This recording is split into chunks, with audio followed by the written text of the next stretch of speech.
good morning. We're just going to do a little sound test if we can. So just bear with us for a moment as I get a little bit of feedback. We're using a new microphone and setup which has been provided courtesy of WS Project Consulting. We've got a little bit of flicker, as you can see on the camera. It's reasonably windy today.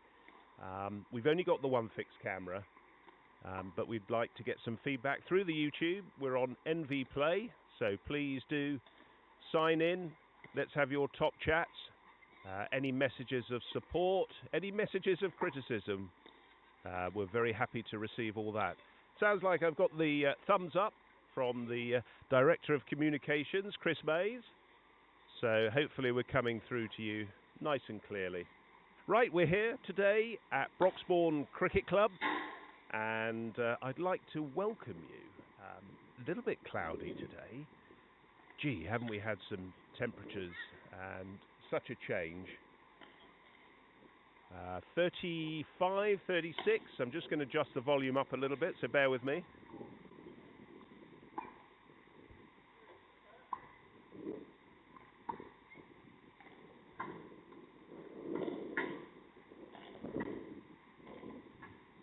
Hopefully that's coming through to you a little bit better. I'm just doing another sound check for the Director of Comms here.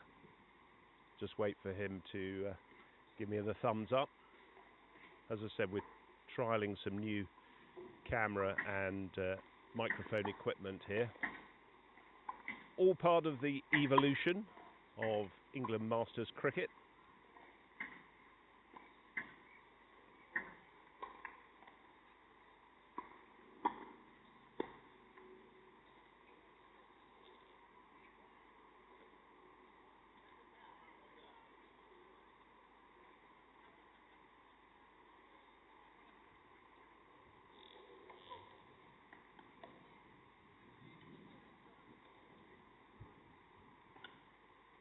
Right, let's hope third time lucky.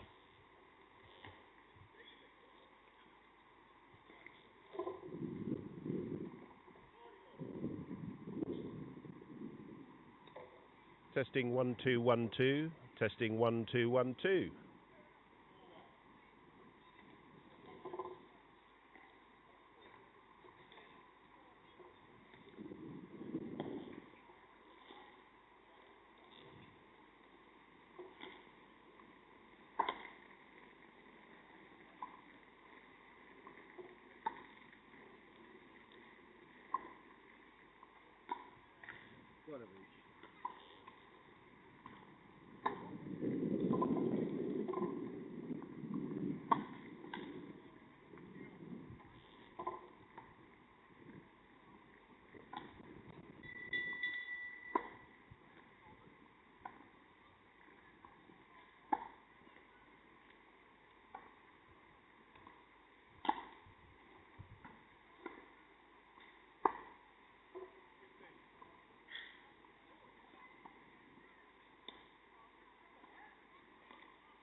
Right, welcome back, and welcome to Broxbourne Cricket Club, where we're about to get underway. The umpires are just making their way out to the centre as the formalities of the national anthem have been concluded. It's a cloudy day here today at Broxbourne Cricket Club. It's been a complete change in temperatures over the last week. We've started with temperatures last week of around 35, 36 degrees, and boy, did we need a little bit of a change. And we've got it today. It's 22 degrees, perfect cricket weather, and I'm looking out on a beautiful flat ground. A little bit cloudy, so should do a little bit early on with the new ball. To my left, the glass and I'd say brick structure of the pavilion here. To my right, you've got over in the far side the nets, and then the second ground of Broxbourne Cricket Club over to the right. To my right, I've got Will, who's helping me today with the stats, and I'd like to welcome Will. And we're also going to, no doubt, have a few people that will come and give some guest commentary as well. So let's get underway. Match manager today, who's made it all happen, is Budge. And this is the first of 2 one-day internationals between England and India. The second game is going to be played at Woodford Wells Cricket Club. And that's going to be, I think, on the 1st of July. Or 2nd of July, apologies. Order of play here gets underway at 12 p.m. That's midday, 45 overs per side. There's going to be 3 power plays, and they're going to be at 15 overs intervals. And the teams, as you will know from this, can field 12 players. So India have won the toss, and they've elected to put England into bat. So England are going to be batting first.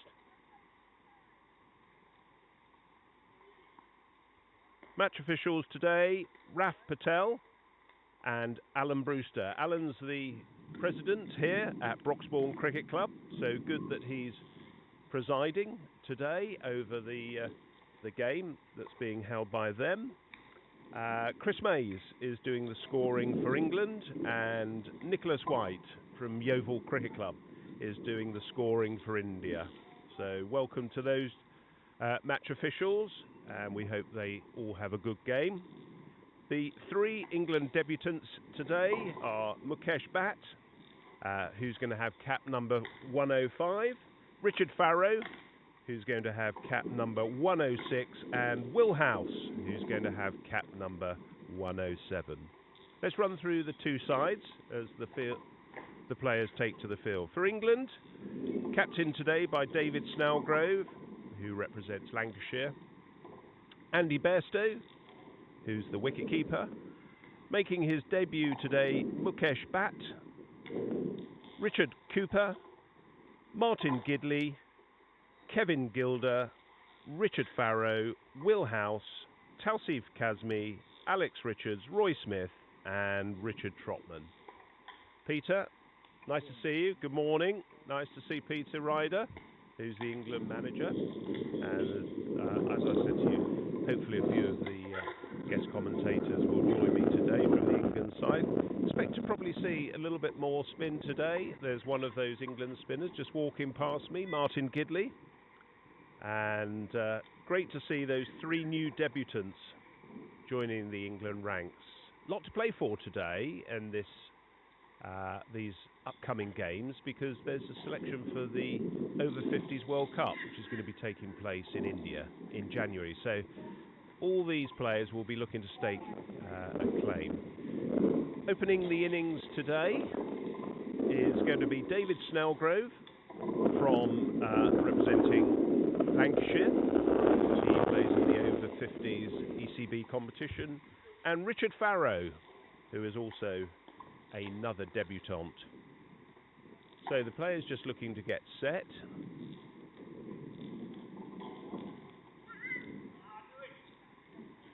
I'll also go through the India side today.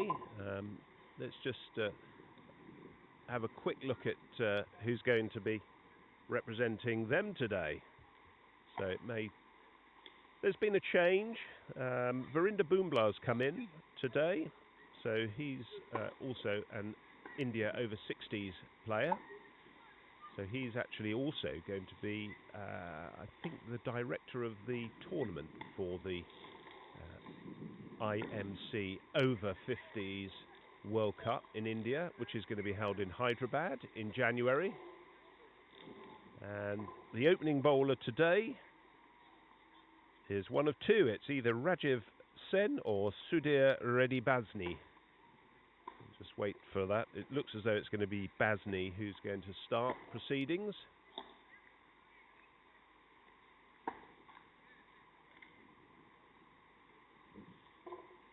And looks as though it's going to be Farrow who's going to be taking strike.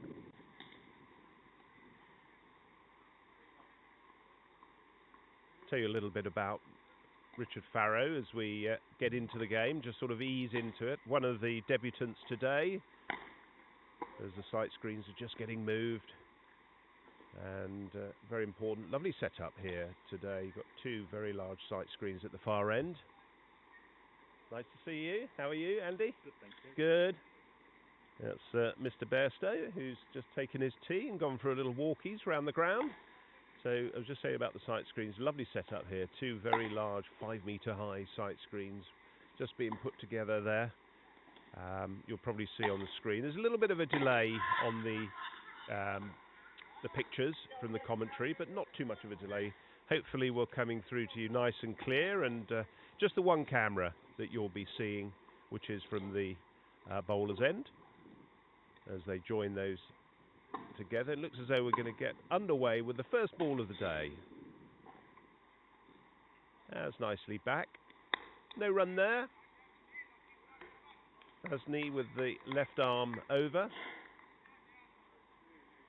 Good length to start with. Looks as though that was coming on quite nicely to the bat there. Expect a lot of runs today on this track. Oh, it's come off the edge, and that's gone right down for 4 runs through the third man region. So first 4 of the day to England. Gone quite quickly and high through that sort of second stroke third slip region. Just the 2 slips in for India.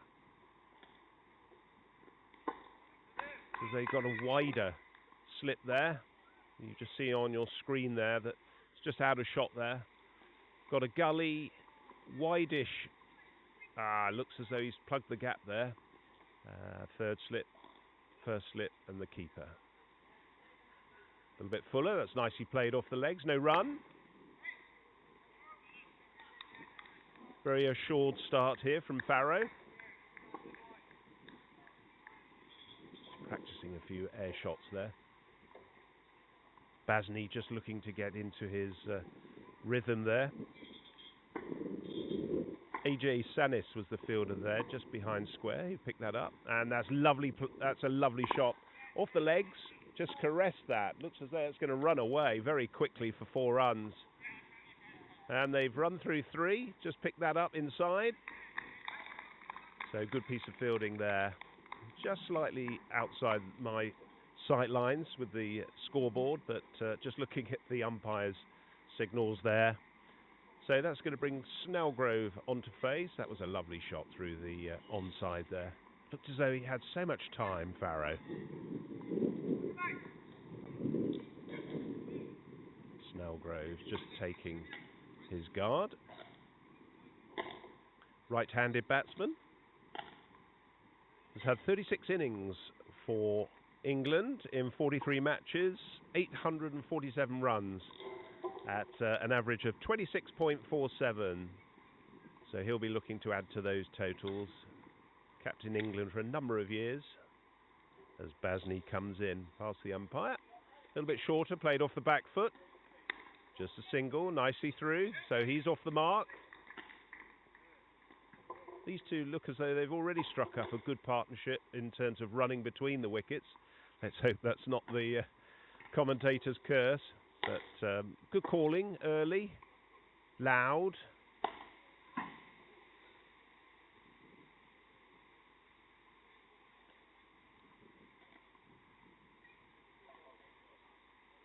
Just a little prod there from Farrow. And that should be the end of the over, and it is. So after the first over, England are 8 without loss. Farrow is on 7 and Snellgrove is on 1. So good start from England.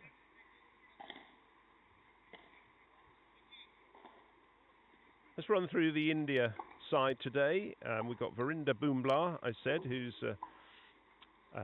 probably going to be batting higher up the order. Madhusan Mali, Vishwajit Nayak, AJ Ramachandra Sainis, Jitinder Dew, Krishnan Subramanian.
D1, who's just come through to the mid-wicket region. He's got number 6 on his back. Nice to see you. How are you? Very well, thank you. Good. Mr. Richards, who is just going to have a little bit of a knock just to the right of me. And that's hit on the pad, and it's going to be a quick run through. Leg by there. That was a very well taken single there by Snellgrove. Mr. Smith, lovely to see you. Sporting your new grey Nichols bat. Always a pleasure.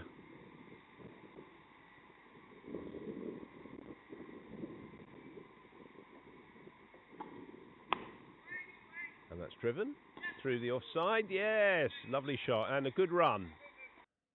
Easy single there. A little bit of a misfield there by, I think it was D1 there in the just on the extra cover region. So another single to the total. That takes the score on to 11.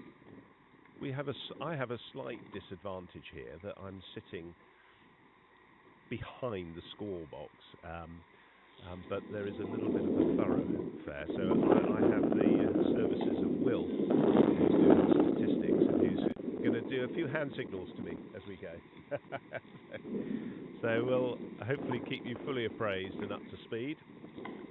No doubt there'll be a few mistakes along the way, so apologies for that. Right, it's going to be Snellgrove to continue. Basney in his second over. Left arm medium pace. Keeper standing probably about 8 yards back. One slip. Looks as though we're going to move another man into either a second slip. Oh no, he's just moving into a sort of fly slip position. Interesting. Backward point, cover, mid on, mid off. Pretty much standard. There he is. Just played that shot down there. Oh, that was a poor piece of fielding from the Indian fielder there. Yes, that wasn't so great. Stuck out the foot and it rolled over the top. So India won't be too happy with that. That was Mukesh Patel.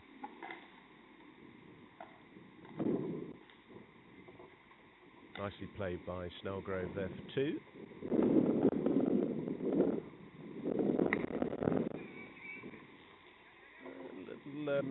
Hesitancy there, but no run there. Quickly in on the offside. Oh, well done. Well, that's fantastic. This is local knowledge, you see. This is what it's all about. He's managed to put an electronic scoreboard up to the right of me, which is fantastic. Thank you. That's a beautiful shot from Snellgrove. Man out there on the outfield.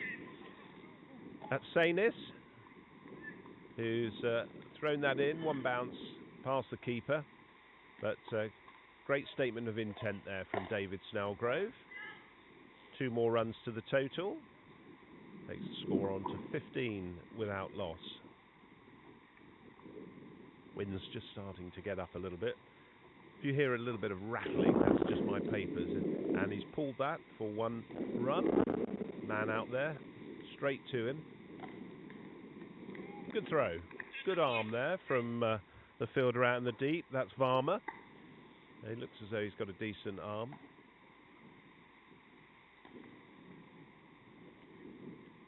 England just testing out the fielders on their, looking at their arms, the strength of arms, how quick they are as well. It's all part of the strategy. Opening batsman will be looking at that. Plenty of singles here though. It's Farrow to face.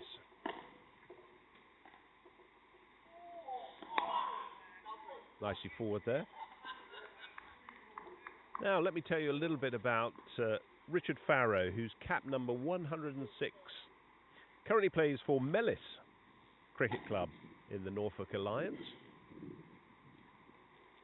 As he looks to take the second ball of this over from the bowler, and he just pushes that round on the leg side for a single, just to look like a little inside edge, but I'm sure he'll say it wasn't. So 1 more to the total. Through his childhood, he played all through the Norfolk youth setup, I believe, right into the Norfolk Minor Counties team when he was younger, and then moved on to Sussex University. where he played at Dulwich Cricket Club for 10 years. In the, I think they're in the Surrey, certainly in the Surrey Championship, and had 3 consecutive league titles with them. So done wonderfully well there. Great club in South London. A lot of history, good cricketers there.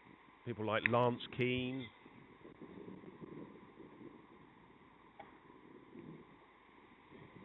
Right, change of bowler now. That's the end of the over. Score's moved on to 17 off 3 overs. Little Fuller, it's played on the onside there, just a single. Quickly gone to the fielder there at mid-on. 1 more to the total. Now he tells me, I always like to get a little bit of a story actually from the cricketers, because this is about them. This is about their journey. What the USA team would say is the second innings. Sen continuing. Not sure whether he's just turning that way. There's a little bit of an off spinner. Looks as though he is, but he's got a good line there to Snellgrove. You see just on the screen there. Snellgrove getting forward. A little bit more bounce here than you might expect actually from wickets. Generally nice front foot wickets you see there. Just went over the top of the bat there. Came forward. Good take from the keeper. Looks a beautiful batting strip. I would imagine I'll find out from Will. Probably a lot of runs scored here on Saturdays and Sundays if they have Sunday cricket, but certainly league cricket here.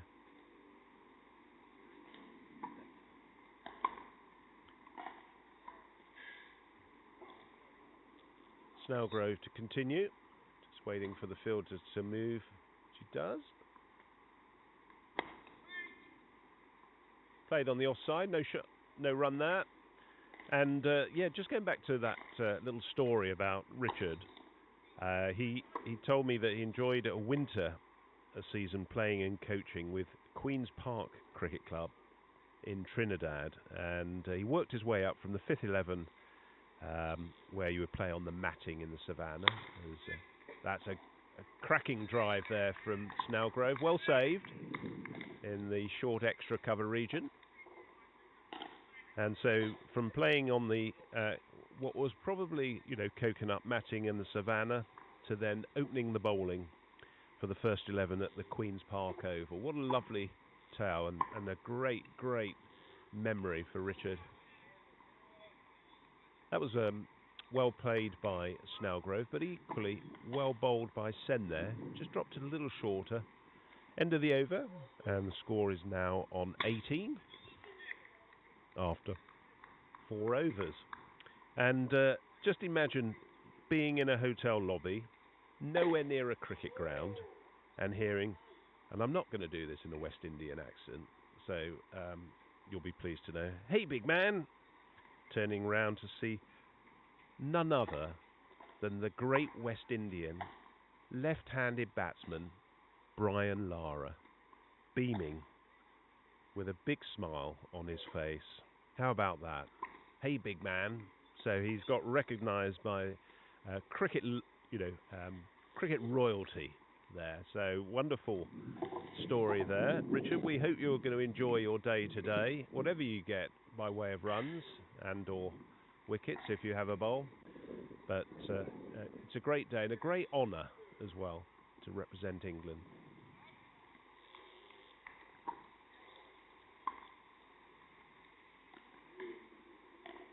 As I say, we've got an injury to one of the India fielders.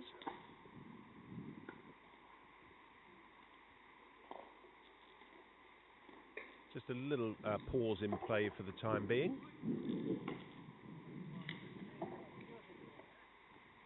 As you can see, they've come over to us near the commentary.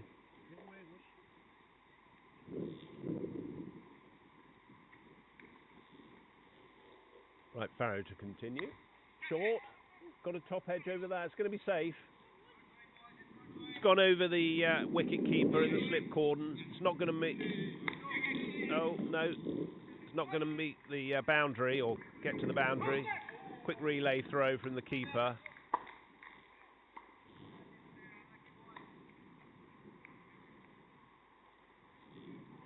Well, that looked as though it's 3 runs to the total. Brings Snellgrove onto face, so a little bit of a lucky escape there from Farrow. Just as I was saying a bit earlier, just got a little bit higher on him, bigger on him than he was probably expecting. That's well left. I think the temptation is, obviously, when you've got those sort of nerves, a little bit of excitement there, you want to get off to a cracking start. Something that no doubt every debutant will have playing for England, and even those that are a little bit more experienced as well. And there's a lot of those in the England side today that will. David Snellgrove just goes back there off the back foot. That'll be just 1 more to the total and 1 more to his score. 21 without loss was the score before. Now it's 22. Farrow's on 12 off 10.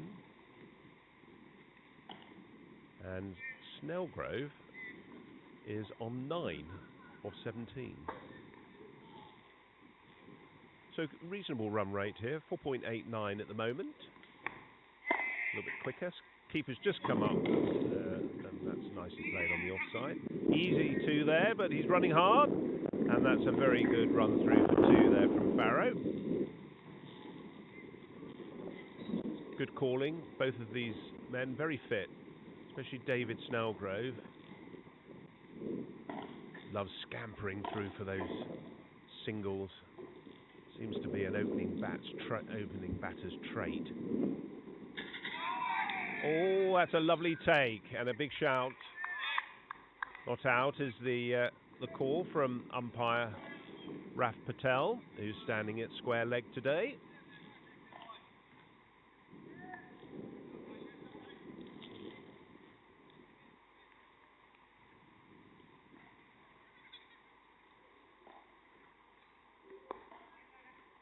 Played on the onside, no run. India look as though they've got the fielding positions just right here.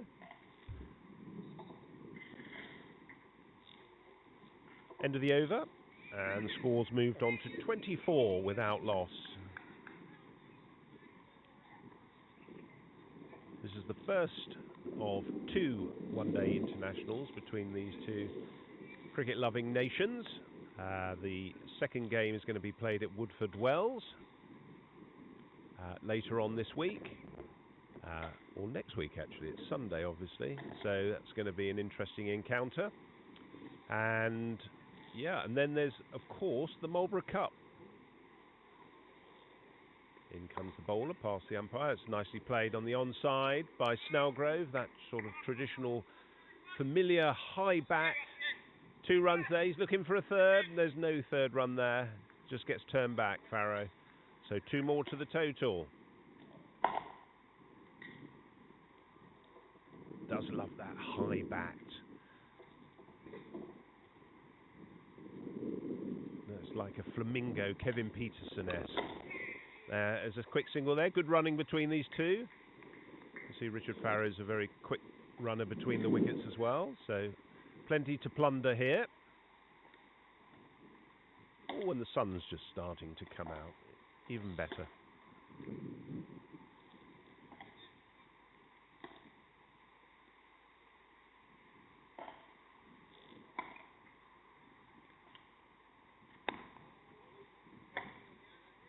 Nice head over the ball there from Farrow. No run.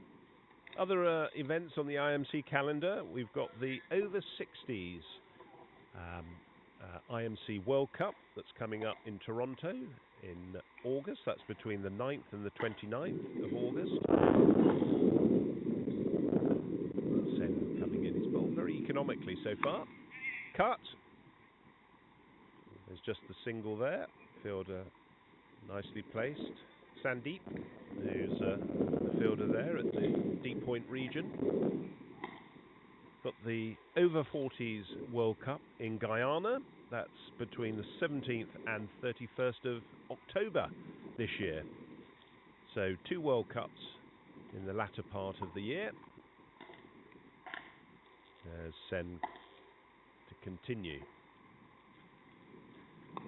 Shorter. Not quite found his line to Snellgrove. Bit too leg side. Snellgrove does love that ball on the legs where he can whip that off the legs. There's only 2 fielders here on the leg side other than the mid-on. That's nicely driven. That's a better line, but there's the man out there. So the field well placed.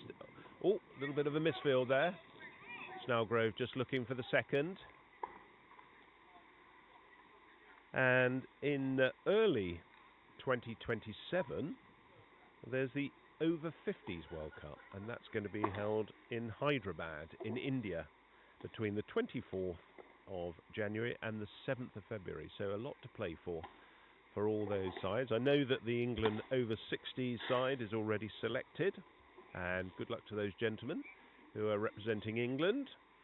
And also the England over-40s World Cup side has been selected, and that's being led by the legendary Darren Stevens, who's the ex-Leicestershire and Kent professional, who's fantastically leading that team. Had a great match at Swindon Cricket Club.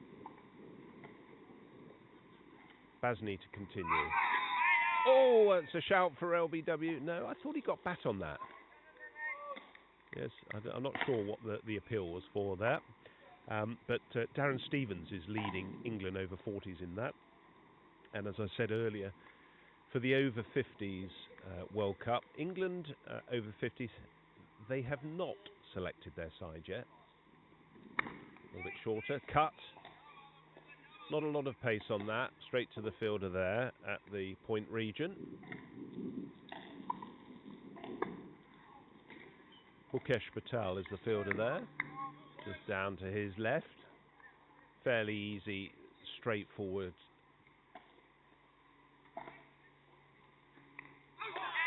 Oh, he's got a little inside edge there. A little bit maybe too pace there. Or it's not coming on as quickly as Snellgrove was hoping it would. So quick single there. Well, fairly easy in the end. Brings Richard Farrow onto face. Yep, so a lot to play for the England cricketers, and also India, I would imagine. They'll be very strong, as you can appreciate, in their home country. As always is the case, these are all paid for by the players themselves, so a home country always tends to be a bit stronger. It looks as though it's just gone past the outside edge, come through to the keeper cleanly.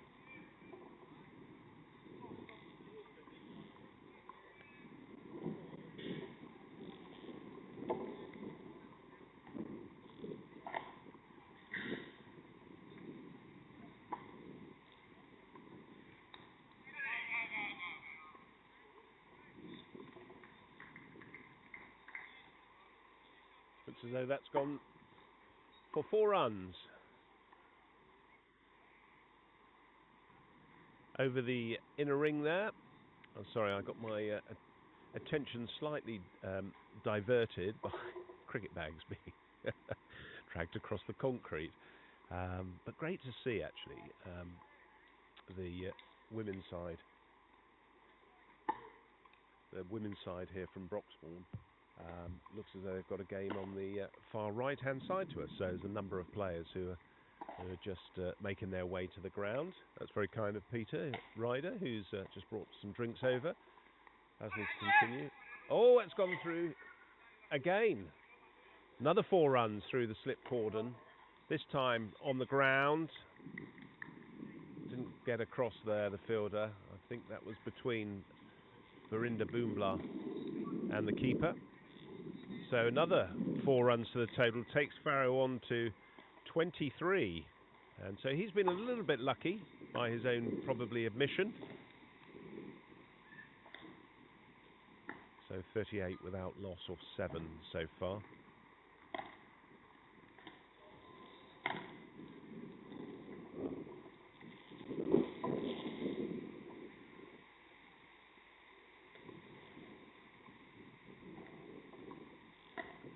Basney is going to continue.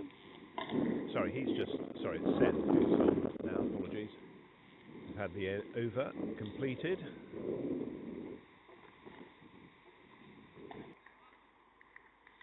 Bat there, roll of the wrists as he plays that into the mid-on region. Nice measured start here from Snellgrove and England. 38 without loss. Run rates just edged up at 5.3. Should I think that's going to be a leg by, just a single there to the total. So steady start.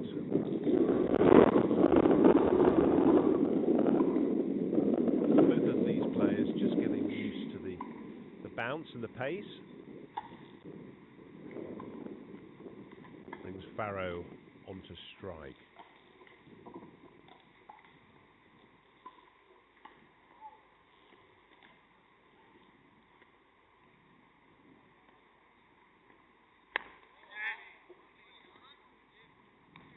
Solidly played back, no run.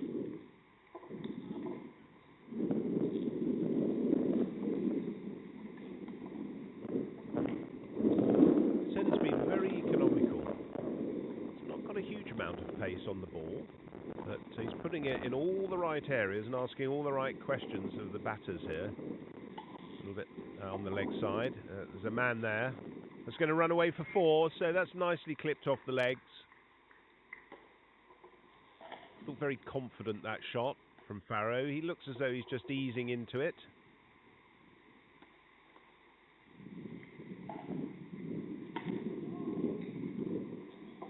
I think this left and right hand combination is certainly testing the Indian bowling, trying to get their line and length.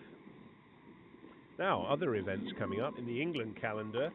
Let's not forget, and maybe I'll put Peter on the spot and ask him when the England selection is going to be coming out. But there's the Africa Cup that England are participating in, which is going to be held in Harare on the 24th to the 30th of October. So that coincides with the Over-40s World Cup in Guyana.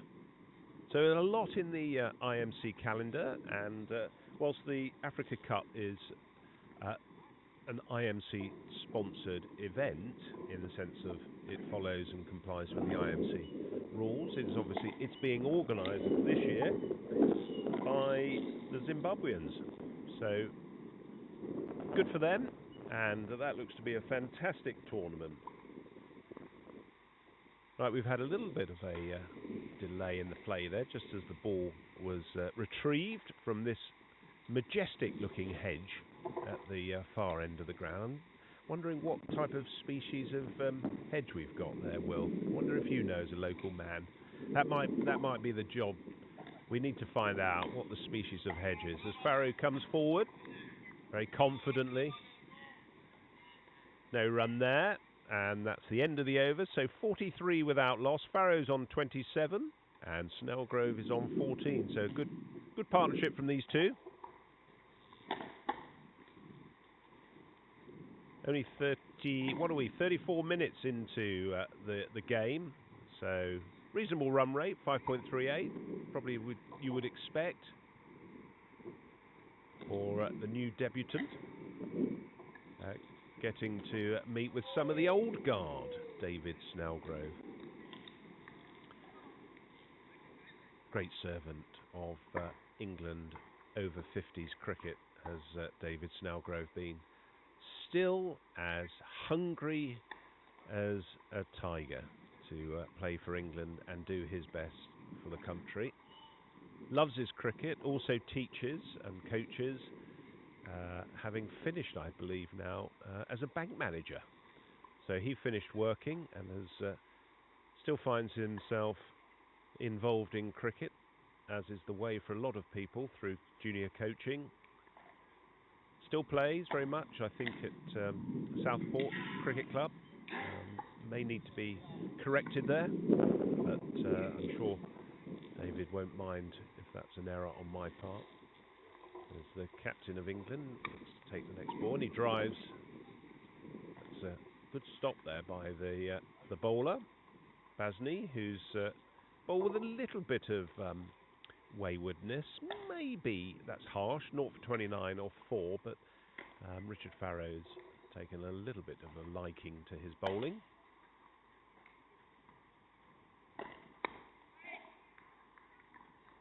Very classical off drive there for no run.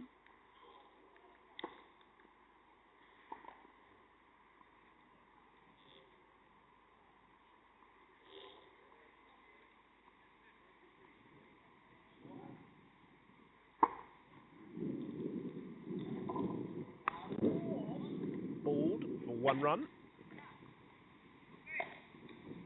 Steady start as England look to move towards the first 50 of the innings. Other fixtures that are, I mentioned about the fixture on the 2nd of July against India at Woodford Wells. There's also the Marlborough Cup, and England will be playing India again there at Marlborough College on the 5th of July. Short. Farrow goes back, no run. Tall man, Richard Farrow. Uses the crease. Uses it well. Goes back and forward with particular ease. Well, that's just a little bit loose there as it's gone through for 4 runs. So not one of his better shots, but Basney just having a quick look there to see what he could do better, but that went through low, hard, slip region. Unfortunately, we haven't got a camera from behind the left arm of Basney, so it'll be interesting to see if he's just swinging the ball away. I think left armers certainly like to bring the ball back into the right-handed batsman, and then if they can push that ball away on the offside, that's a great trick. Keeper comes up, just shorter, that's played on the offside. Could be 2 there, they're running hard, these two. Yep, there's a misfield on the outside, could be 3 now, certainly not 4, so 3 runs there as Snellgrove comes through.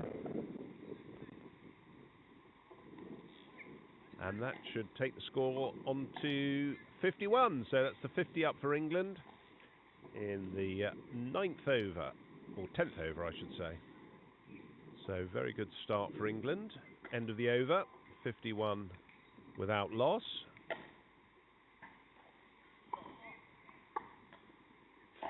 (15) to the right-handed Snellgrove and 34 to the left-handed Farrow. Other fixtures as well in this Marlborough Cup, and just to continue on that theme, just to keep you appraised of what's going on. The 6th of July, England are playing Zimbabwe, and on the 7th of July they're playing Wales, and this Marlborough Cup is played at Marlborough College in Wiltshire. Beautiful ground there. They've got 2 grounds, well, they've got 3 grounds, I think. Lovely private school there, and I'm just getting a little bit of a signal there from David Snellgrove. Looks as though he's looking for a drink. Oh no, he's looking to my right. I think some of the lads, the England lads, will be refuelling him soon. Forward there, Farrow, no run. Yeah, it's a wonderful private school, and they host a quadrangular tournament, which is held on the 2 grounds, so everyone plays everyone, and it's a great cricket festival.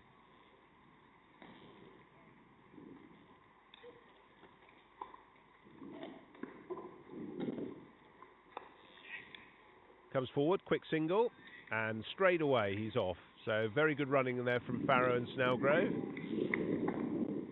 Went straight to hand. I think Snellgrove might have been thinking there wasn't a single there, but there was a little bit of a fumble on the short extra cover there by Diwan.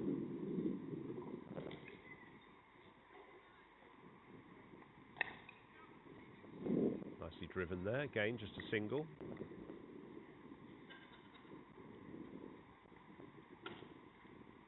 Tell was the fielder at the short extra cover region.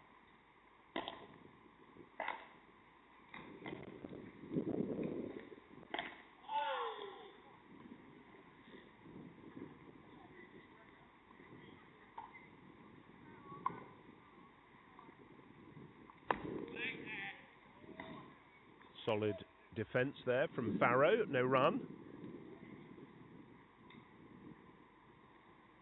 And nice little shout out here, I hope, for somebody who is very much a cricket enthusiast. Michael Mason, who is from Formby. I was talking about David Snellgrove playing in the Liverpool area. And Michael, I hope you're enjoying the coverage. And my brother Andrew Wood, who is with Michael at the present time. Hope you're enjoying the coverage, and we know you both enjoy your cricket.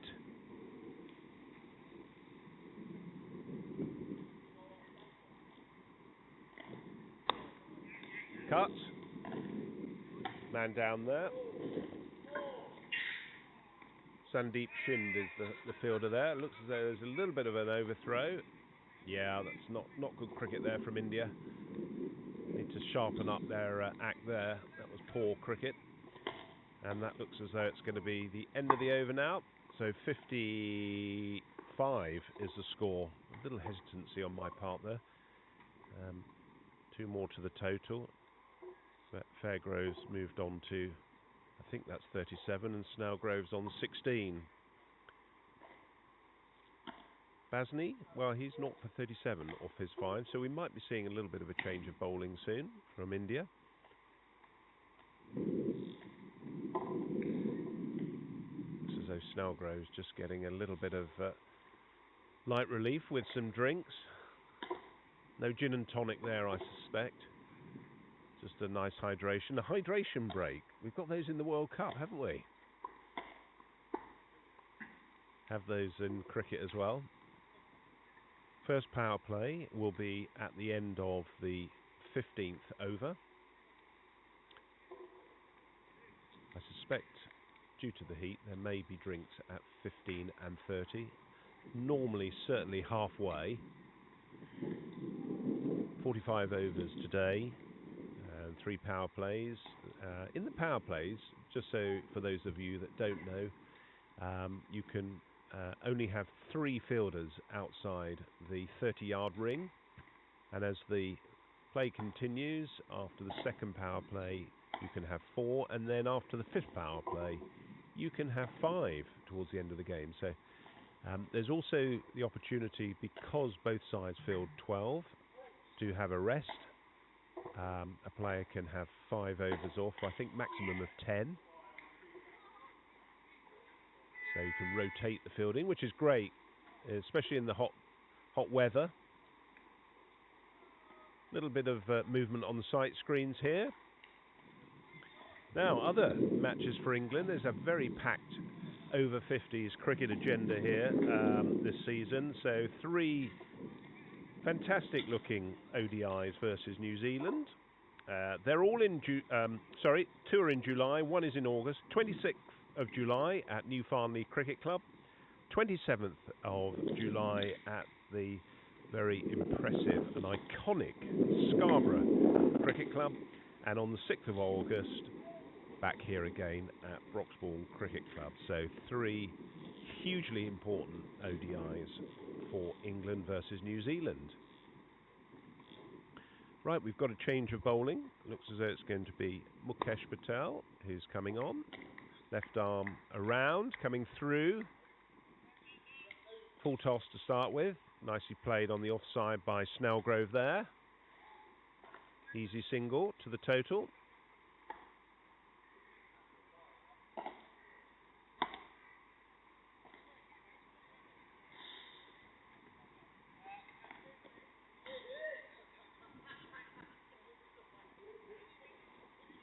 Hasn't it been testing for everybody actually in cricket, and obviously working with these temperature changes that we've had?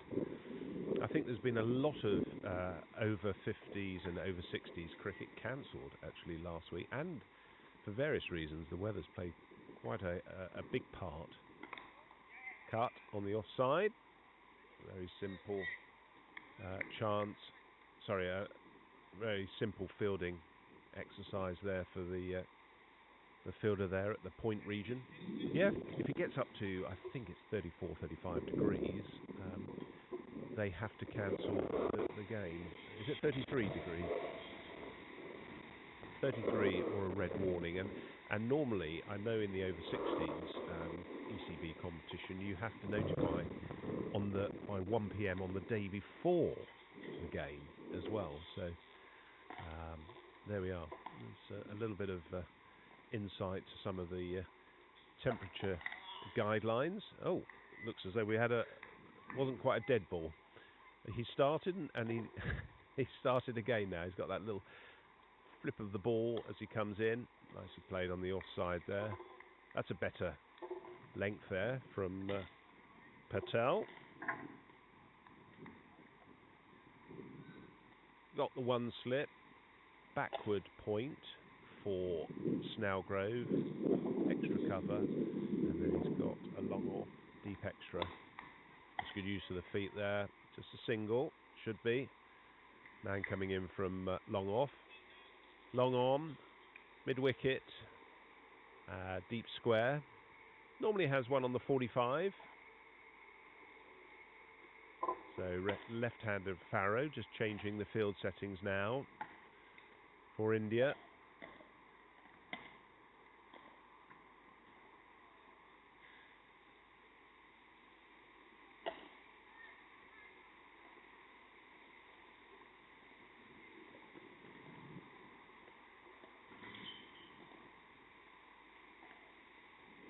Few deliberations here by Patel with the field. He's got a gully in there and a slip. The left-handed Farrow just easily, nonchalantly almost, just plays that out to the mid-off region.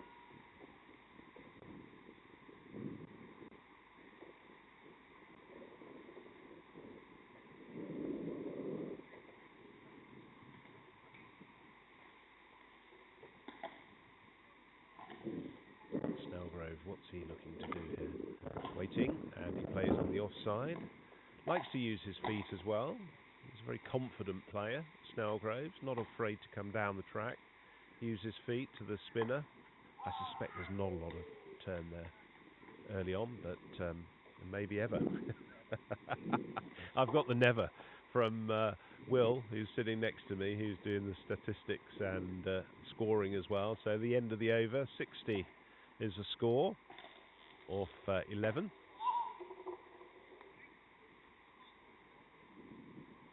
So a reasonable run rate, still hovering around the 5-point region. 5.45 is the current rate.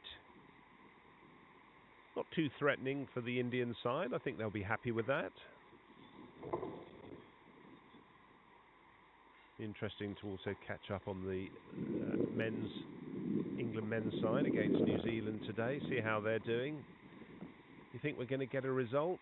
If you've got any views on that and today's game, do sign into the NV Play chat on the England Seniors website. I see Stokesy got a big rousing cheer and round of applause when he came into bat yesterday. Just playing on the offside, nicely picked up.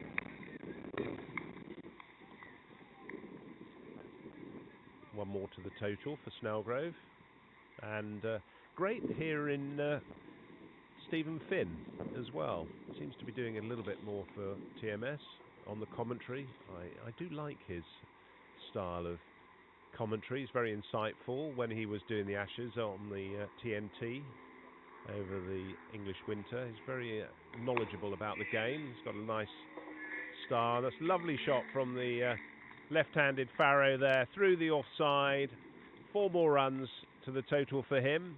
That was probably one of his more, I was going to say, accomplished shots today. It looks as though his timing's just coming right for him. But going back to young Finney, yeah, I do enjoy listening to him. Send to continue. The left-handed Farrow. Again, who's driven that with a little bit more confidence.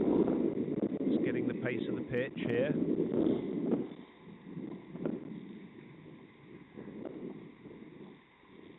head very much to the ball. I mean, that's textbook batting, isn't it? Get the head there, and everything else comes in line. Short. Plays that on the offside. Wasn't quite onto him quick enough. I think he was probably looking to put that around the point region. Just had to check his shot.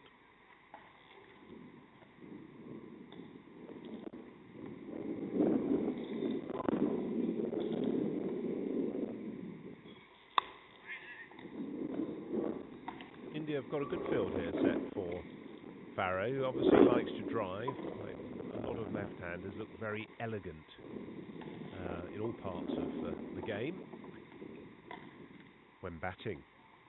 And they got an extra cover and a wideish sort of extra cover as well. So like two almost in a line and the mid-off. End of the over. And that takes England on to 65 off 12. Snellgrove's on 20 and Farrow is on 43 off 36. Just coming back to the Finney story that I was rattling on about a little earlier. I don't know if you are into audiobooks, but I've been listening to his account of what I think is known as the Ashes File. Very interesting book, actually, on the life of a professional cricketer, especially Stephen Finn, who played for England and obviously Middlesex. And his thought process whilst being that cricketer as a left-hander. I think it's Patel who just dropped that a little bit shorter.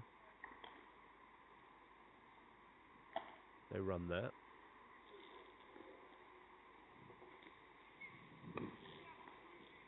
So we've got a sub-fielder on at the moment. That's just one more to the total there for Snellgrove. Just plays that through onto the offside. Very easy single. The one thing I noticed about or I thought, that came out of the Finney sort of story there is how sort of self-deprecating he was on his ability and how analytical he was of his bowling styles and how he changed from having a long run-up to a short run-up. But his whole thought process was very interesting. So if you get a chance to listen to it or read it, cut there by Farrow.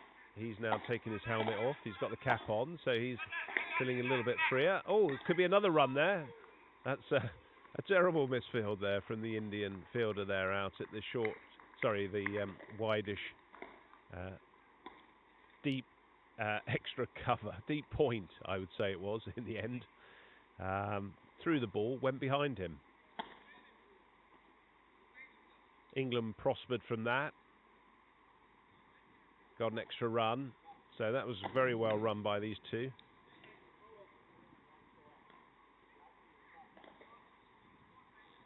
Farrow moves on to 46. Snellgrove facing. Easy single there. Quick running. Good call. Strong call there from David Snellgrove. You could see what he was looking to do straight away. Called that.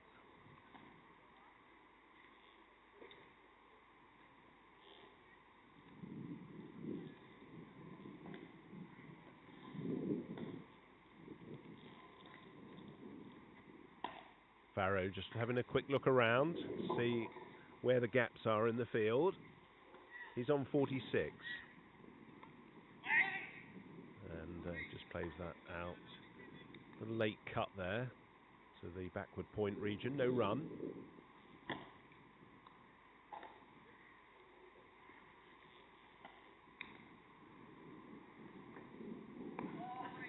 That's well bowled. That's very well bowled by Patel. Just dropping his length a little bit there. So he's 0 for 10 off 2 and has bowled with good accuracy, good line and length. If anything, he was just dropping a little bit wide on the offside to the left-handed Farrow, but has given nothing away to Snellgrove. Scores moved on to 17 off 30. 2 overs away from the end of the first power play.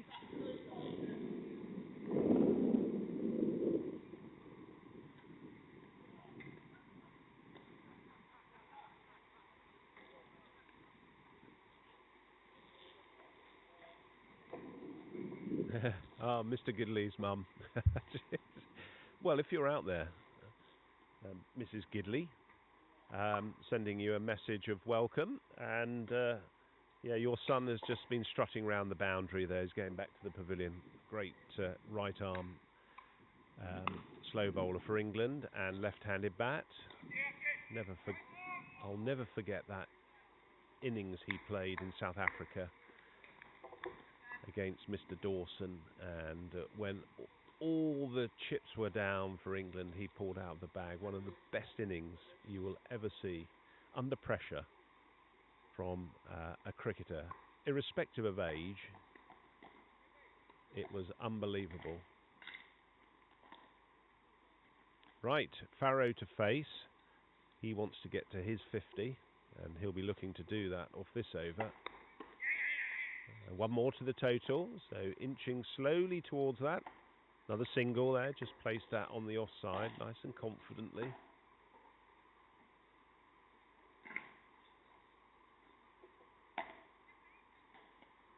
That was a wonderful World Cup in 2023 in Cape Town, South Africa.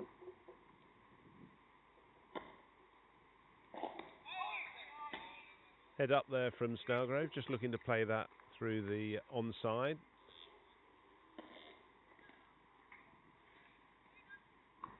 No run to the total there. There is a deep square. Just a mid-wicket and a mid-on. So very much an offside field. And that's beautifully driven. Over the top, one bounce.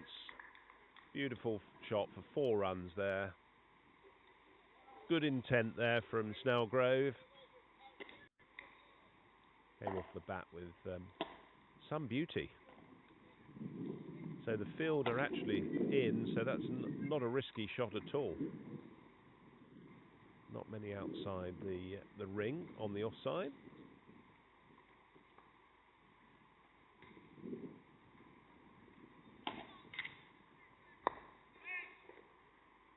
That's one of his more favoured shots there, just that little tickle off on the leg side. No run there. Sen, he's done pretty well so far. 0 for 27 off his 6.5. Last ball in the over.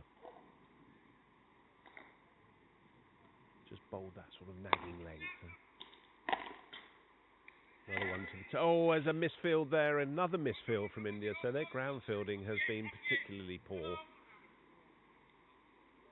2 more to the total. Takes the score on to 78. So another misfield there. That's one of the things that England pride themselves on, is their fielding and their fitness. And I'd expect to see a much improved fielding performance when England come out to bowl. So there are the usual ailments that you get with obviously being a 50+ cricketer, but getting down to a ball on a fairly flattish outfield shouldn't be one of those.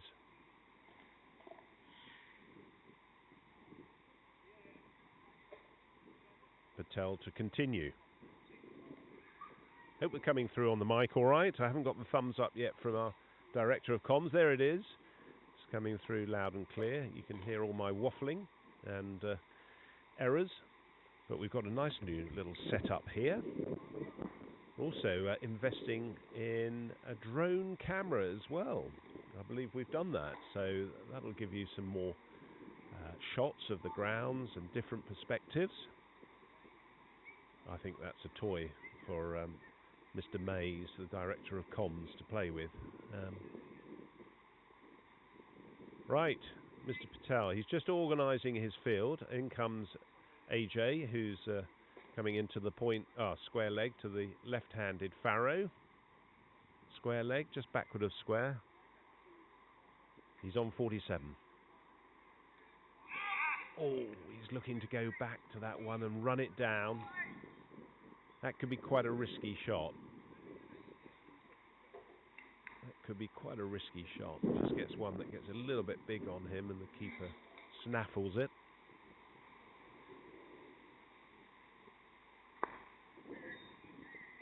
That's almost sort of clubbed towards the long on region. One more to the total, so he inches towards 50. He's currently on 48 or 41 balls. So good strike rate there for Richard Farrow.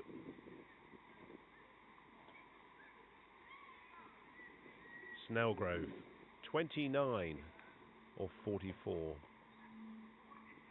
Oh, I hear there's a wicket in the test match. Ooh, Ravindra's out. LBW. So there's going to be a result in that game, I'm sure. Question is, can England bat for a day?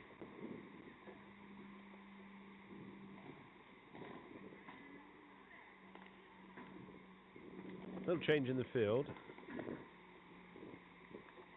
And just comes into the extra cover region for Snellgrove, who likes to play on the offside. Drives that. No run there. Straight to the man.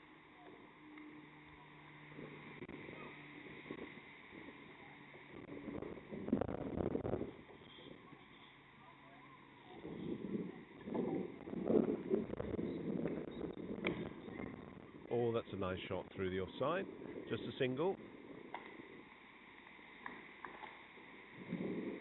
Takes Snellgrove on to 29? No, 30. 30, apologies. Just catching up on the monitor. Yep, or 46.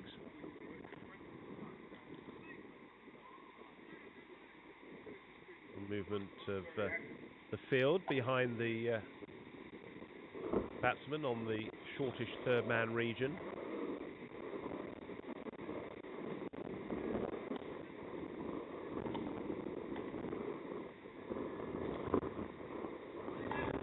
Oh, that looks as though, has that come off the bat? Looks as though it's going to run away. So that's his maiden 50 for England. Nice round of applause there for Richard Farrow. 52 runs or 43 balls as we just watched the replay there. So a fine innings from that young man. As we just watched the replay there, you can see that. A little bit wobbly on the screen, but you can see where the intent was. Went down through the third man region. So a fine innings so far. 52 or 43 balls. Likes to go back on the back foot there. Just places that into the gully region. No run. So 63 minutes, 7 fours and no sixes in that as we bring up the end of the over and the end of the first power play. There may be some drinks here for the two batsmen for England. 84 without loss after 15 overs. Farrow's on 52 or 44 and David Snellgrove is on 30 or 46 balls. So a really fine start from England in this one-day international against India. As I see Mr. Boombla move to my left, player A he has on his back, number 101. I'm thinking that's an interesting number, isn't it? Obviously done for selection purposes.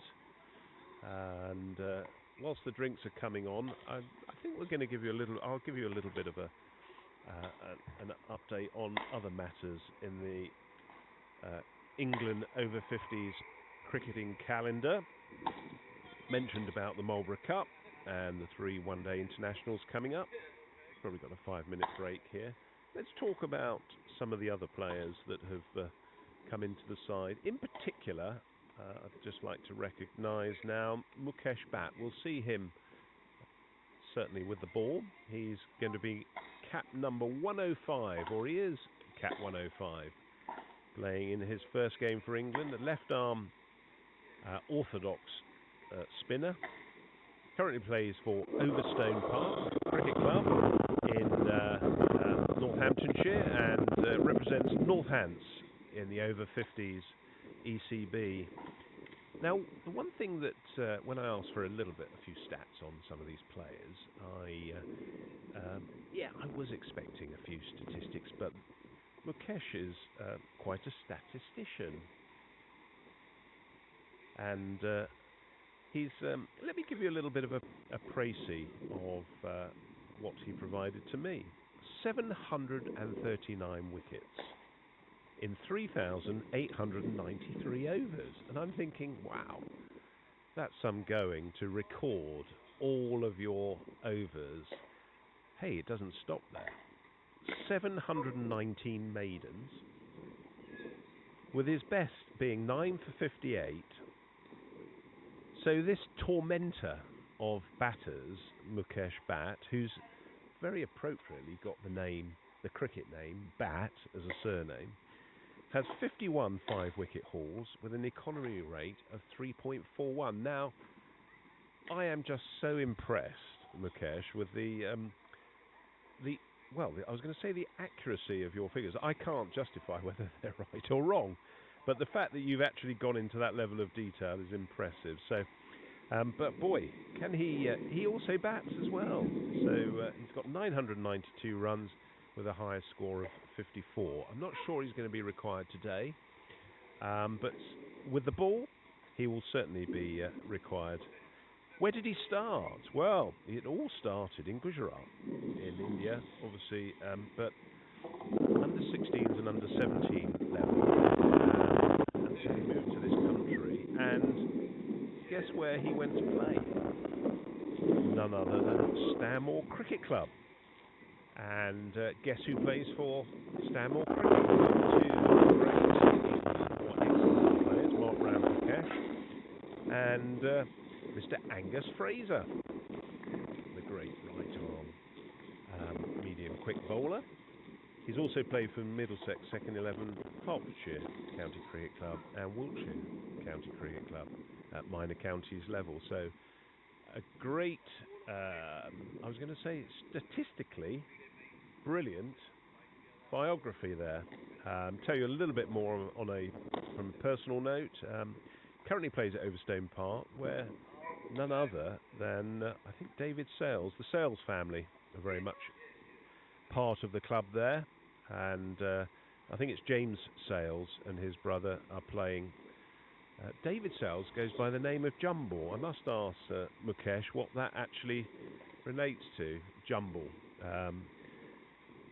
But he plays there. He's obviously a legend of the cricket scene. Played for Northants, I think over 22,000 runs at first class, and well, that speaks for itself, doesn't it? It's just an enormous talent he was, and still is. Now, finally, just as the players are getting ready, a little bit of acknowledgement, well, a large acknowledgement actually, to Mukesh's late father, Sri Rajikal Bhatt, if I pronounced that correctly for you, Mukesh, who was an all-rounder and Secretary of Cricket in the Gujarat state of Kutch district in India. So there we are, Mukesh. Look forward to seeing your left arm orthodox spin later, but that drinks break gave me a nice sort of segue into a little bit about your cricket journey and second innings for England today. Right, the players, back to the play, and the players look as though they're going to be ready, and we're going to have a change of bowling. Looks as though it's going to be the left arm bowling of, is it Krishnan? Krishnan Subramanian, a stalwart of the India veterans cricket side. I think he plays his cricket in England, actually. May stand corrected on that, but lovely left arm bowler. Certainly saw him at the at previous games as Budge, the match manager, wanders over with a cup of tea. What a gentleman you are. Always got there's a nice start there from Krish. Just the one to the total from that ball.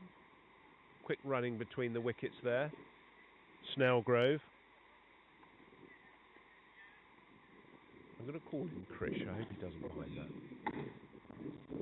These players know each other fairly well.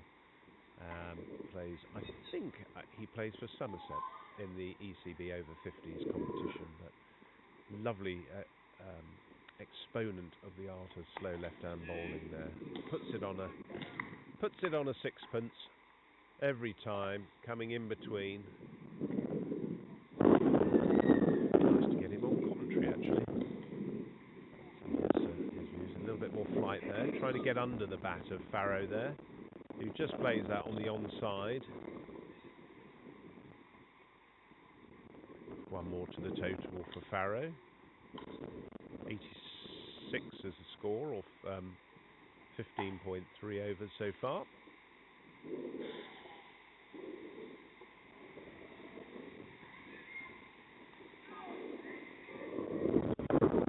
little bit more aggressive there from Snellgrove, just looking to put that over the mid-wicket region. Both of these players have taken their helmets off now, just gone with the sort of sky blue cap.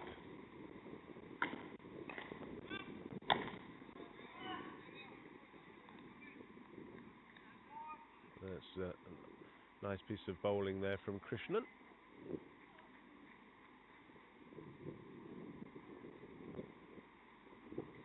Bit shorter.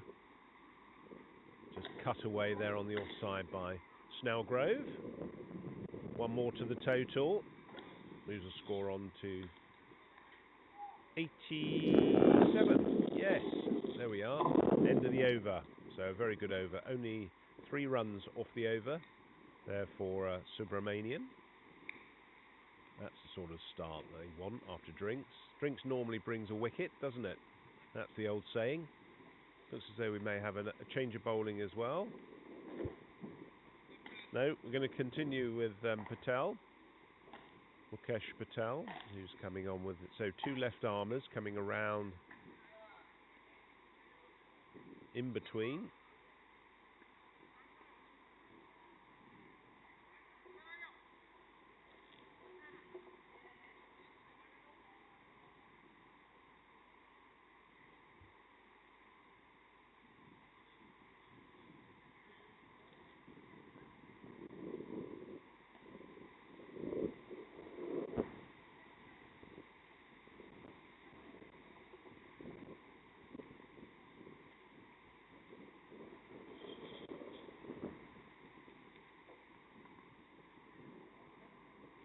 Right, we're ready now. Patel's coming in.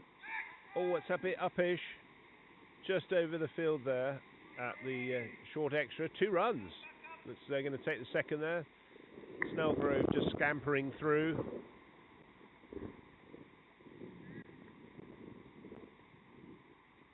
Easy in the end, but always looking to push the fielding here, England.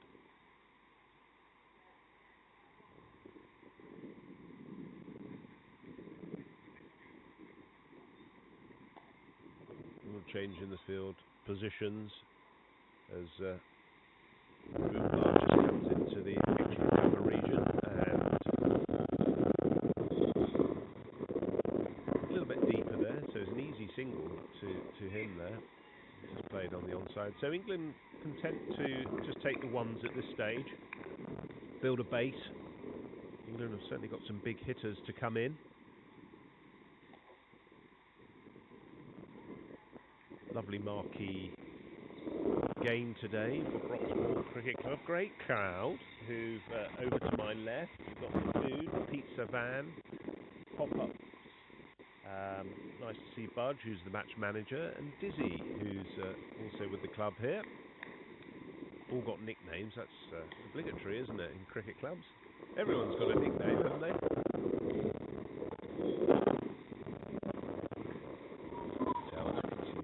That little throw up of the ball. Didn't quite get that, Farrow. Got half of it. Just played that into the onside. I think it's obligatory, isn't it, Will, that everyone has a nickname, and then, or maybe a couple of nicknames in the club.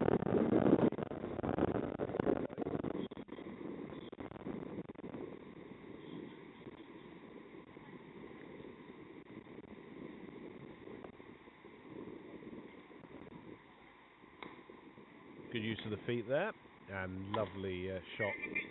Head was very controlled there from Snellgrove. Always looking for a second there, Farrow. Hungry.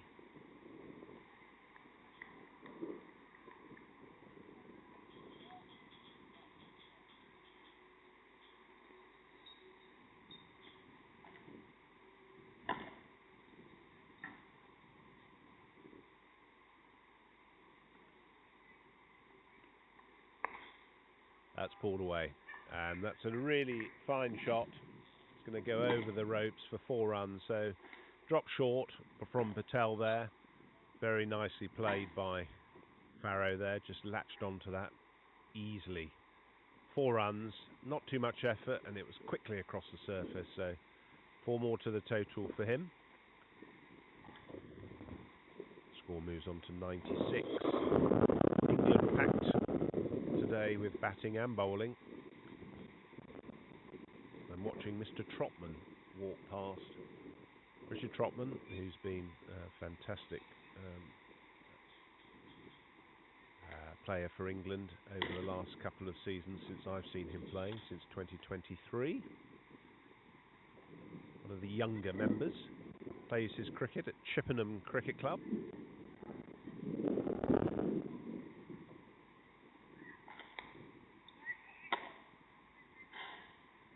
Just got those 2 fielders, one at the backward point region, still got the slip in, so looking for something off the edge.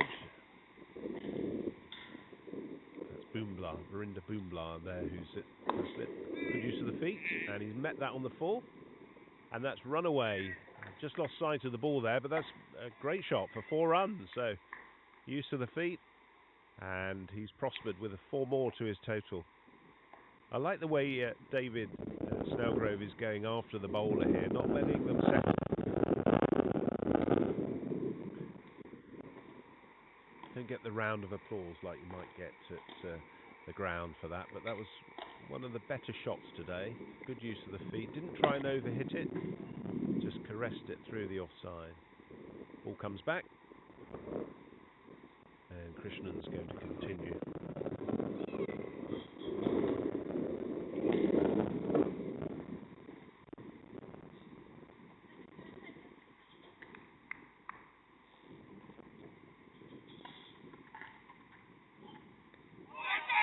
Oh, it's a shout for LBW. Slightly muted. Nothing much there from the keeper I didn't detect, but just looking to whip that on the onside there.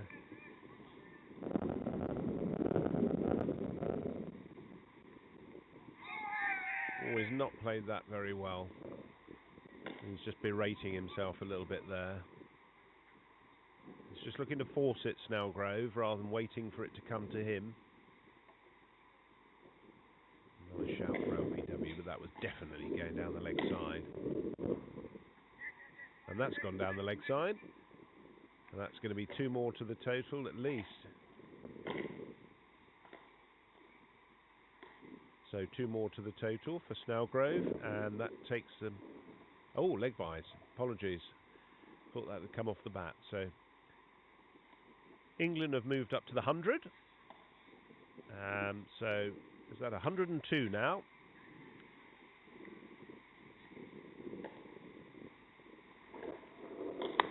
That's a great use of the feet, and just for 1. Brings Farrow on to strike.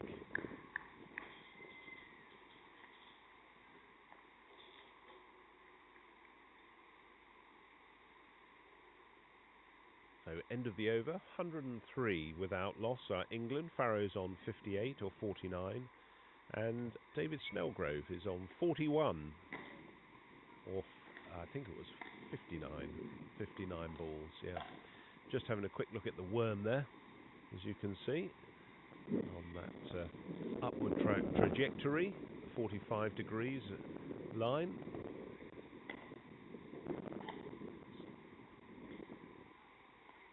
A little bit of change maybe of tactics here from India.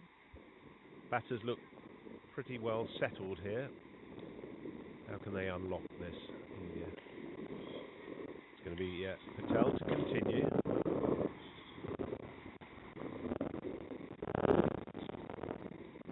Snellgrove to face.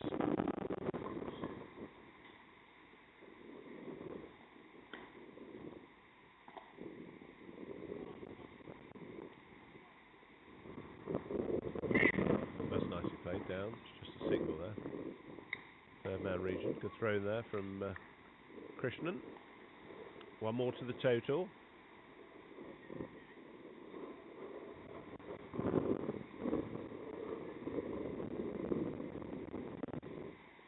You can see from the screen that the wind's getting up. These big, look like poplar trees in the far. Nice brush of wind on them, but the camera on top of the sight screen is getting a bit of a battering. No, his foot was very clearly down. The umpire there is Patel. He's at the point region to the left-hander. Looked very, very unconvinced by it all. Short, played up in the air, and that should be held, and it is. So Farrow goes caught in the backward point region. He's very angry with himself, but he's played a fine innings, and he's scored 58 runs in a very good knock off 51 balls. So he's going off, and the India players are just pleased that they've got that man. He looks quite destructive, and as you can see from the screen there, he's very angry with himself, but there's a fine innings there.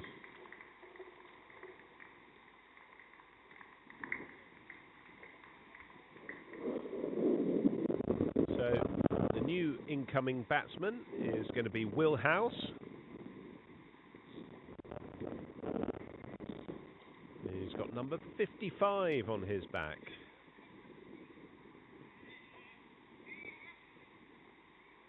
Score is currently 104 for 1. We're in the second power play, and that's 18.3 overs that have gone so far. I've liked how Patel's gone about his work.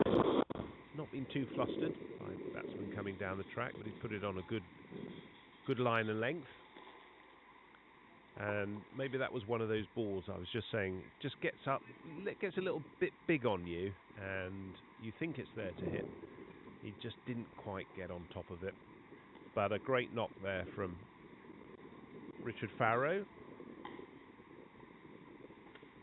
I'm sure he'll be very disappointed not to have got 100 today, but equally must feel consoled by a good 50 on debut. Right, it's going to be Will House who's going to be facing the bowling of Patel now for his first ball. He's one of the 3 debutants playing today. Short. Oh, and pulled to the leg side violently for 4 runs, and that's a great shot. One bounce. What a start from House. Full of confidence.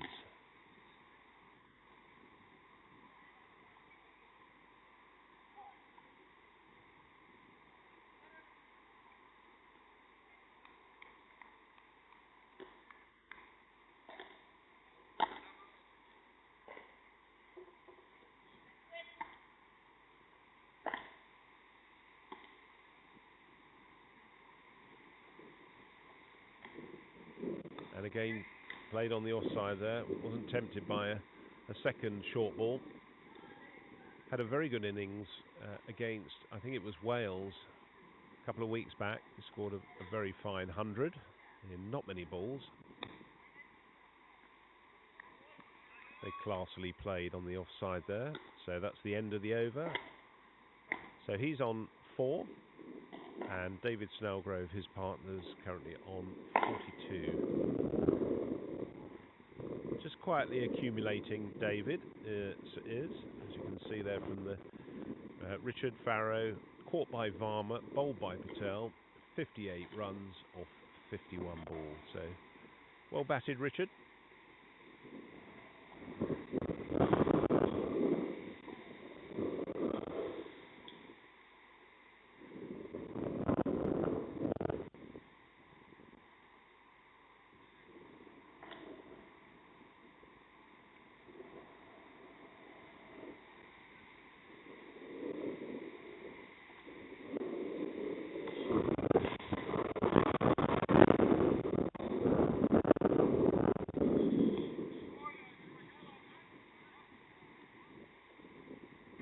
Quite a poor piece of fielding there from Krishnan, tending to use his feet rather than his hands.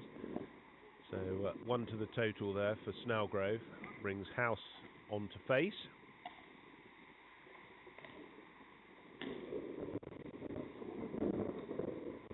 Plays his cricket at Sevenoaks Vine in the Kent Prem League. And I think he's been there for a number of years, actually. Tell you a little bit about Will's background shortly. He looks to having taken guard. Plays the first ball from Christian. Nicely whipped off the legs there for 1 run. The player long on. Comes forward. Started. Where did he start? Well, he started at Cambridge University.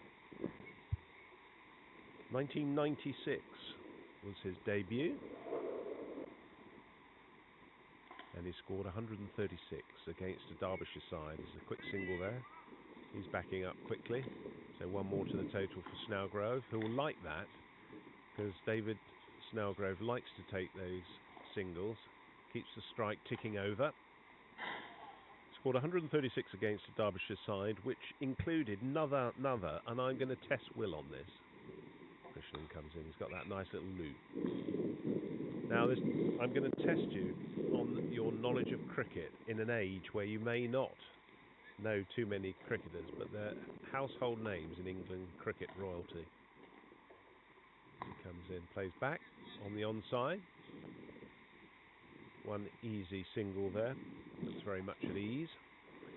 Okay, the first one is a right-arm fast bowler who delivered a very lethal piece of bowling when got hit on the helmet by a South African quickie when he played for England against South Africa. I'm not trying to give too much away here. He's a right-arm fast bowler, played for England, and he got a lot of wickets in that game. Can you think of who that is? 1 more to the total for Snellgrove. House just looking for a second, but Snellgrove not interested there. Can you think who that is? Indeed. End of the over. Well, there may be also Chris Mays, who's in the box doing the scoring. He may know, because he's the same sort of vintage as I am. 113 is the score for 1 wicket down. 20 overs gone, so very strong start by England. So we're talking probably late 80s, early 90s, I would say. I don't know the year, so you're testing me there. But very quick bowler, played for England, and the game was at the Oval where he got hit on the head by a South African bowler and delivered quite a forceful retribution against the... I think it was the South Africans. You got me doubting it now. Anyway, I'm going to tell you, because you may never get it. Devon Malcolm. The other one was someone who likes wine, and there's a bit of a cryptic clue there. Right arm medium pacer, who played for Derbyshire. The clue is in the surname. I don't know whether he likes wine or not, actually, but if you think of wine, what do you think of at the top?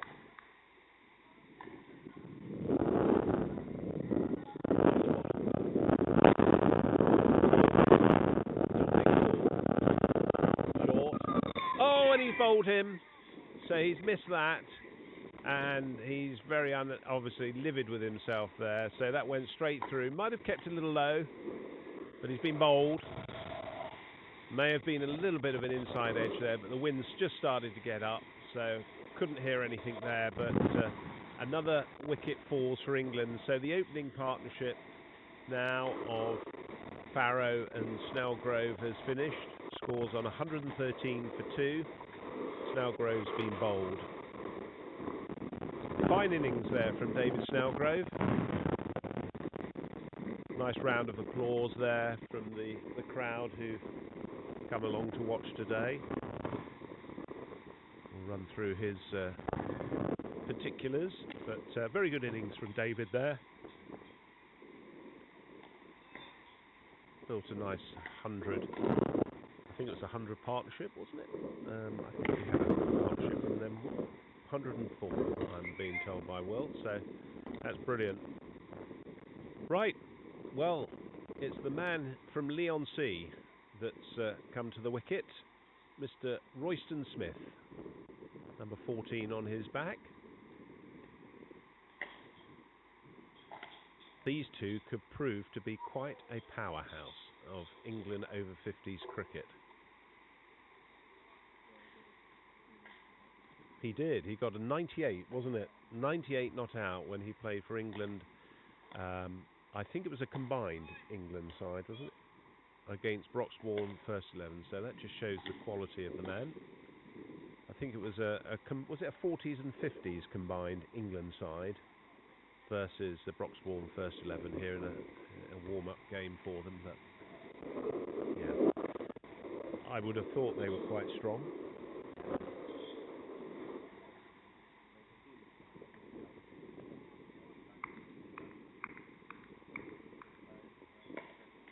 That's good. Right, he's about to take his first ball, and he just plays that on the onside. As though that's going to be given a leg bye. Yes, that is a leg bye.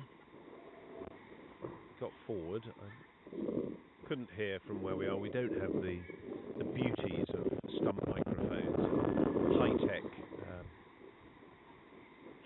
audio equipment. The wind just starts to get up. I appreciate your screen is probably rattling a lot with the camera movement under the extreme wind conditions. Played on the offside, picked up, and a quick single taken. Could have been close.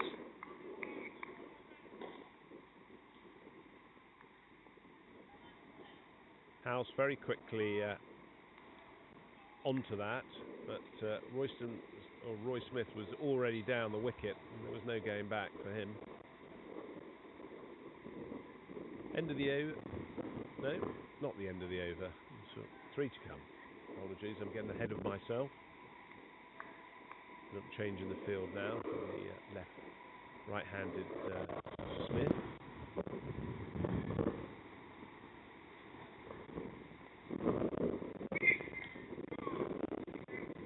It's very strongly played to the backward point region, no run.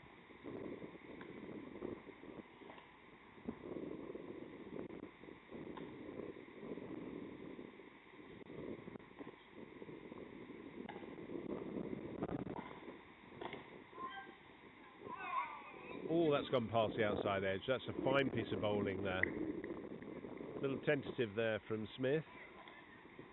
Just looking to guide that down through the third man region. I'm not sure. I always feel that's a bit of a get-out shot. You know, you're consciously trying to play that ball down to the third man region. Got to slip as well as a backward point. That's more of his strength. Diving through the ball, no run.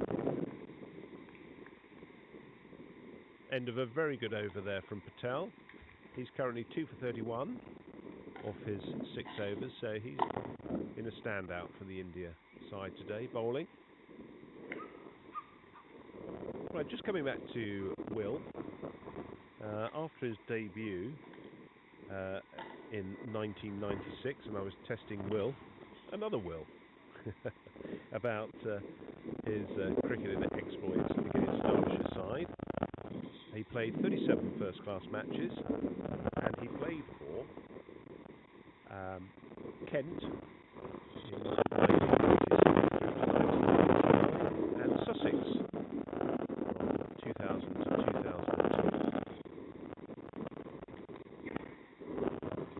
Just a little tickle on the onside there.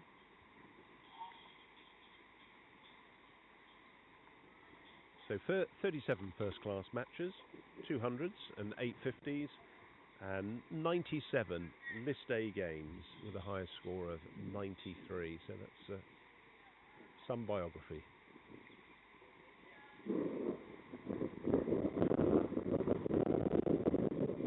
Smith just coming forward, no run there.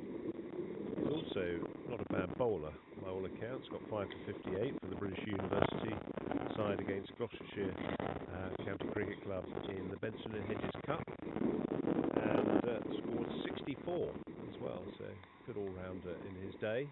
Not sure he's bowling too much these days, just probably concentrating on batting. And he got the man of the match in that game, so everyone remembers the old Benson and Hedges Cup. Nicely coming forward there, no run. Toured Bangladesh and Australia with the MCC.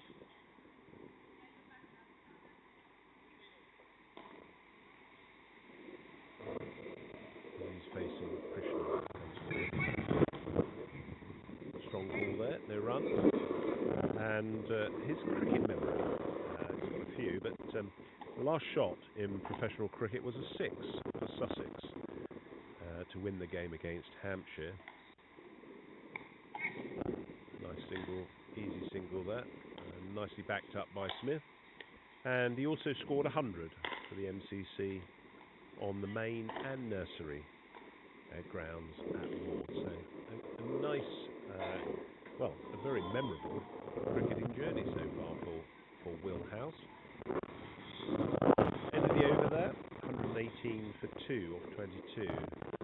Very solid start from England. Still lots of batting to come. We haven't yet seen the batting of Richard Trotman, Alex Richards, Tawseef Kazmi, Martin Gidley, Kevin Gilder. Plenty more to come.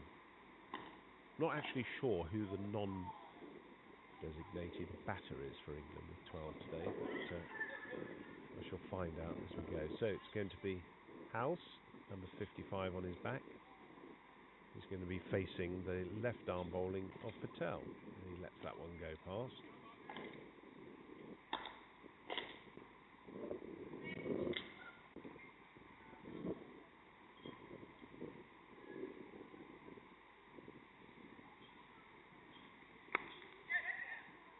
That's very smartly played on the offside, and a good piece of fielding from the extra cover region there. Going to be, wasn't struggling, but he got back in good time. So 2 more to the total there for House. Looks very strong off his back foot.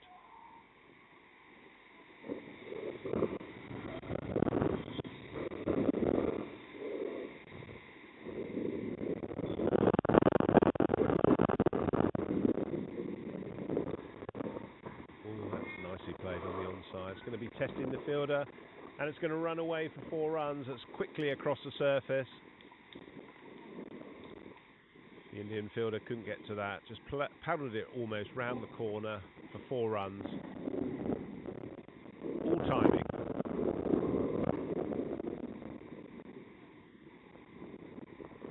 So India have decided to put a fielder there.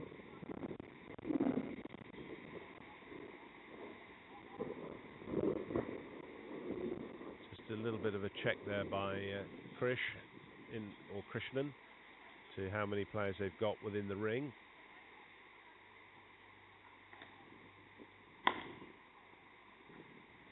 Patel just coming over the wicket to the left-handed House. He's missed that. One of the rare occasions he's missed the ball. Again, just looking to run that down. There's a vacant region down there in that third man region.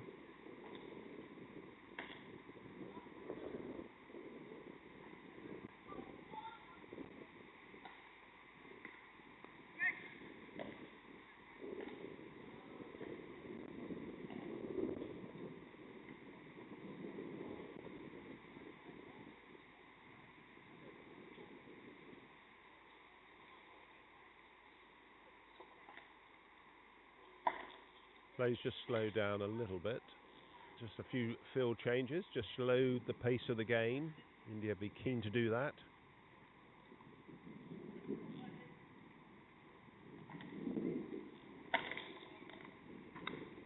That's superbly played off the back foot there by Smith. Just a single though.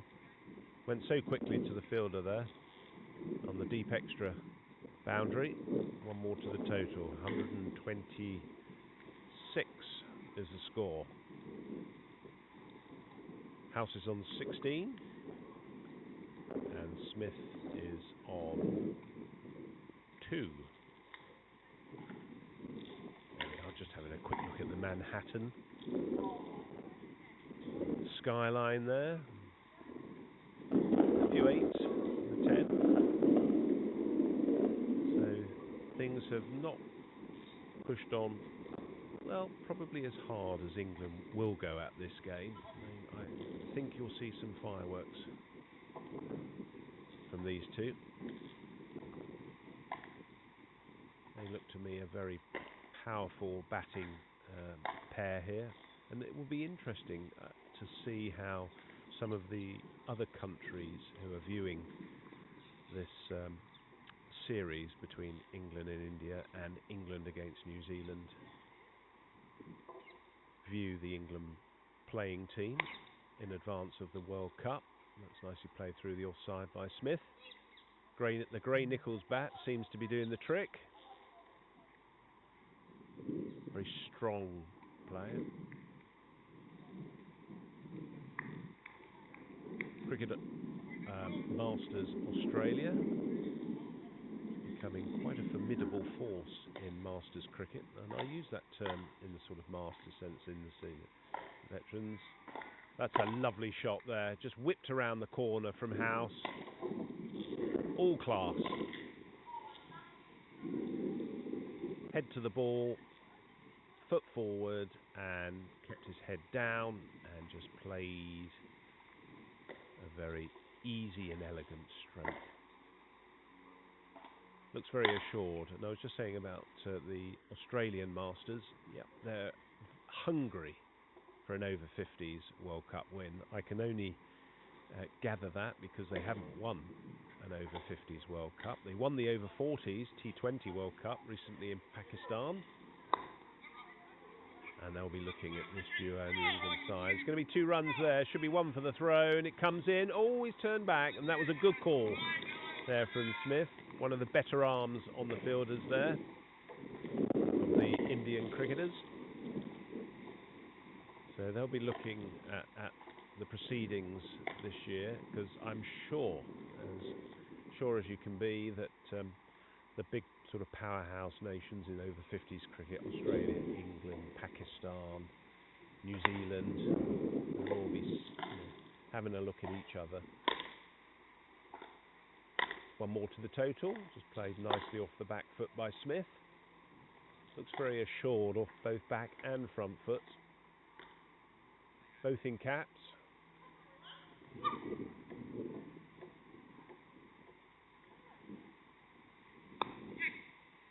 Nicely played on the leg side again by House. 1 more to the total.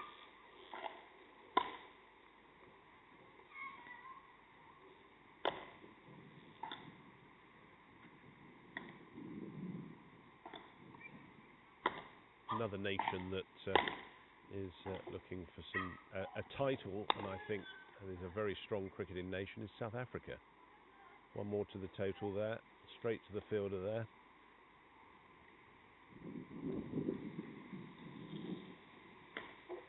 Sanis, the fielder, at the long on, so that moves the score on to 135 now. House is on 22 off 19, and Smith has not got to double figures yet, but he's off 5, I believe, off 19 balls.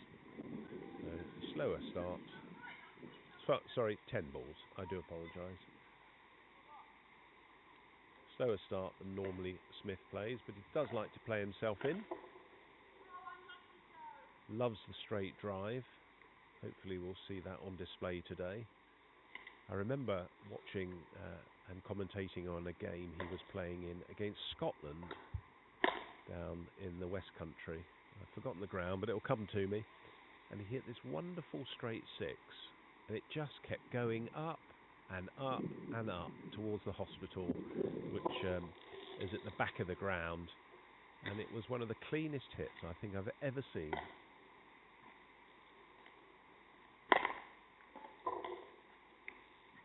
Patel continue. He's bowled well.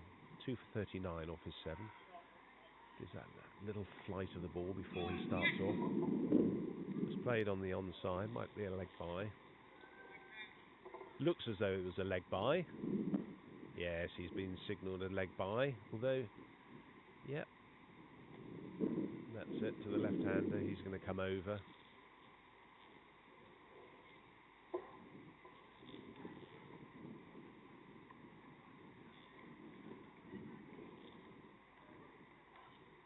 Just played down, run down to third-man region. Easy single there.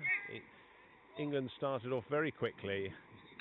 Made very much light work of that single.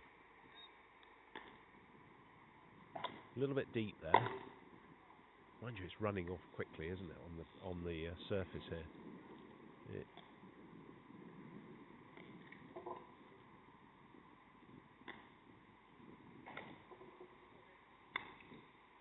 That's a cracking shot over the offside. Just the one run though. Sanis is the man there. He's done a lot of work on the boundary today. He's got a good arm on him.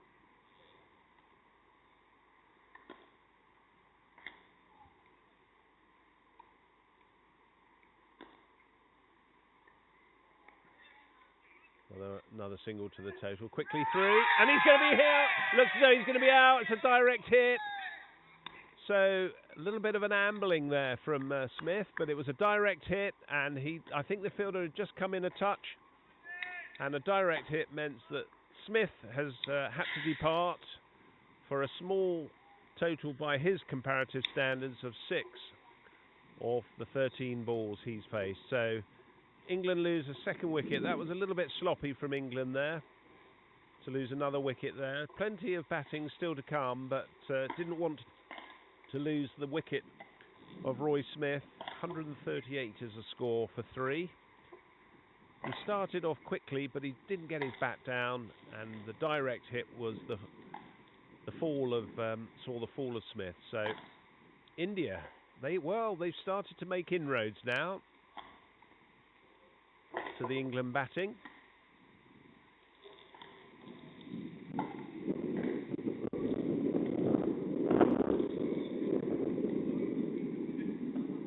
Interesting times now. So 3 wickets down, and the new incoming batsman looks as though it's going to be Alex Richards.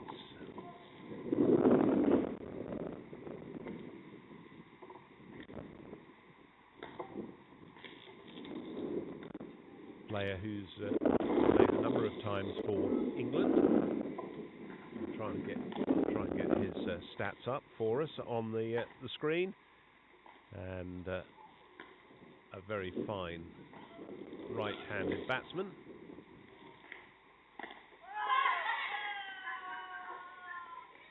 Played 12 times prior to the start of this season. 11 innings, 2 not outs, 396 runs and an average of 44, with the highest score of 117. So he'll be looking to capitalise on that average. 44. Nicely forward there. First ball. Very watchful.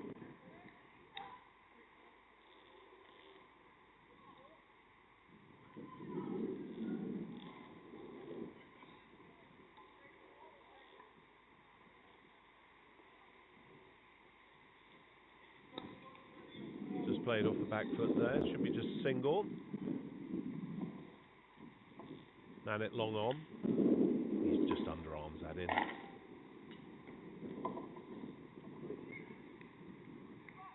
End of the over there. 139 for 3. Right, we're 25 overs in now. Willhouse is on 23 off 21. And just a single there to Alex Richards off 2 balls. Almost a runner ball there for Willhouse at the moment off his 21 balls for 23 runs. Important that he hangs around here. Builds a partnership with Richards for England.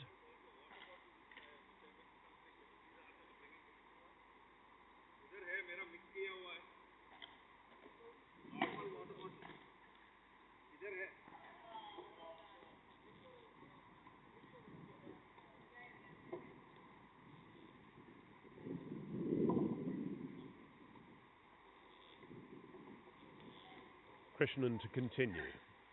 Left arm orthodox coming in between umpire Raf Patel and the stumps.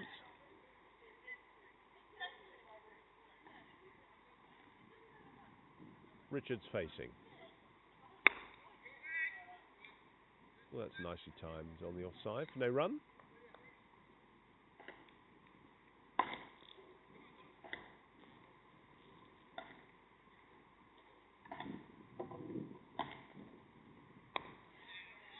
And well forward to that one.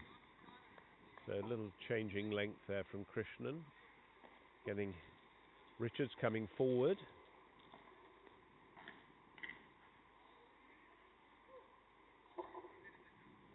A little bit more air. Good use of the feet there. No run. It's encouraging for Richards. Good use of the feet there early in his innings. A lot of players might be tempted to just stay in their crease. He's come forward there. No run. And the field perfectly set here. The short extra there. Got a long on, long off as well. Just in case it goes past the man. And the deep extra. Oh, that one nearly hit the stumps. He was just looking to sweep that. The broom out there. Kept his head down. Didn't get hold of the ball.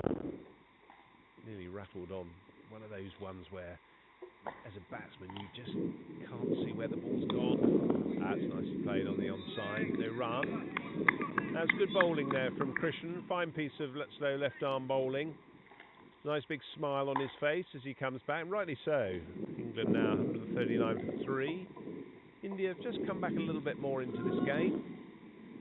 26 gone, and yeah, they're just pegged away. Got 3 good wickets there.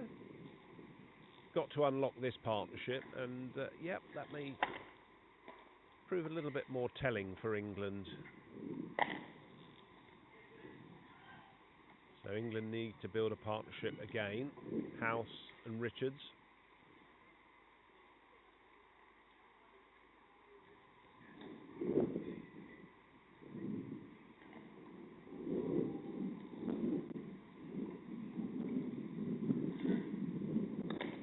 Played on strongly on the offside there. No run.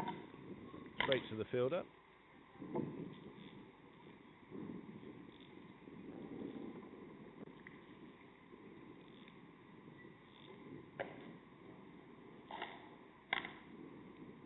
It's just come to me who that bowler reminds me of when he starts his run up, and it's Muralitharan. And he plays that. That's a lovely shot by House. That was just wide. 4th, 5th stump. 2 runs there. He's just let that run through nicely down to the 3rd man region. And Will, you know Muralitharan has that ball he throws up, doesn't he? And it right at the start. And if you watch Patel, now watch him. Well, there, watch this as he gives it a 3 little wiggle. There, that with a right hand, and he throws the ball up. That's very well hit, but no run there. He's just got that. You see those little traits, and I don't know how you pick those up as cricketers. You have those ways of that you do, those little things. That's nicely played through the offside, and that's 4 runs. Crack through the offside there. 4 more to the total. So he's starting to look quite penetrating with the bat. A little bit of a chat in the middle there with Richards.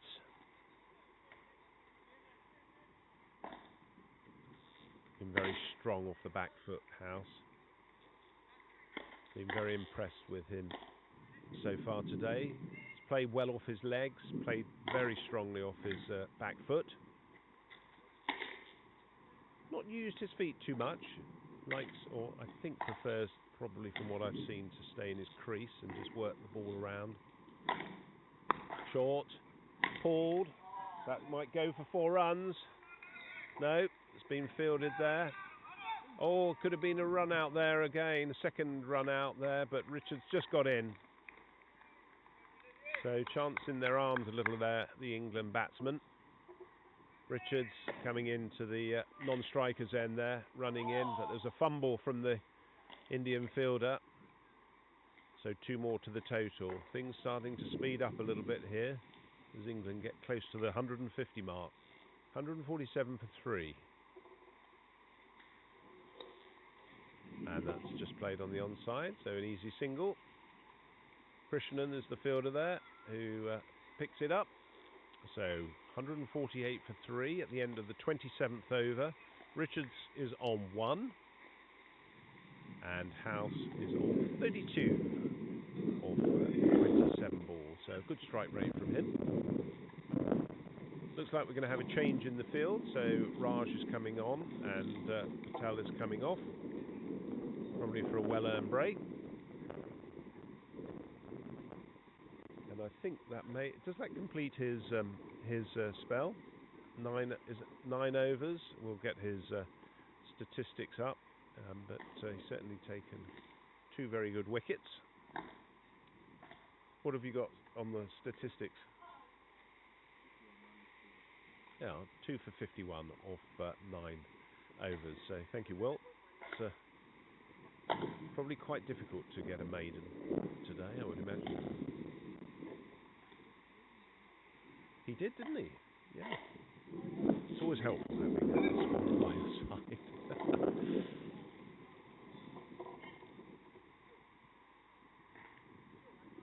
Right, Krishnan to continue. He's going to be bowling to the left-handed House.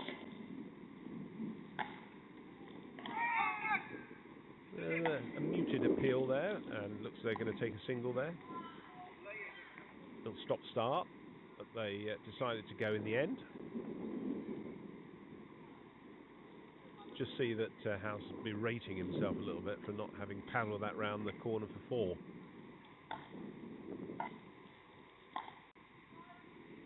I think it's quite effective, this left-handed and right-handed combination. I don't know whether that's by design from the England selection management, but it's worked very well. Just played on the onside there.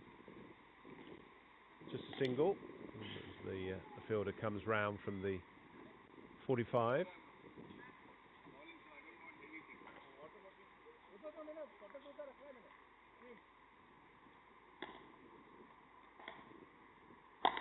Rajiv Sen is the fielder there, who was the bowler early on. That's cracked through the mid-wicket region, and that's going to be 4 runs to House. So a very effective shot there. No fielders in that region. Very quickly play, very quickly onto that, and 4 more to the total. He moves on to, as you can just see the replay there, as he gets down almost on one leg there. Yeah, cracks that through the mid-wicket region. No run is the call. Very quiet in the field from India today. Got a long on, long off, and a deep mid-wicket, and a deep square to the left-handed House. More traditional extra cover region.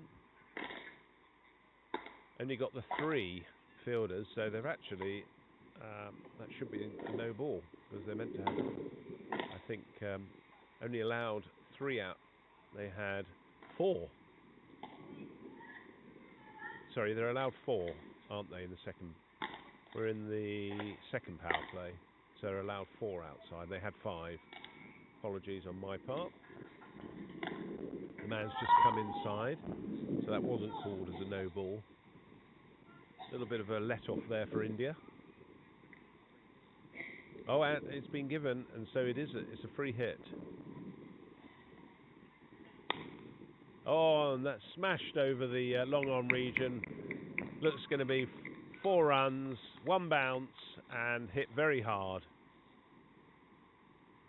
Lovely contact there from House. That's gone right over to the tennis courts.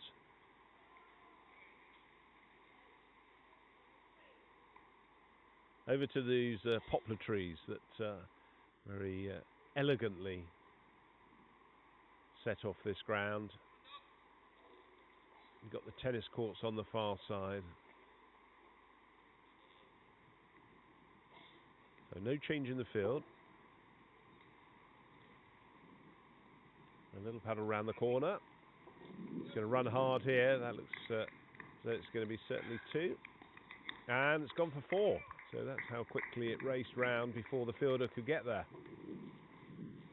So 2 4s on the bounce there for House.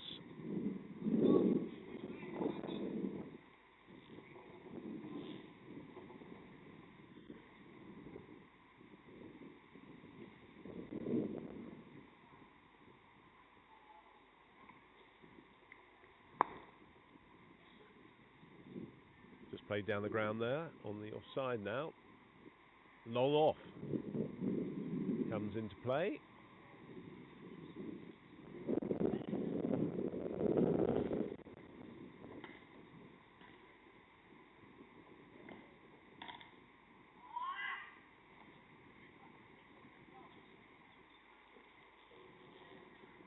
So, as you can see, a fairly consistent run rate. Just starting to edge up a little bit, as you would expect. 5.86 is the current run rate. I'd be interested to see how India are going to look to contain these two.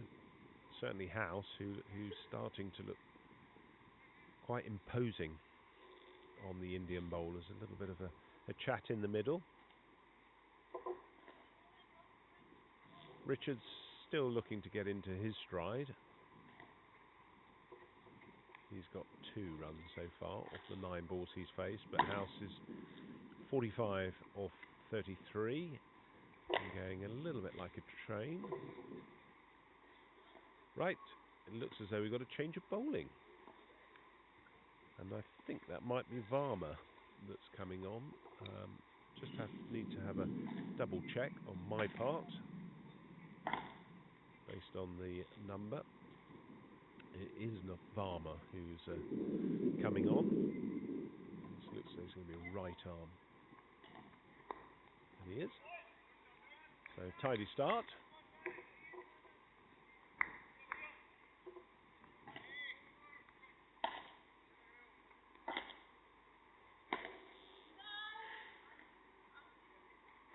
Short, just played on the offside, just a single there. Easy single in the end, very quick between the wickets. These two.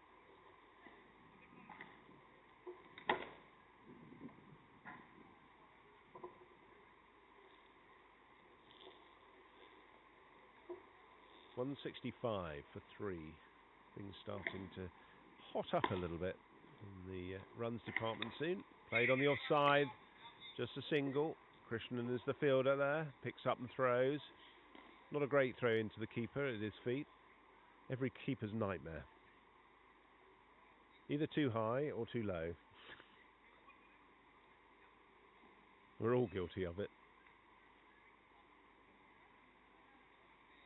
House facing. Just dabs it down. 1 more to the total. Just happy, these two, to pick up the singles, get themselves in, wait for the bad ball.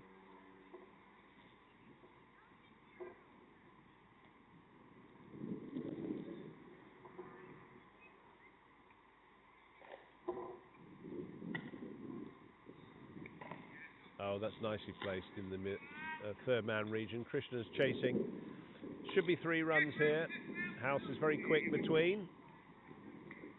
And he's very successfully come through for the 3rd run there. 3 more to the total. Nice little play there by Richards. Little guile there in the older head of Richards.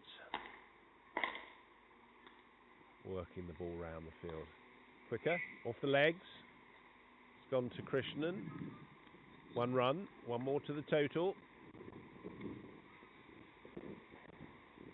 Run rate starting to rise ever so slowly. 171 for 3 off 29 is the score. As you saw on that Manhattan, 16 that over, one before last.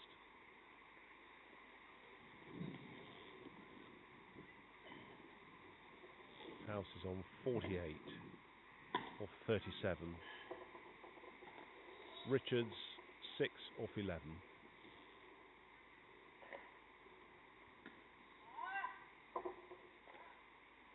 Right, we've got a little bit of a mid-wicket conflab, and are we going to see some new bowling change? We are. Looks as though Krishnan's coming off, and we've got a change of bowling. Is it the opening bowler coming back on?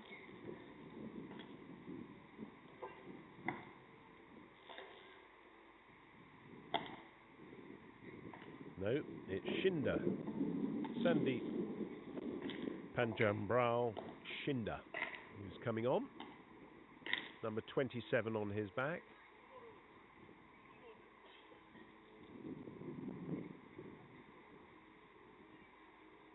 He's going to be bowling to the left-handed House.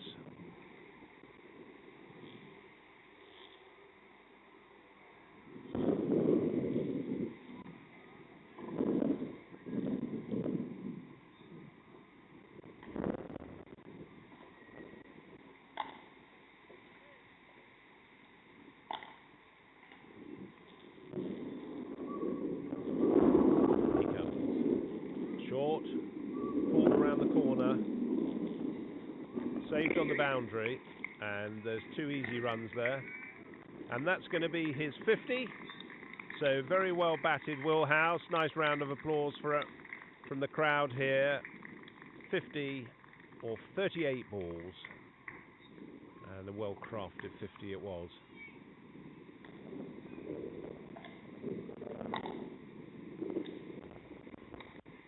And that's pulled, sorry.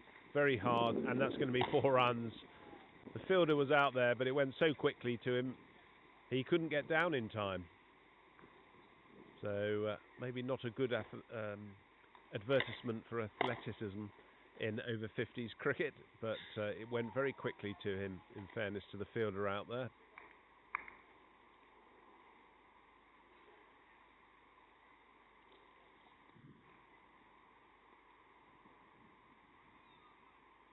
Sweet timer of the ball is House. That's a better length. And that's gone out to him again. Looks like that's going to be another 4. So that fielder's being kept very busy. This time it's gone a little wider to him, but very sweetly struck by House. 4 more to the total. Moves him on to 58. So he's just starting to open up here.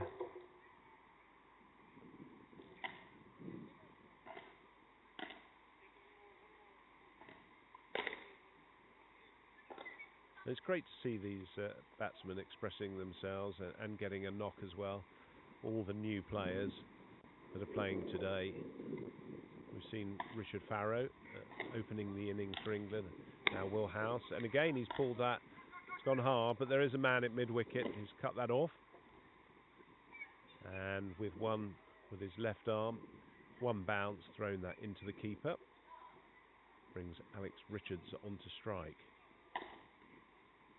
Little change in field, just bringing up the man from what was the deep square for Will House into the point region. Still got the extra cover out there, long on, long off, and deep square.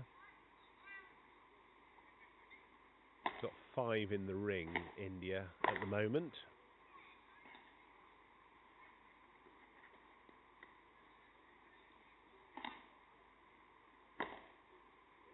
Oh, full toss. Didn't get hold of that. It's going to be 2. Good fielding on the boundary there. It should have gone for probably a lot more than that, but it was a bit wayward there. Full toss on the leg side. Sometimes quite a difficult ball to play. Tend to eyes light up, lose sight of the ball, and you get bowled. Short and wide, giving us A wide. Now, is that one of the first wides of the day? First wide of the day, so there's a surprise, but maybe not. They've actually been very disciplined, the bowling from India. And again, a little bit more air there.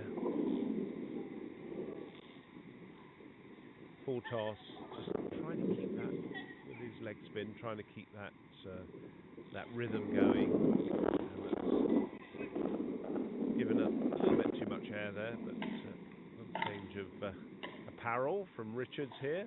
Going to have some drinks, I think, at the end of the second power play. Score is 186 for 3, and we're going to have a short break in play.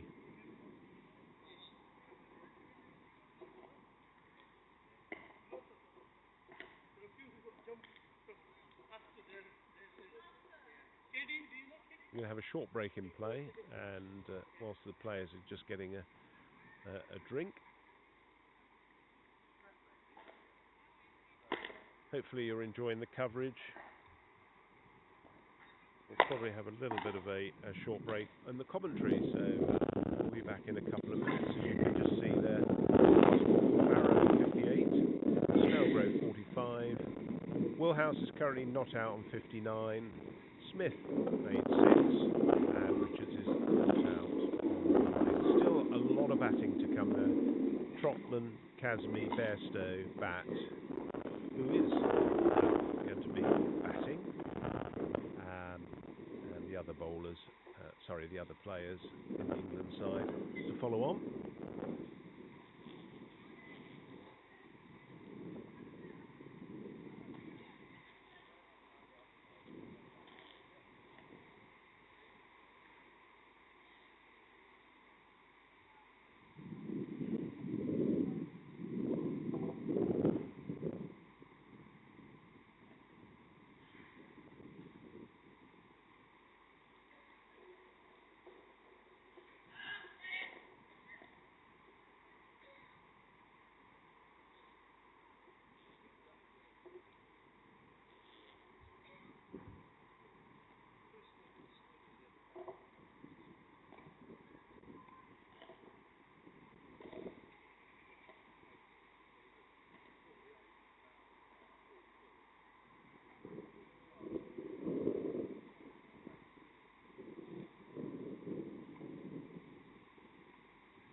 Right, looks as though the players are getting themselves settled and ready to resume.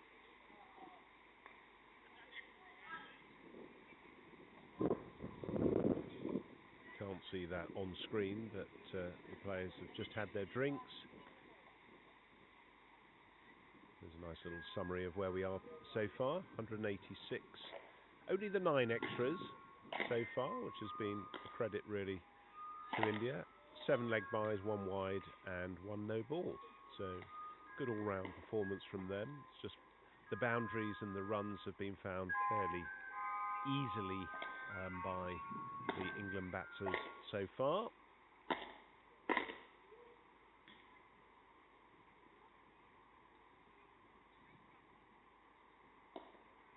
The other player who's making his debut today, well, not a debut, but I haven't seen him, so a debut in my eyes, is Kevin Gilder, who is the cap number 103 for England. I think he's played 1 game before. I'll get his stats up. Plays for the Cambridgeshire ECB over 50s, left arm spinner and a right-handed bat. So great to see you, Kevin. and hopefully you'll be enjoying your day. He's a teacher of maths in his day job from Wisbech in, I hope I pronounced that correctly. Is it Wisbech or Wisbech? Wisbech. Wisbech in Cambridgeshire. Previously played for St Ives Town and Warboys for 24 seasons, so played a lot of cricket in the East Anglia region. The players are just getting themselves set. Big Somerset fan, Kevin is, and for those of you around the England over-50s, whether it's family, friends, you'll know that there's a gentleman by the name of Scott Boswell who's been helping with their fitness and coaching, and what a fine cricketer and person Scott is. He's been doing some great stuff with the England over-50s, but Kevin is actually an avid Somerset fan, and you'll know where I'm going perhaps with this story. So apologies, Scott, as play's about to resume, and Varma's going to be bowling his second over. Played very easily on the leg side to Richards. Just a single. Well, that was Somerset played. I think it was Leicestershire in the 2001 C&G One Day Cup final when Scott bowled that 14 ball over and had a number of wides in it. One obviously he won't forget, or a lot of cricket fans, but it happens to us all. Short, just played on and run down, going to run away for 4 runs. He won't get that, I don't think, the fielder. In fact, he's given up. And so another 4 to the total for Will House, who moves very confidently on to now 63. And yes, that was one of those games, 14 ball over, and there we are. You should, as Richie Benno would always say, it's happened to us all, but nerves can get you. No run there, just sends Richards back.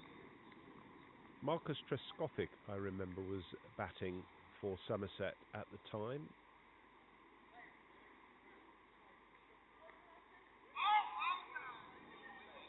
Big swing there, no runs. So one of the first to go past the outside of the edge of House's bat.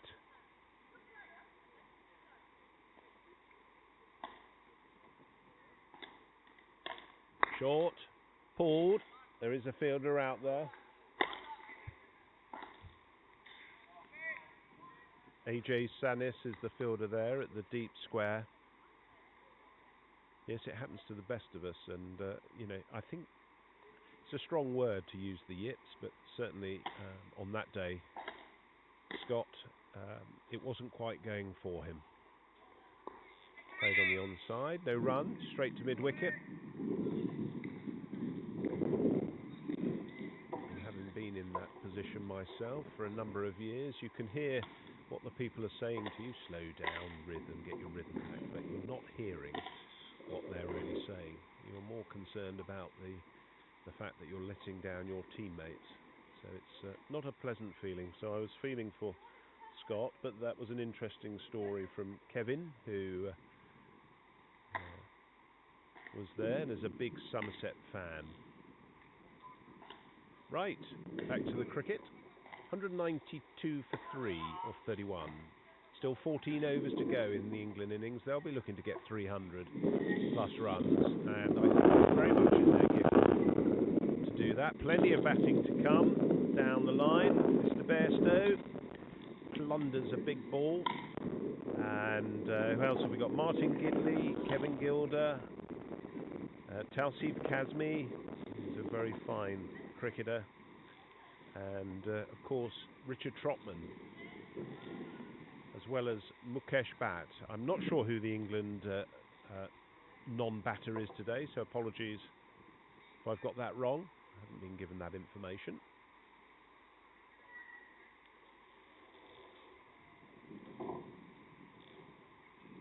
Right, it's going to be AJ Sanis who's going to be on, who's bowling. Played on the onside there. Should be an easy 2. Yep, and they're going to come back. So 2 more to the total. And takes the score on to 194 and House on to 66.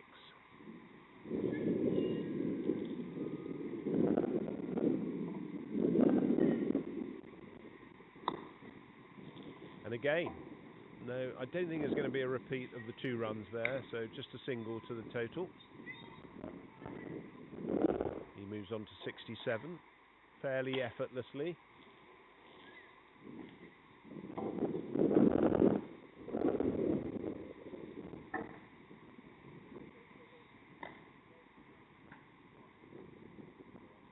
India toiling hard in the field here.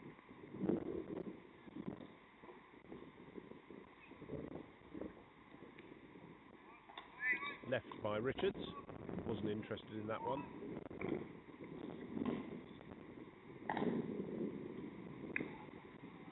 England just starting to up the intensity a little bit here. Only the 3 wickets down, so plenty of batting to come. Ribbon on the off, no run. House looking for it.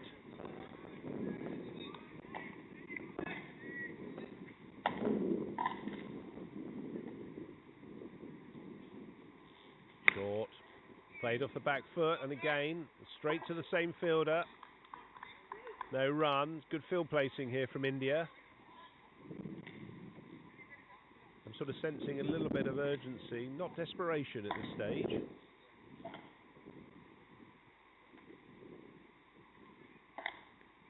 Oh, that's a little bit wild there from Richards. But good bowling from Sanis there. Only 3 runs off the over, so it's a good start after the drinks break.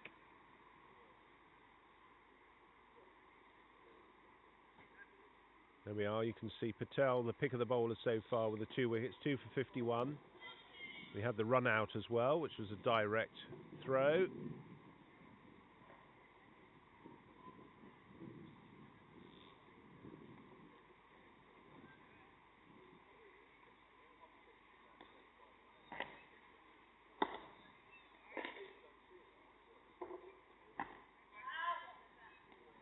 Barmer to continue. Sun shining. Flags are fluttering. People are drinking. It's gone up in the air, over the field, in ring. It could run away for 4. No, it looks as if it's just going to be picked up on the boundary. Or not kicked to the boundary. 2 runs there, 2 more to the house total.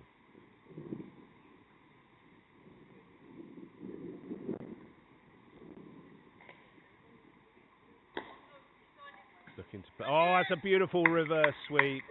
That is a very classy shot. 4 runs, 4 more to the house total.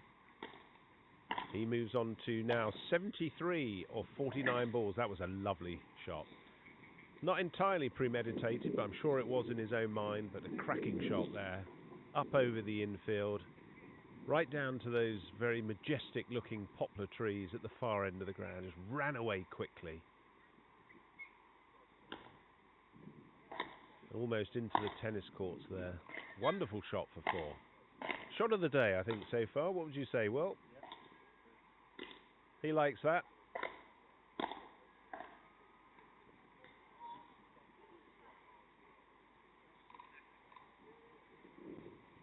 Yeah, I'm going to have to challenge you. You've got to come up with a fact about this ground at Broxbourne, or about Broxbourne, that we can air. Or Broxbourne. Something that's of notable historical interest. That's nicely driven through the offside. Just to 1. Yes, I heard that, Chris. Yes, well, that I think has been recalled to us from Budge.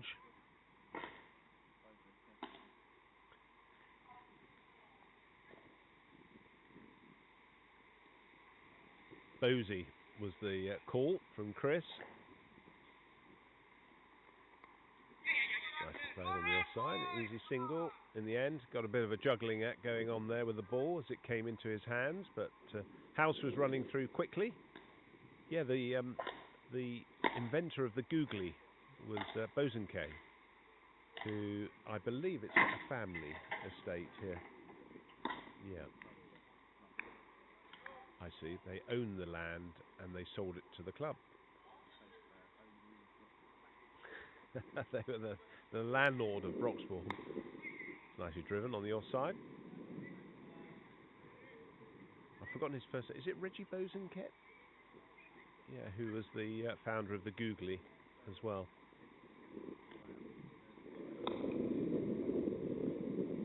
Right, that's good intel. An old mansion house is now a golf and country club, so you may have heard that. Right.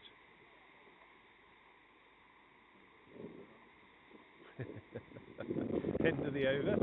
204 that the score has moved on to. Right, we're in the third power play now. They can have 5 players outside the 30-yard ring now, India. I'm sure they'll use all of those 5 players and just keep the 4 in the ring. 204 for 3. Big total in the making here for England. House is on 75.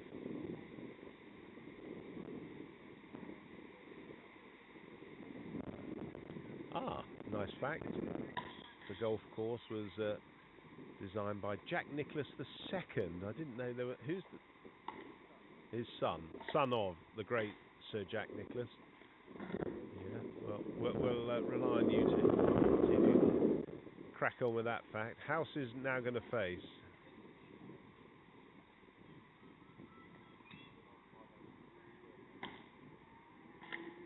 He'll be looking to set the house on fire here.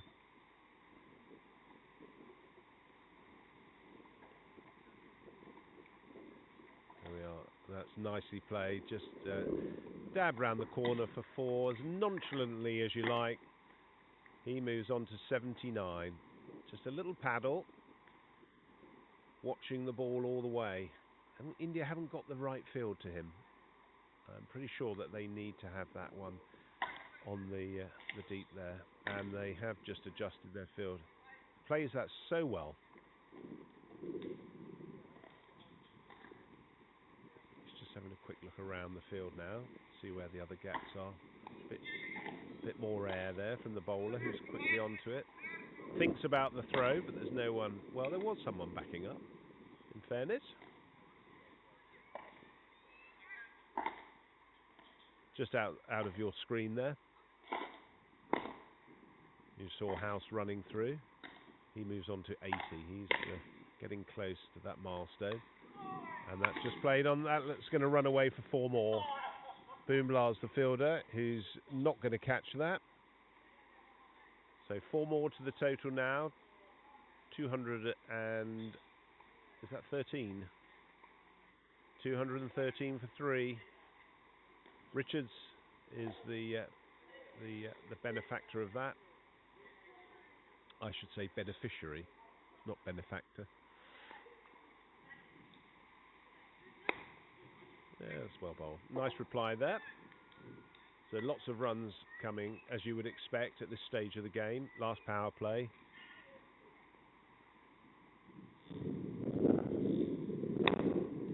Driven and well fielded. House just got back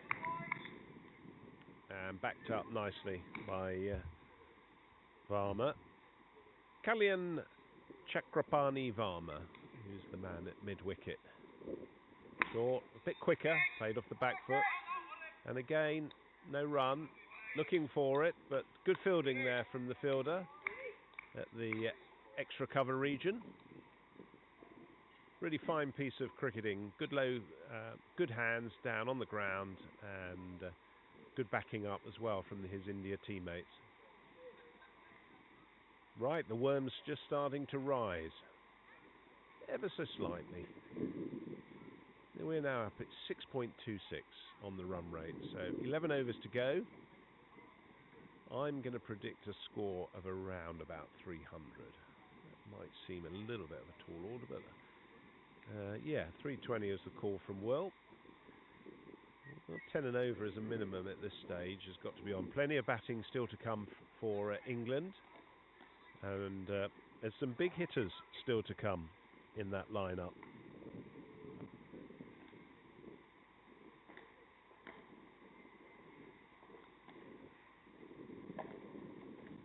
Rajiv Sen is the new bowler who's going to come on from the far end. He's currently 0-29 of his 7 overs, so he's looking to finish his allocation. House just moving the side screens. A bit of infrastructure movements. He's going to have them split. That makes a lot of sense.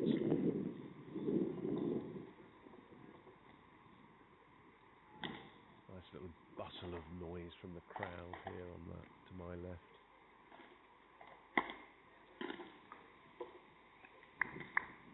Half past 2, so not long till a little bit of lunch in between innings. Oh, he's got an edge on that, but quite lucky with that. Yep, certainly got an edge on that, so one more to the total. I don't think that was a catch to the keeper.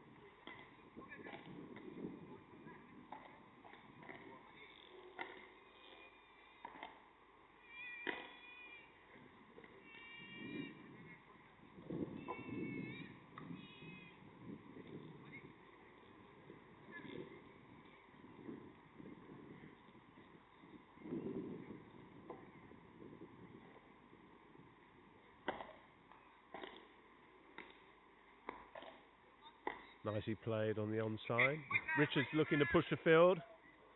Yeah, the fielder there came in from the mid-wicket region. Just a single.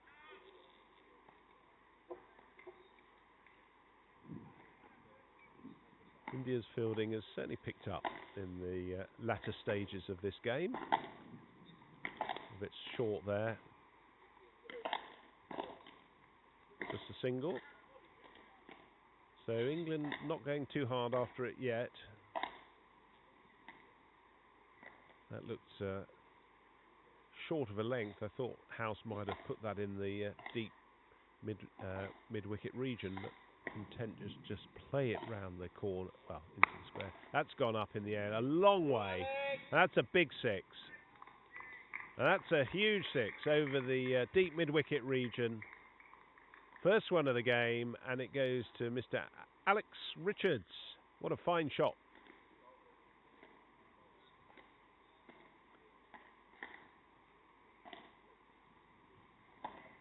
Just rocked back on the back foot. And pow. That was battered with a capital B.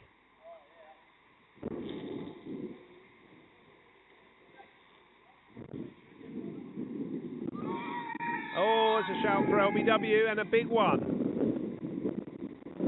Ball kept a little bit low on him. Not sure whether Richards was suggesting there was a bit of bat there.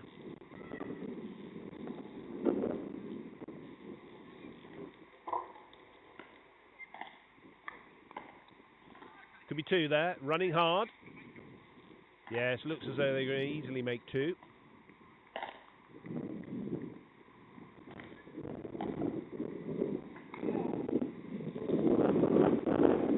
That's the end of the over. So a good over there for England with that 6 from Richards. Just pushed up the run rate there. Reason why I like a little play on words. We've got to have a bit of fun, but the game today is sponsored by Atlantic Cod. So I was just wondering when I said battered whether there was anything that we could use as a play on words. I'm sure there are many others, but I won't bore you with those.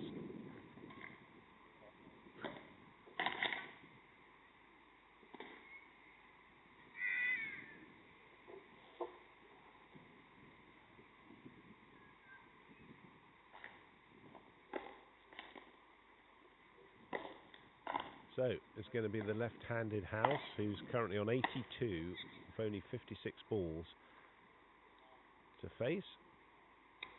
Oh, that's creamed out to the mid-wicket region very, very tidily. Just a single, though. That's how quickly it got to him. Oh, it's going to be runs and buzzers. Certainly 2, if not 3. They're running. They're going to be 3.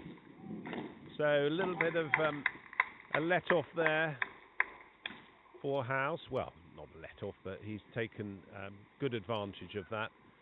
3 runs from what was only a single there brings Richards onto strike.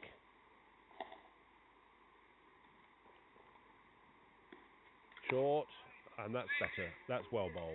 Just saw Richards coming down the track. He likes to use his feet.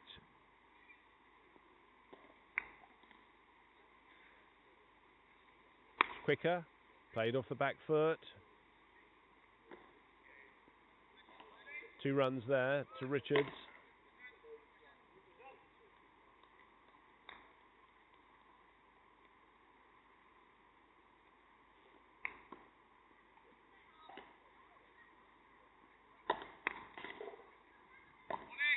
No run there. That's well bowled. Just trying to contain Richards here. A little bit of changing the pace on the ball and the length. Just played that then through to the shortish third-man region. Very difficult for a bowler to contain batters. Big open playing area here.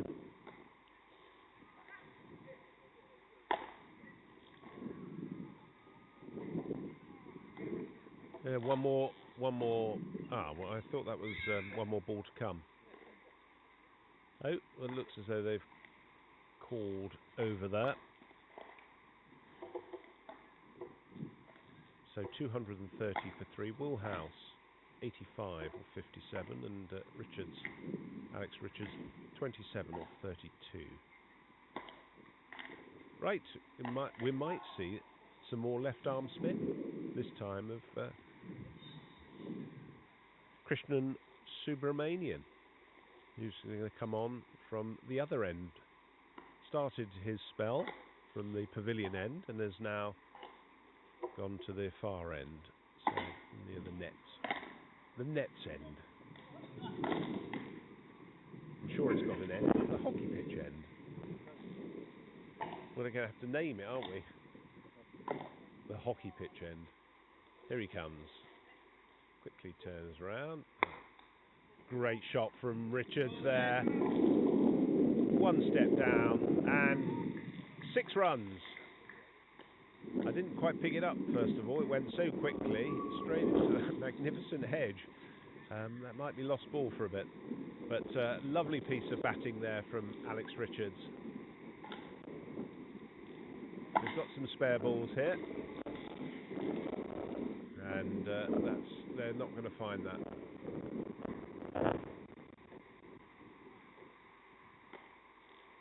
That was a lovely shot there from Richards. Just a couple of steps down the track. And knew where it needed to go. That was straight and 6. And again. Oh, 2 on the trot. A brace of 6s there for Richards. And that's an even better one. That was a wonderful shot.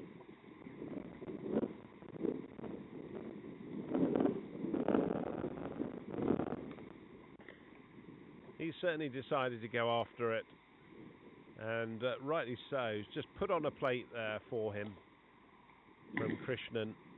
He's just getting a little bit of refreshment there. So he's very quickly moved on to 39 or 34. So his scoring rate has gone up very quickly. Fantastic use of the feet. Kept his head down and just went through the shot straight. 2 great 6s.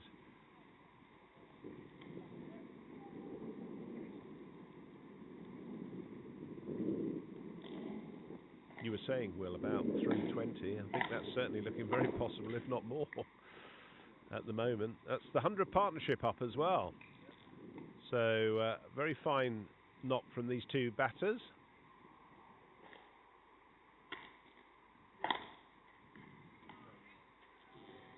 Definitely a high-scoring ground, isn't it?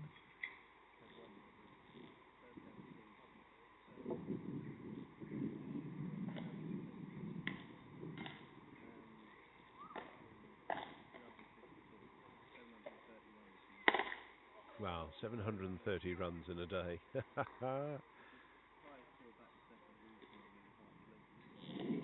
Bowler's graveyard.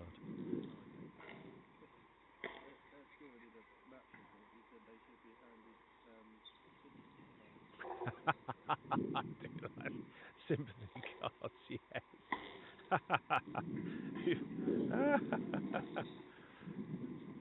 So you don't advertise for bowlers here. Then you just advertise for batsmen who want to score lots of runs.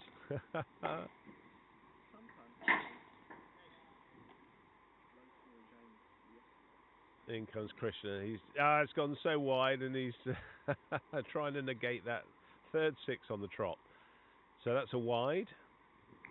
So let's, with the long on and the long off back, let's see if Richards is going to take it on again. As he is. He looks poised, and he's gone wide, but no, he hasn't got all of that. I think I was previously saying he got 117 was his previous highest score for England. That's gone, and that's going to go away for 4. It's going off the edge.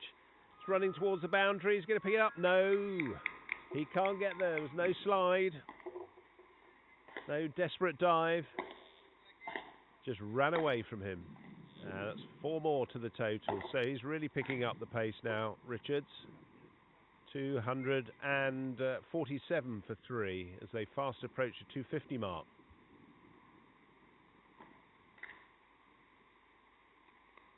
Oh, that's gone up. There's a man down there, but it's going to drop short. Could be 2 if he push him. No, is the call. So very wise. Just tried to get around the ball almost. It went up, but there is a player down there. Probably wise to just keep that little bit of that shot back. I'm trying to remember who that 117 was against. I have to rely on my memory rather than statistics or having statisticians. I think it was against Australia, actually. House to face. Oh, nicely. That's an LBW shout. Not sure whether that's come off the pad or a bit of pad and bat. We'll just wait to see. And the umpire has said it's come off the bat. So 1 more to the total for House, who moves on to 86 or 58, and Richards, who's rattled along now, 44 of 37 balls. Run rate's now nearly at 7, 6.73, with only 8 overs remaining of the allotted 45.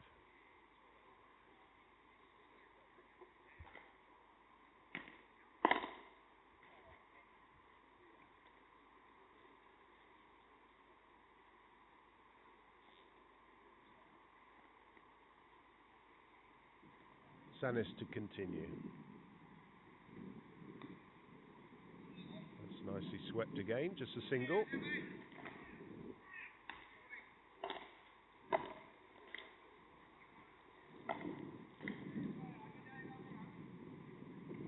It's been a little bit of a momentum changer this innings, and certainly those shots from Richards. Just try to cut that on the offside. There's a lovely statement of intent there by Alex Richards, trying to push on the scoring rate here for England with those 2 sixes.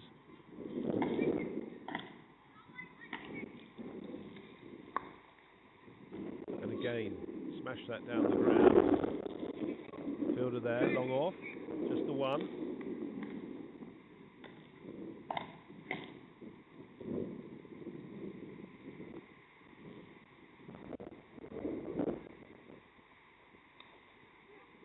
Looks as though that's going to go all the way to the boundary again, and that is another statement of intent. This time by Will House, and that's a maximum.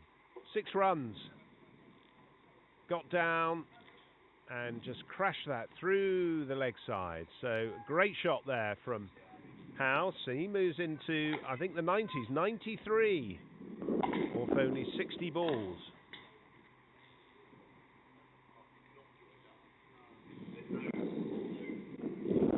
Looks very solid and well organised.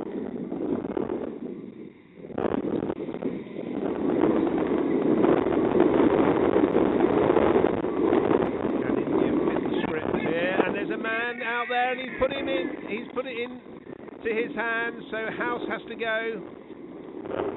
Looked very confident there, and he played off his legs, but it wasn't to be. That was a very fine catch at the mid-wicket region, just low down, 93 of 61 balls. So Will House 7 away from his maiden 100 for the full England side on his debut. So him and Richard Farrow have had a fantastic start to their England careers as he comes off to a very fine round of applause, and rightly so. He looked very competent.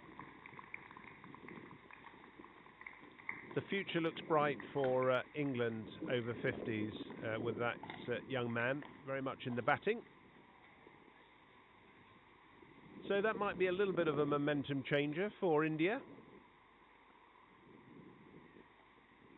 I was going to say that there might have been a bit of pressure from the bowler, but he's bowled well, but I don't think he's bowled that well. He just lifted his head a little bit, House there, and looking over, I think that. He was certainly looking in that region, that mid-wicket region. I do like the sort of simplicity of what he does as well. He knows his game.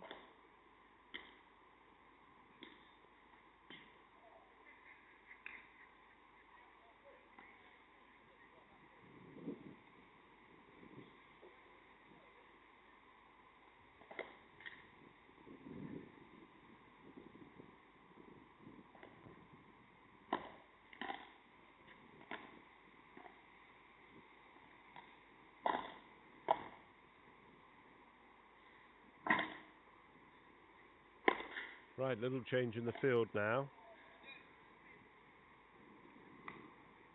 for the new batsman, and the new batsman is going to be Richard Trotman, player with a very fine record for England. Shall get his stats up for you shortly.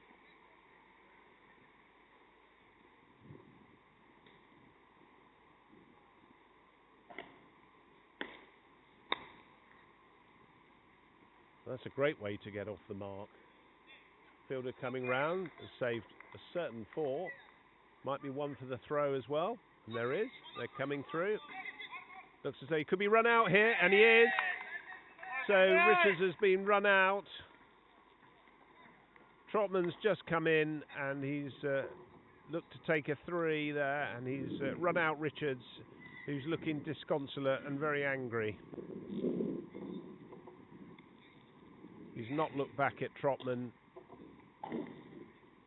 In the end, it was a very easy run out. So they might be limping a little bit there, Richards, but there probably wasn't, in the end, that extra 3rd run there.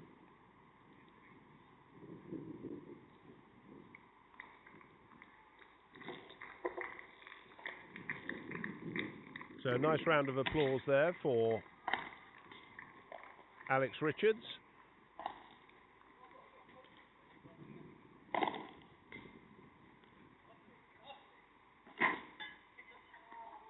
Just looking at his stats, how many did he make? Well, 45, so just shy of his 50. Not a nice way to go, that, being run out, but it wasn't done with any ill intention. It was just probably a misunderstanding of where Richards was in relation to the running. 55 off how many balls was Richards? 39. 45 off 39. We'll get there in the end. My fault. Okay, got the opening bowler back now. Looks like we've got Basney, who's come back.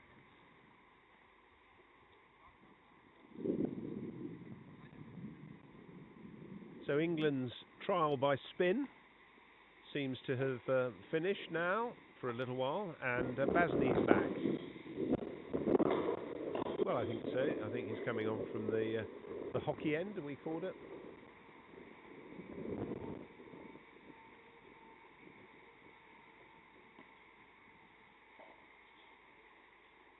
Trotman is going to be facing, and that's the new batsman is Tausif Kazmi. That's gone out to the mid-wicket region. Just a single. Looking very sprightly there, Trotman, as he's running between the wickets.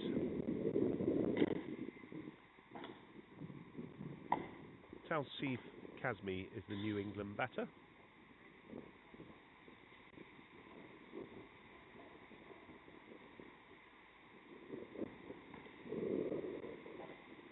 He's only played the 2 games so far for England. Very fine batsman.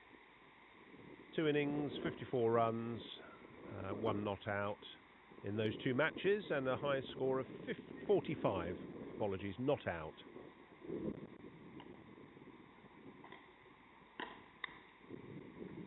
Oh, that's gone through the gully region or backward point for 4 runs. So good start. He's off the mark.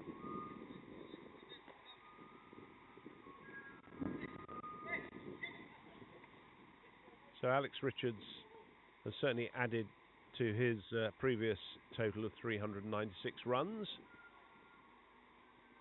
With that fine batting, his average actually was 44, so he's not too far off that. Yep, over 400 runs there for Alex for England. And that's going to go down to the 3rd man region. Just the 1 run.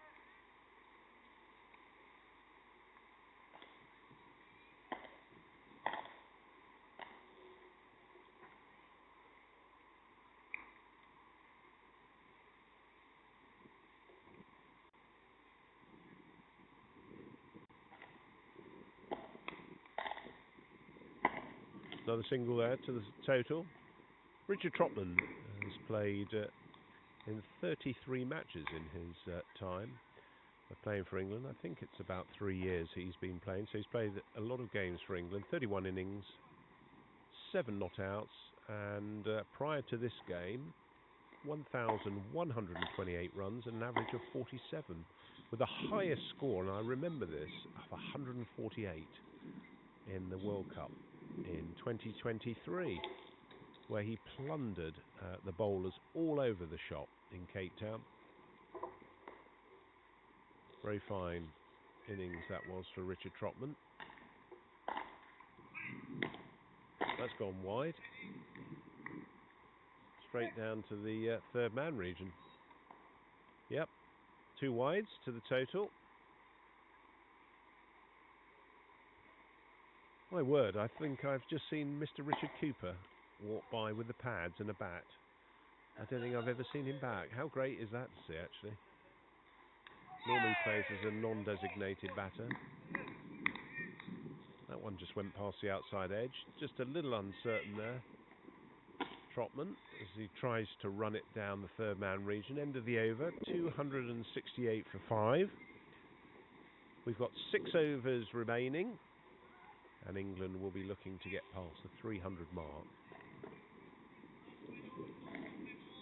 Also quite a decent bowler, Trotman.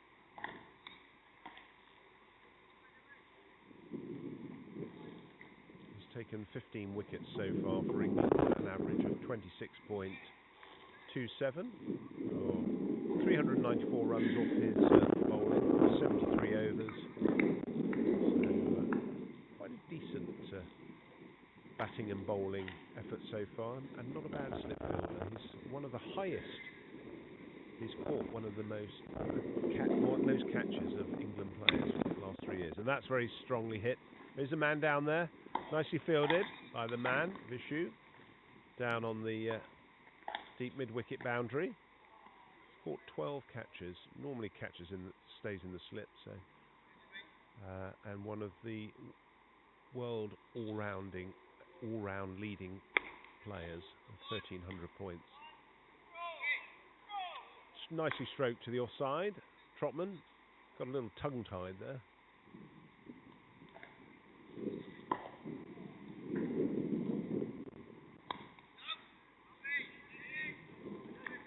No run there for Kazmi.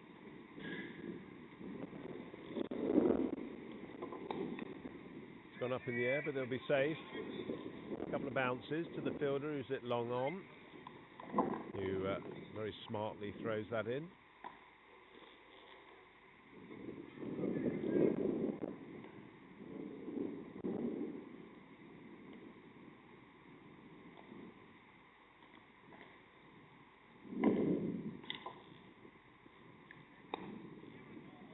Driven.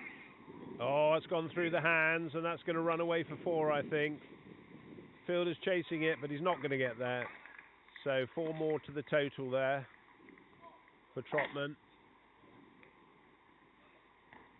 Driven very strongly through the offside.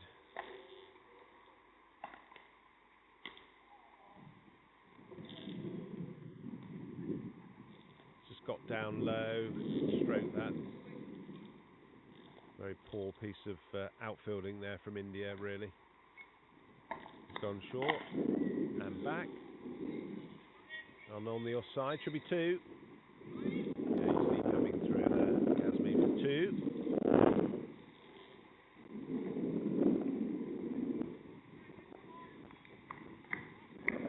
So, end of the over. England approaching that 300 mark, 277 for 5. Off 40 overs. 5 to go. As we look to see a sort of crescendo of boundaries coming from the England batters here. Now, both big hitting batsmen. Expect to see some fireworks and still plenty to come.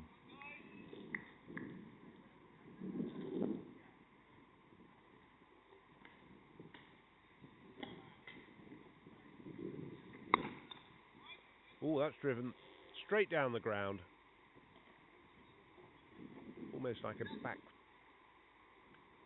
off Kazmi. Kazmi just went back and almost just flat battered it back past the bowler. Cut very hard. 2 men there. Oh, it's come off the ankle of Krishnan there. Just a single though.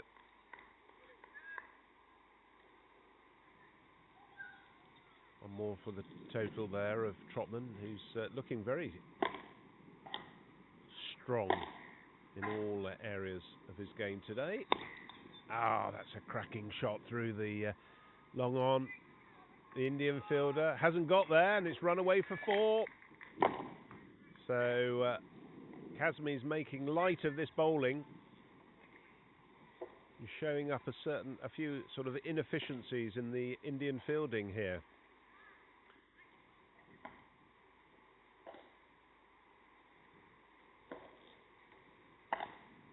No, nice and low in his crouch stance. Just plays that back. No run there. He's just waiting for the right ball. There's a quick look over to the leg side. I think he fancies a little bit of a dabble over there.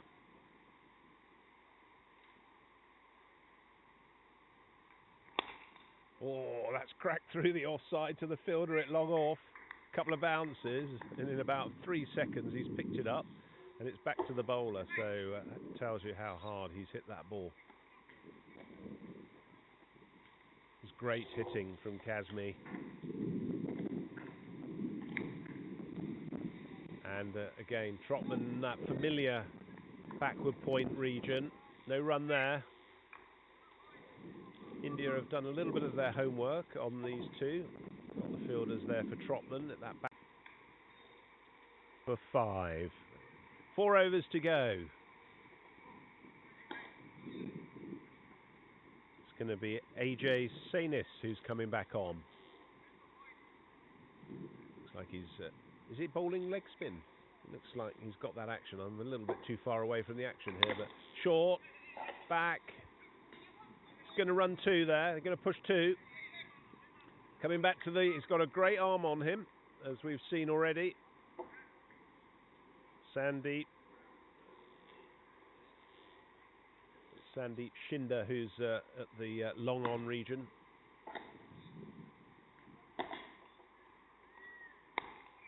Come down, nicely adjusted there from Kazmi. That was well bowled. Just dropped it a little bit shorter. Good use of the feet.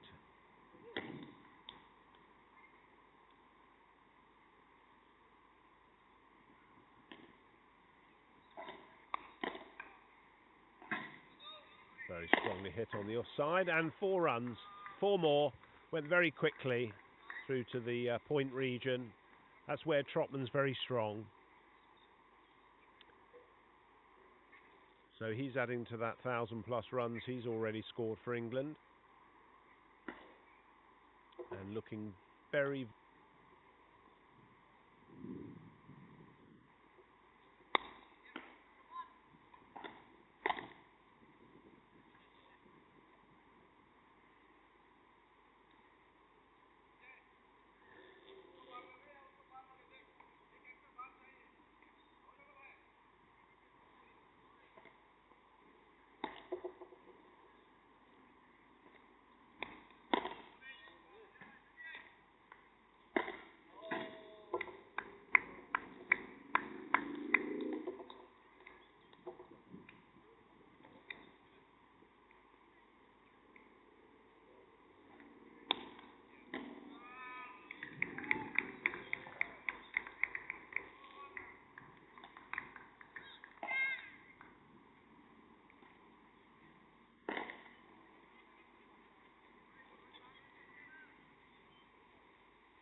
Waiting for the field to get adjusted here.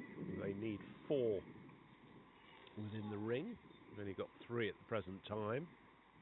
So Krishnan's just coming into the point region. Oh, but he sort of slapped that off his legs. Excuse me, to the mid-wicket region.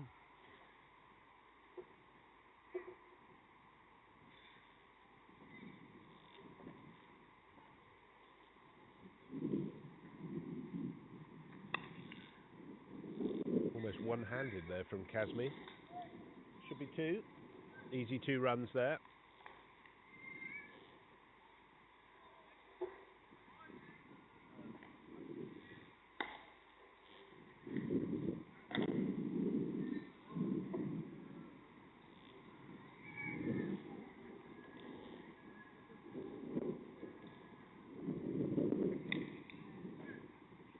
There's plenty of bounce there. Just the 1 run. Kazmi has played that, looking for a bigger shot there.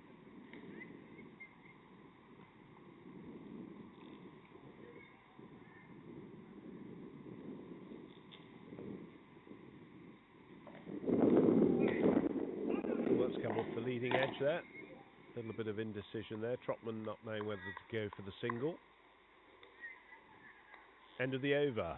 So not a bad over there in the end. 8 off the over.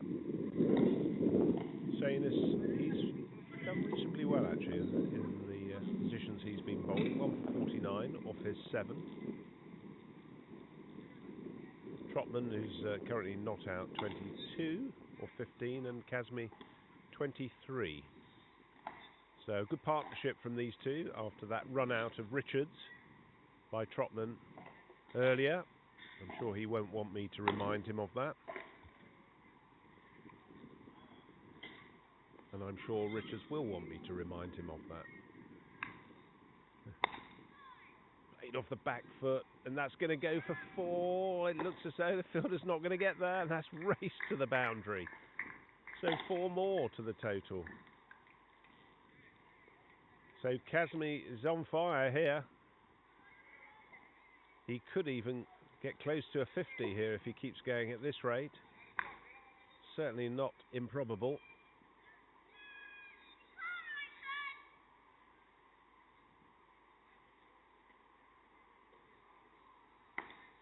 Yes, it is a big ground.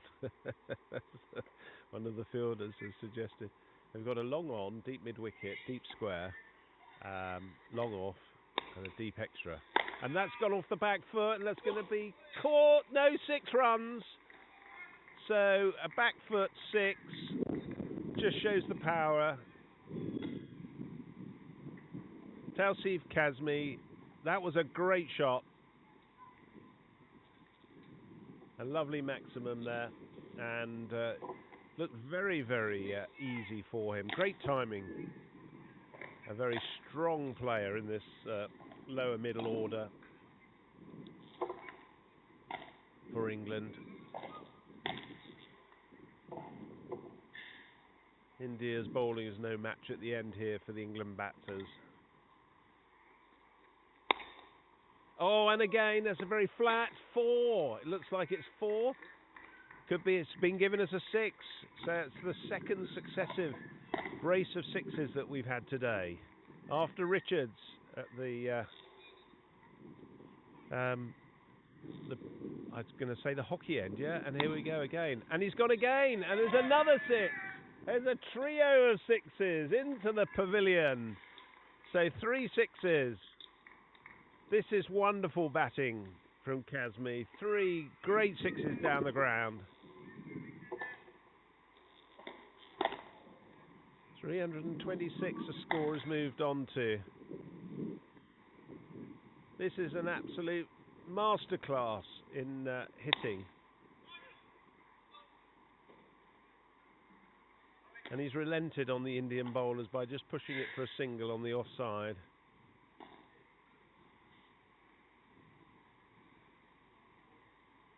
So 1 ball in the over. Sanis has gone for 1 for 72 so far. And just a single there. Trotman's got the strike. So Sanis 1 for 73 off his 7 so far as he tosses the ball back.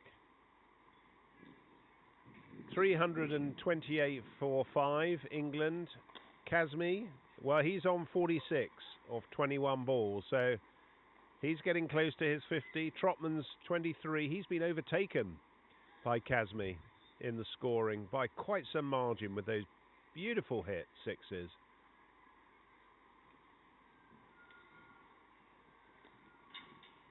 He's really taken some punishment, Sanis, but they were very well hit 6s.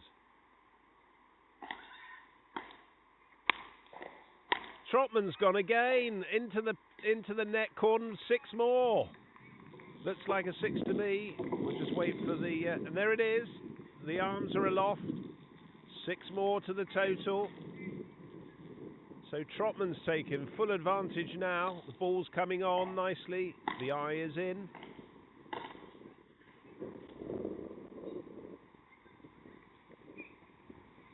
It's raining 6s here at the moment. Trotman and Kazmi show. And that's just pulled for 4 runs. A little inelegant for Trotman's standards, but very effective.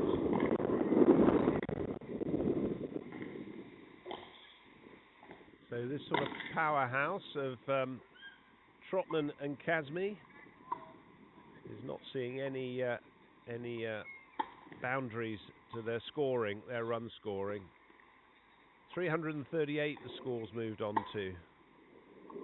I don't think they're quite going to get to England's highest ever one-day international score, which was 400 plus against, in the World Cup actually, in Sri Lanka. I think it was against Namibia. I'm not sure the exact score, but it was certainly over 400. And that's gone, and that's hard on the offside, through the offside, through the extra cover region. 4 more. Bowler's not trying to slow down the pace of his bowling. He's just putting it there. Trotman's taking full advantage. And he's now moving up closer to the Kazmi score. And there maybe is a little bit of a race between these to who can get to their 50 first. Trotman 37 off 19, Kazmi 46 off 21. And he's gone again. There is a man out there. Trotman's put it straight down his throat. 1 bounce into his hands. So he moves on to 38. Score moves on to 343. This is great hitting. Very clean hitting. Oh, just a little bit wider on the crease there from the bowler, Basni. That was better bowling. Just trying to get that Yorker length ball in there.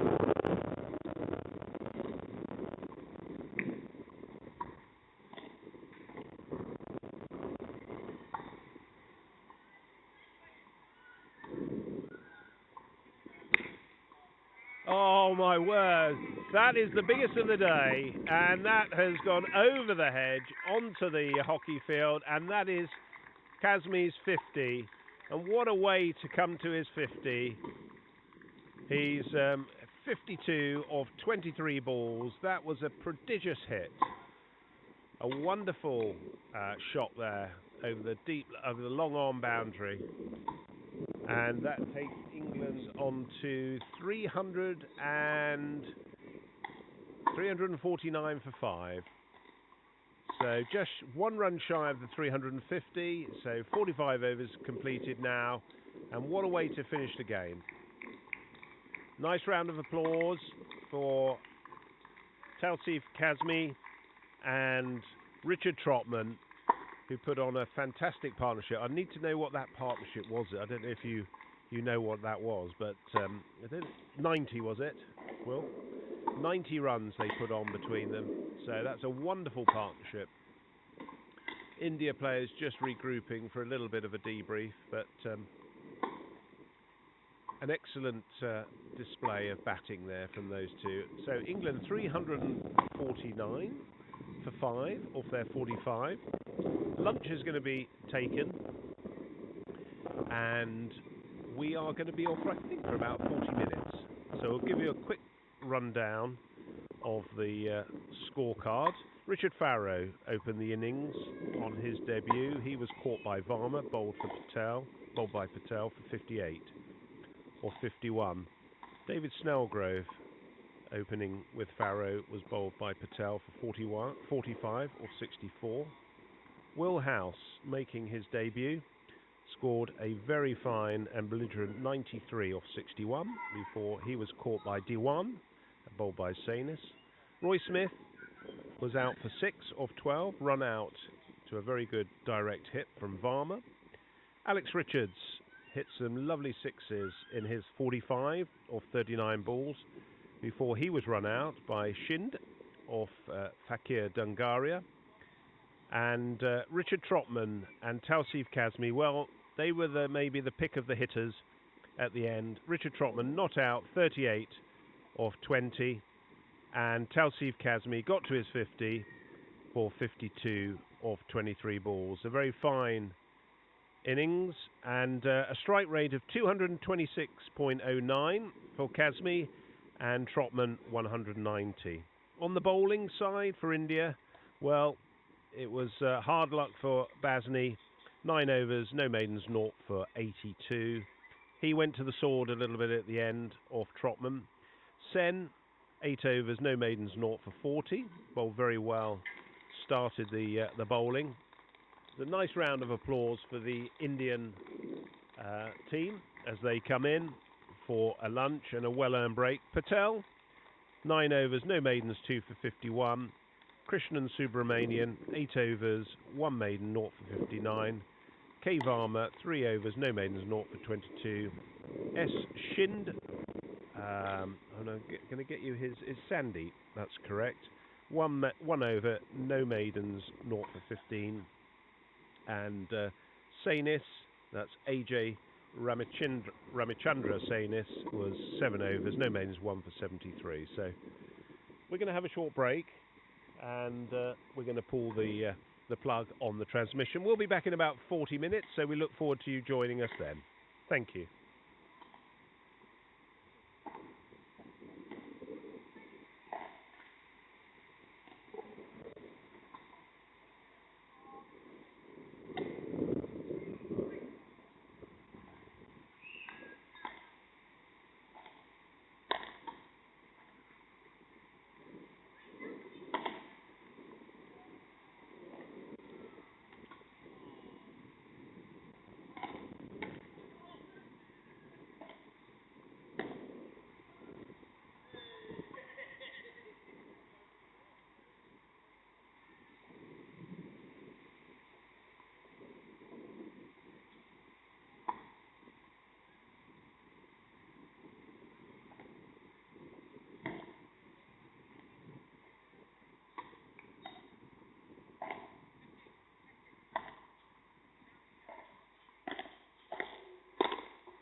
Welcome back. So England are now fielding, India batting. Start of the India innings. Virinder Bumla is the opening bat, who is going to be facing the young Richard Cooper. Right arm, medium quick, and I see that Bumla's opted for not wearing a helmet. Great bowler Richard Cooper is, and has been for England. At a very deceptive pace, bowls probably early mid-70s, and certainly bowled a lot quicker than that in his pomp. The sight screens are just being connected together. We're just waiting. You can probably hear some lovely wildlife behind me. Sounds like magpies. We'll give you a little bit of a recount on the score, and hope we're coming through to you nice and clear.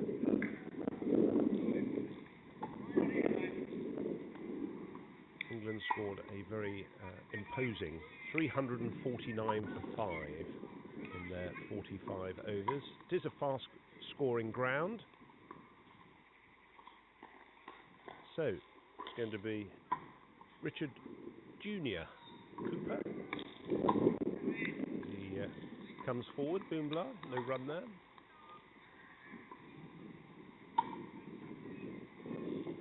Be interesting to see the England fielding today. A little sort of benchmark of where over 50s cricket is, because the fielding is such a vital part of the game. Here comes Cooper, who comes past the umpire. The umpires have decided to stay at the same end. They've not changed. Haven't seen a lot of Cooper recently. We'll get some of his match stats up for you. But he's been an absolute magnificent bowler for England in the World Cup in Cape Town, and England were victorious as the World Cup winners. Didn't come to Sri Lanka with England. That's cut away. That's going to be 4 runs, I suspect. Gidley is the man chasing, but that's going to run away for 4. So 4 for Bumla. Nicely off the mark. 2 fielders there, Richards and Gidley, were unable to cut off the 4 there. Yeah, Cooper was not in the England squad. On personal reasons, he couldn't make it. And quite a noticeable difference, as that was nicely played on the onside. It could run away for a 4 again, and it does. So I'm sort of eating my words here, as Cooper's gone for 2 4s. Normally gets quite a bit of bounce and carry, but Bumla's just hit him for 2 very nice 4s. 1 on the offside and 1 on the leg side. So he's just rolling with the ball there. He's a very experienced cricketer, Virinder Bumla. Plays his cricket for Gravesend, I believe. Nice strong stature at the crease. There we are.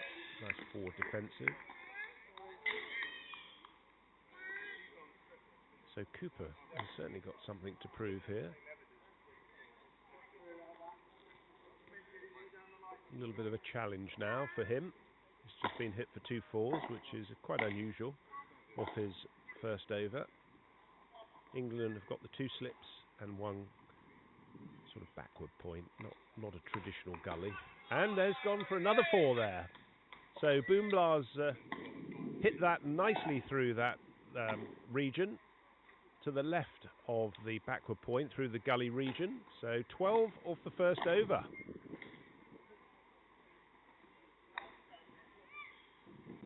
So Bumla's decided to take the game to England. It just shows you what a nice free scoring, high scoring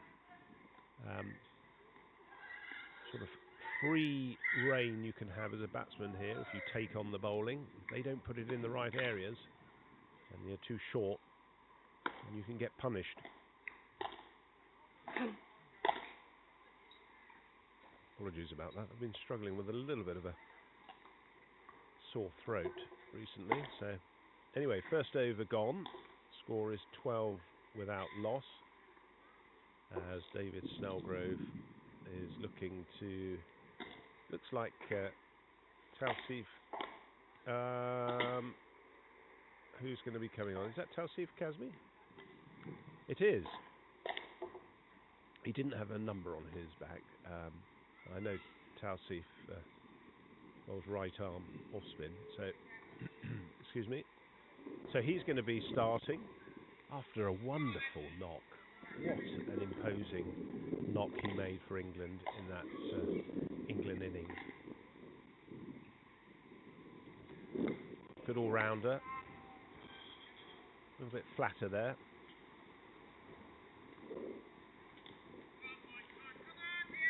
Andy Bairstow is the wicket-keeper for England today.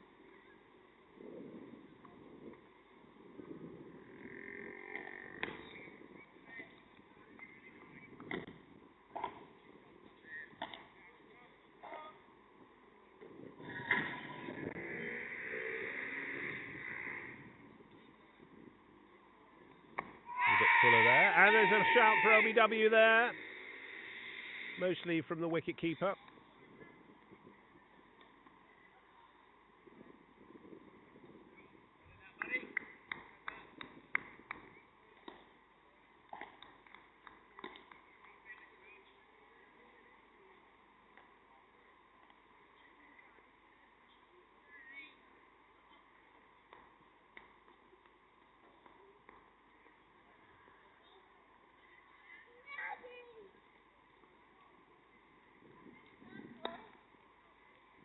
Driven on the offside, no run.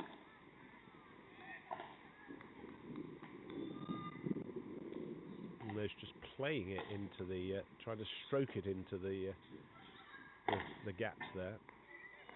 Bowls with good pace, Kazmi. Kazmi just looking to put the deep extra and the long on back. Just floating it up a little bit more. It's well bowled. So pace off the ball seems to be the winning order of the day so far for England. A bit flatter. Nicely played there.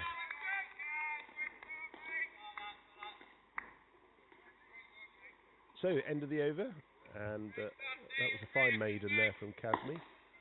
12 off 2.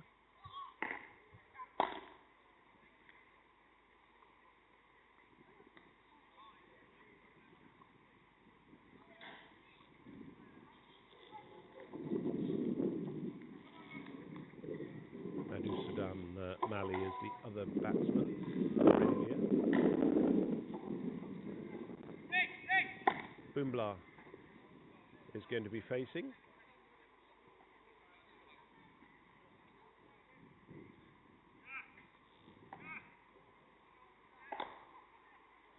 He's got a very healthy strike rate at the moment, 200. 12 off 6 balls with 3 fours so far. So a pretty impressive start. Cooper's coming in for his second over. A bit shorter there.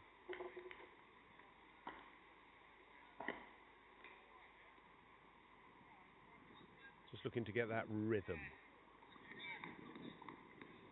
England just slightly changing the field, taking out a slip. Just moving Tausif Kazmi round to a wideish third man, and Alex Richards has come to a more traditional gully. Let's cut away. Trotman's the fielder out there.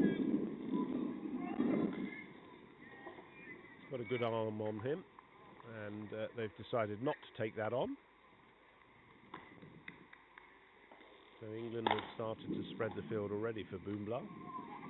We've got a third man deep extra and a wideish fine leg.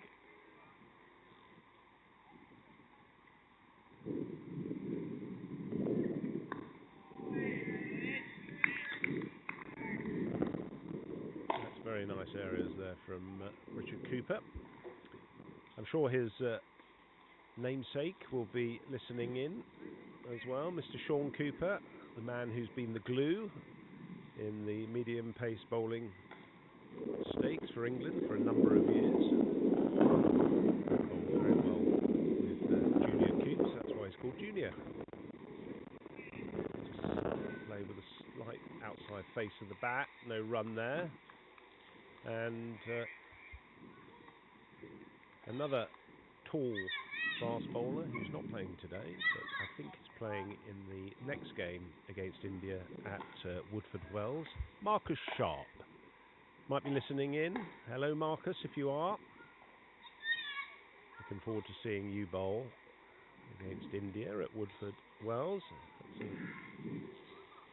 That's a better ball there from Cooper.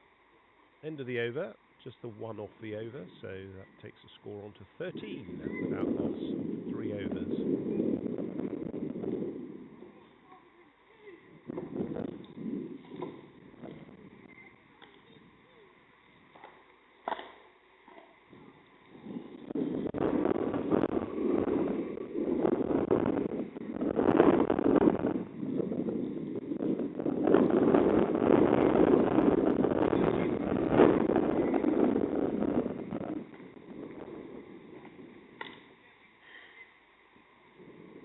A little bit of lack of chemistry going on here. Is that right?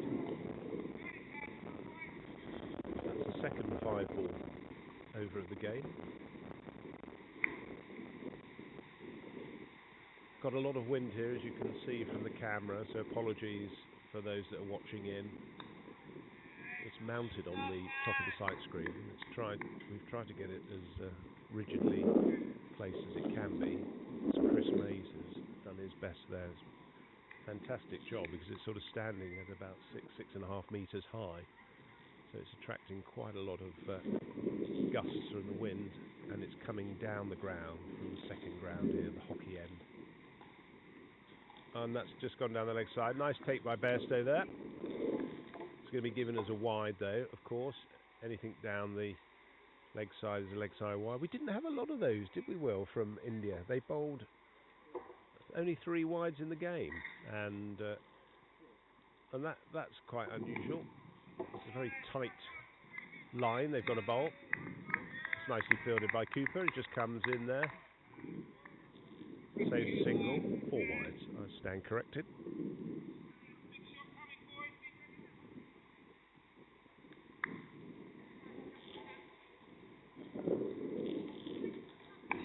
Bit quicker there from Kazmi.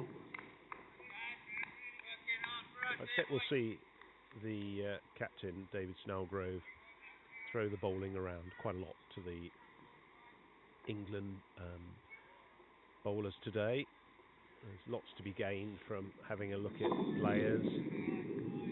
There's a World Cup coming up in January of next year, so England will be using these games to take a look at all the players that will certainly come into contention. It's been a very, very strong showing today with the bat from England.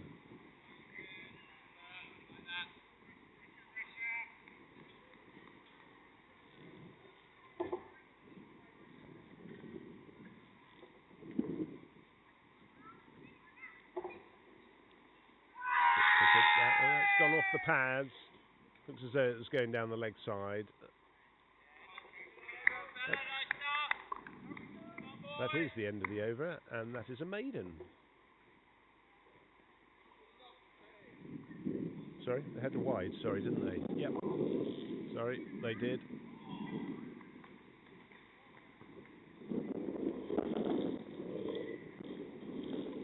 So, not a bad start from Kazmi, a little bit in contrast to Cooper. He's in his 3rd over now, 0 for 13. Suns coming out. I wonder if that's going to make things a little easier for the batting side. Plenty of runs in this track today. India have got to start well. Can't lose wickets. Don't need to have a very high run rate. England were only going at 5.5, 6 to start with. It was only in the last 15 days, and certainly in the last 5.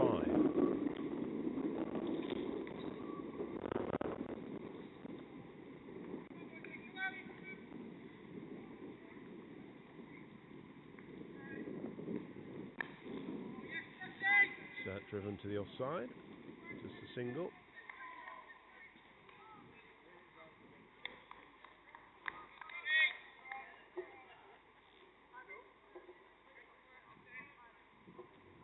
Already I'm seeing the signs of a very well-worked, organised fielding side here. Players knowing their positions, those with good arms on the outfield. And that's just taken the outside edge. That will be just a single. That's quickly round. No, that's a great piece of fielding. So just the 1 run there. So a good piece of fielding there from I should say, Tausif Kazmi. Got round, got down low, and threw in with his right arm. Very strong.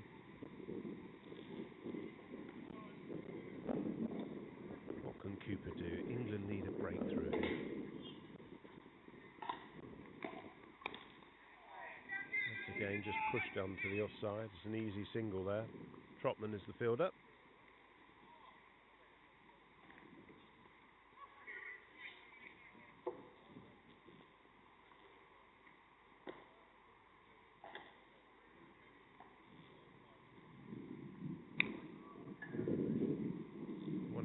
Chirp is in the slip between Richards and Bairstow. Richards is at first slip. Andy Bairstow. Oh, he's taken that nicely.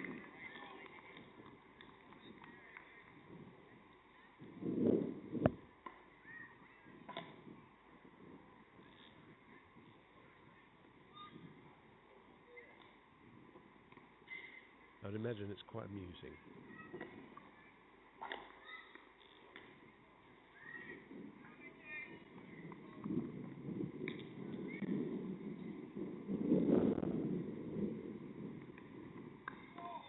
Oh, that one.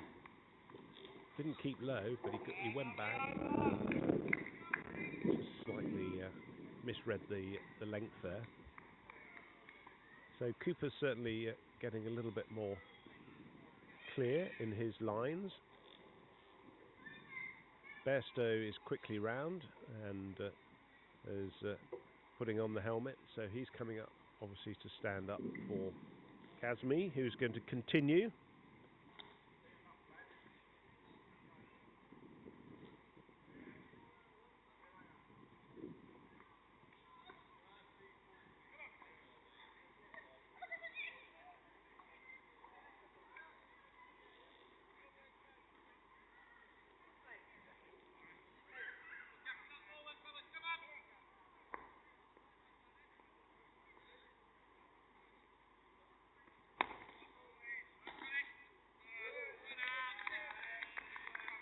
Very good line and length there from Kazmi.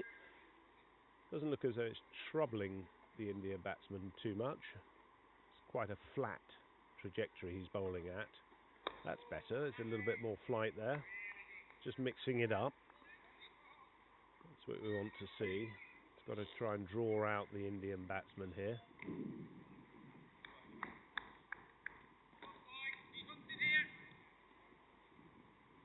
Snellgrove's got quite a traditional feel to him.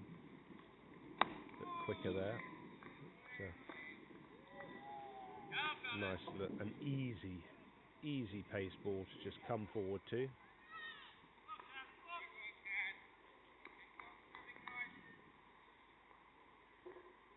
A bit of cat and mouse here between bowler and batsman at the moment. A little bit more flight, driven, no run. 4th ball for the over, and the deep point and long on, just move back.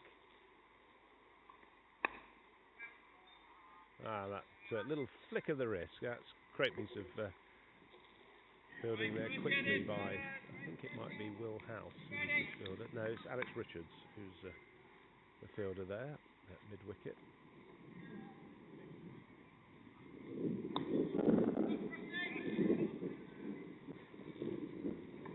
I think some of them have changed their shirt numbers actually. I've just got this feeling actually, because I'm pretty sure that was Will House at mid-wicket, and he's got 72 on, which I'm not sure that's his number. He went out with 55 on his bat, I'm sure he did. Maybe I'm wrong.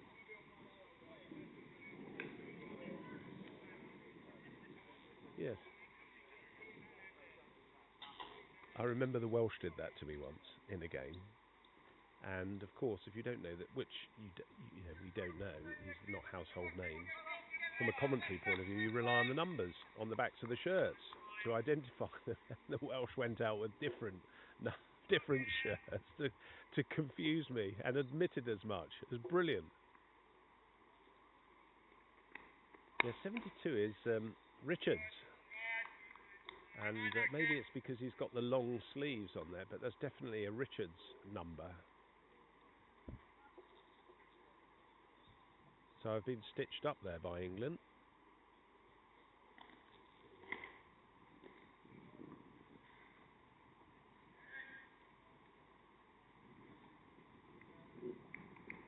Cooper's getting back on it now. A bit shorter there, and that's gone past the outside edge. Not as much carry as I thought we would see off Cooper's bowling. Low that was, down to Bairstow's ankles.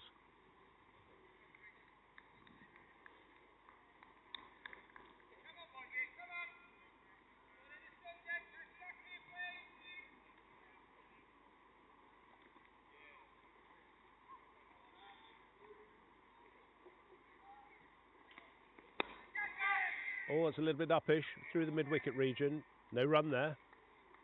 Now England would have been taking that single, and India much slower between the wickets. They need to start looking for those singles, otherwise they're just going to give themselves too much to do. They won the toss and actually elected to put England in to bat. I don't know whether that was through an act of generosity or they felt that they could chase what England set.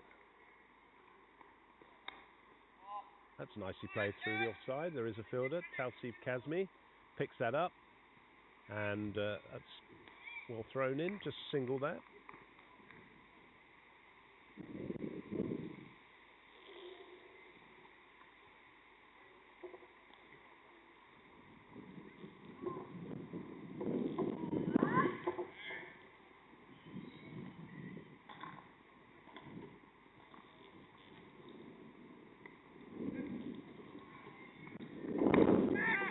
All that's gone up in the air over the outstretched hand of House.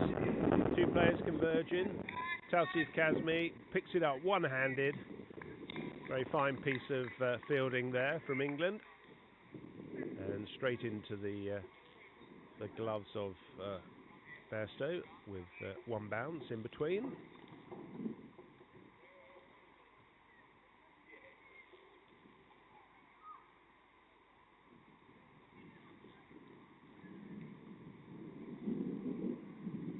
No-nonsense keeper, Andy Bairstow. That's a lovely shot off the back foot. Valiant effort there. That's just going to be the single. Martin Gidley is the fielder there.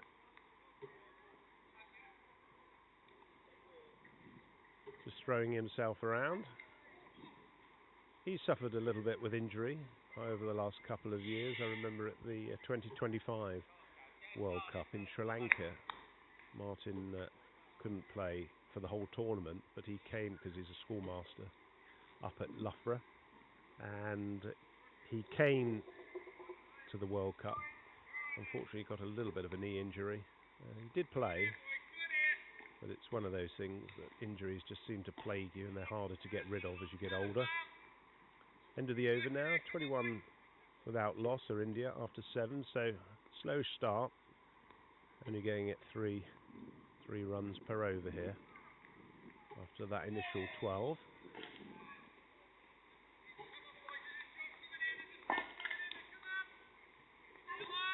Off the first over from Cooper. A little bit more flight, just whipped off the legs there.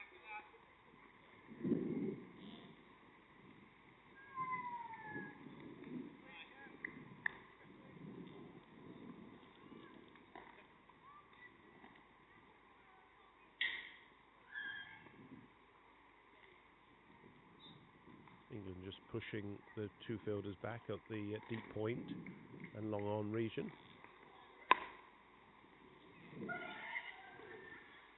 Just the one there. Snellgrove is the fielder. Not quite sure why, with 350 runs on the board, England have felt the need to have 3 in the outfield, in the deep, but listening to what the bowler wants, that's 1, possibly 2. Cooper's the man chasing. He's also very quick. That's a great throw. Straight into the hands of Bairstow.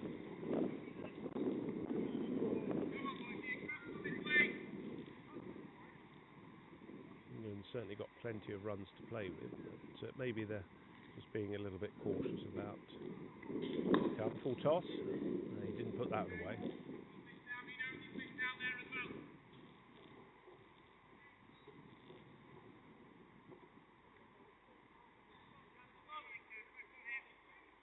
Understand Roy Smith's injured his knee, so he's not fielding today. And that's nicely forward from Boombler. That will complete the over. 26 without loss. Boombler's on 16 and Marley is on 9. So a steady start from India. England, meanwhile, let's just run through where they were, just for those that may be tuning in a little later than when we started. Richard Farrow, he was making his debut for England.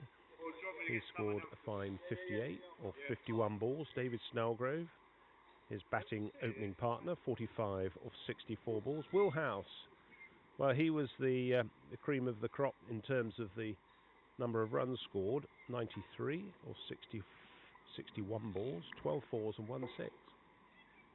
And a strike rate, importantly, of 152.46.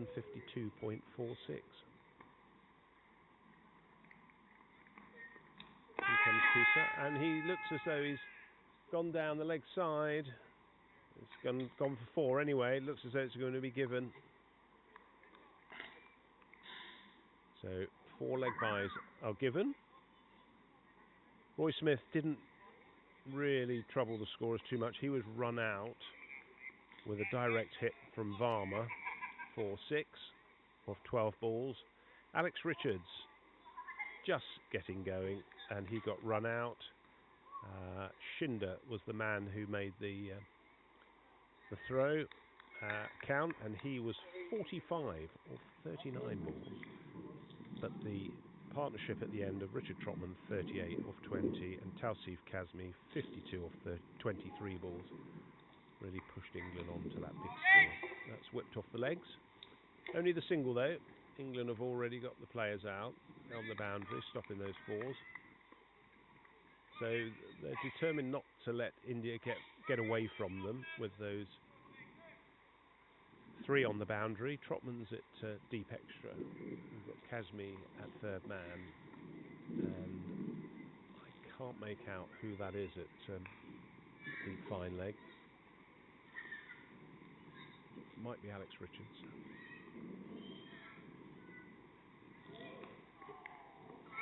Oh, he's gone off the edge. So Boomblar's safe. Kazmi comes round, picks it up. Boomblar's just trotting back to the other end. So straight through the sort of slip area there for 4. Well, not for 4, but what could have been 4, but for the valiant effort of Kazmi.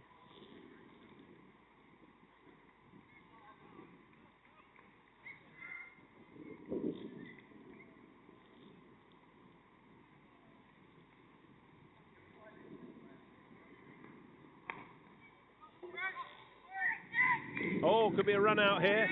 Great piece of fielding there. Will House in the point region. Just got back. Lovely sliding stop to his right, just out of your screen view.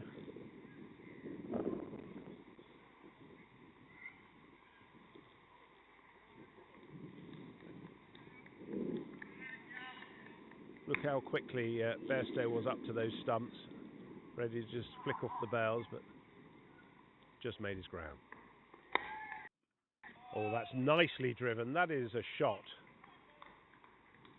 That's really good. Marley just lent into that. That was a lovely shot. Quality all over. Cooper's 0 for 25 so far in his 5th over.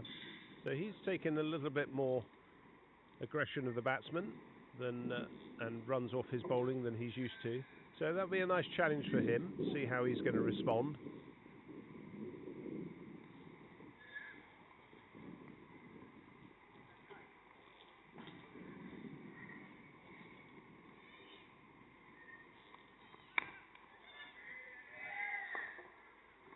That's a good comeback there from Cooper.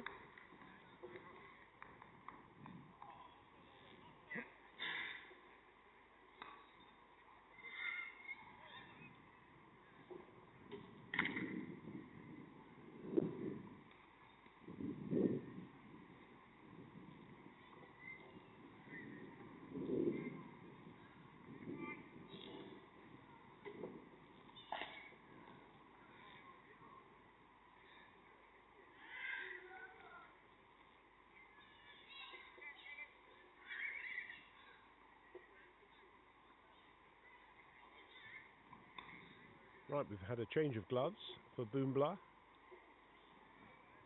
See if that does the trick for him. 36 without loss.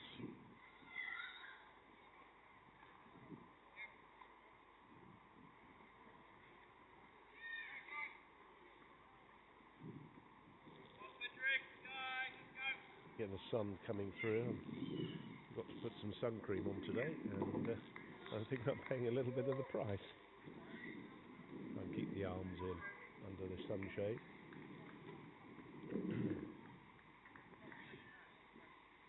So Kazmi to continue, a little bit more flight there, and that's gone uppish, but only the single man from deep points come in. That's I think that was Will House.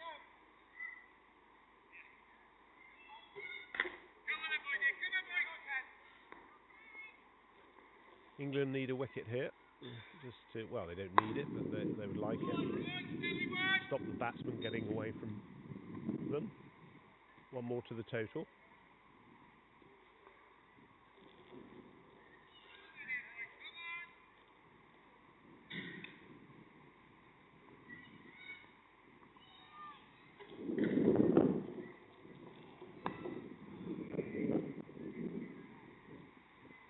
Very strong there from Boombla as he comes forward, and that forward defensive.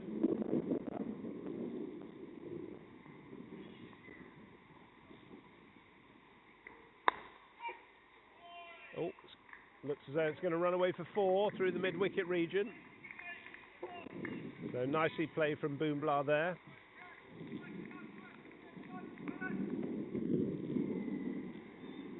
That adds to his total now. He's now on 22. Played a fine knock so far, so pretty much even in terms of runs and balls here. 22 off 24 balls.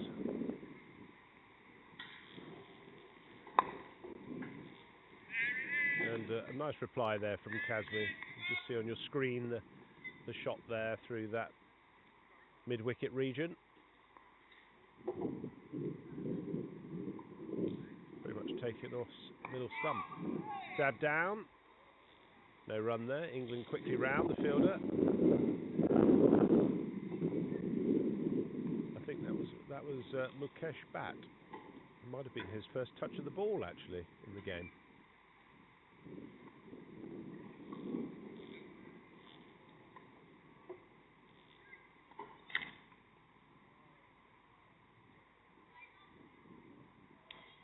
Looks as though we might have a little bit of a change of bowling.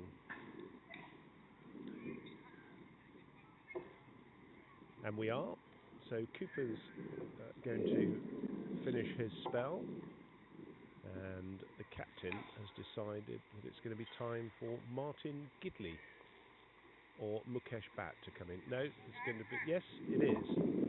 I was getting a little bit confused who was round the ball, but it looks as though it's going to be Mukesh Bhatt, who's the left-arm orthodox spinner, who's coming on to bowl, making his debut. You'll have recounted, if you'd been watching and listening a little earlier, I was giving you a little bit of an overview of his statistics. Very interesting catching up with Mukesh in terms of what he's achieved. Plays his cricket at Overstone Park, and I'm sure they'll be listening in or watching.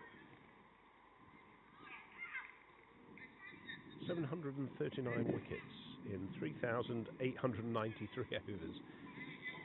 It's an incredible effort.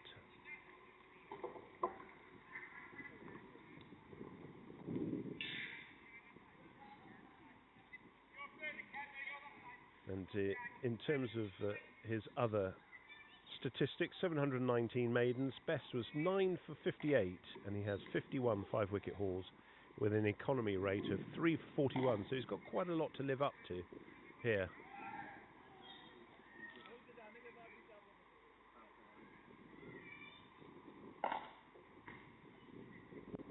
Right, just a little bit of a change in the field here.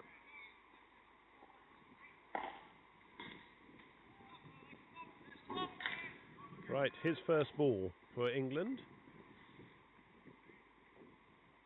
He'll be having a few little jitters as he comes in, and puts it on a nice length to start with. So good start from him.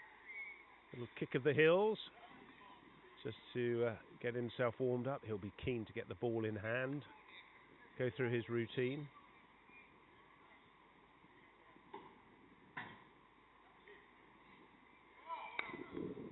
Goes back, no run.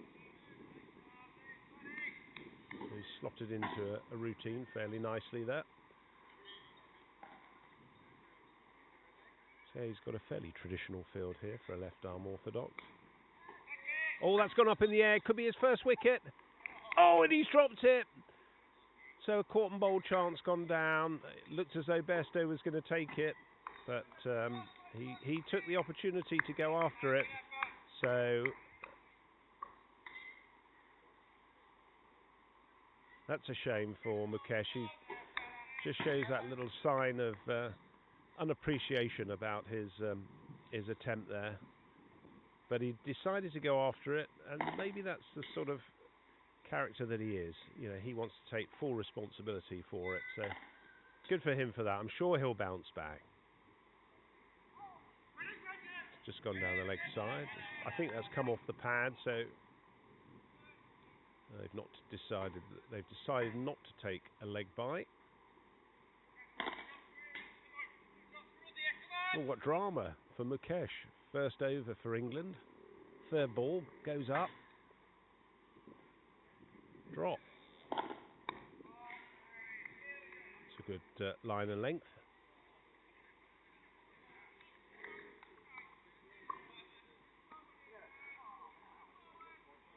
England have had a plethora of excellent left-arm orthodox spinners.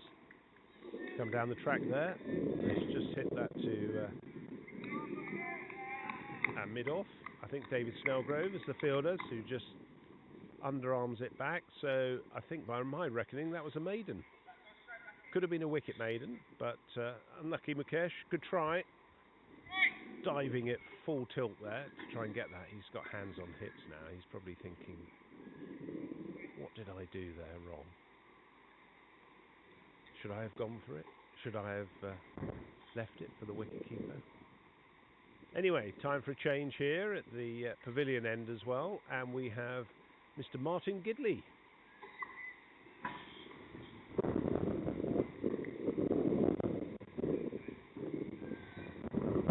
Just give you some statistics for Martin.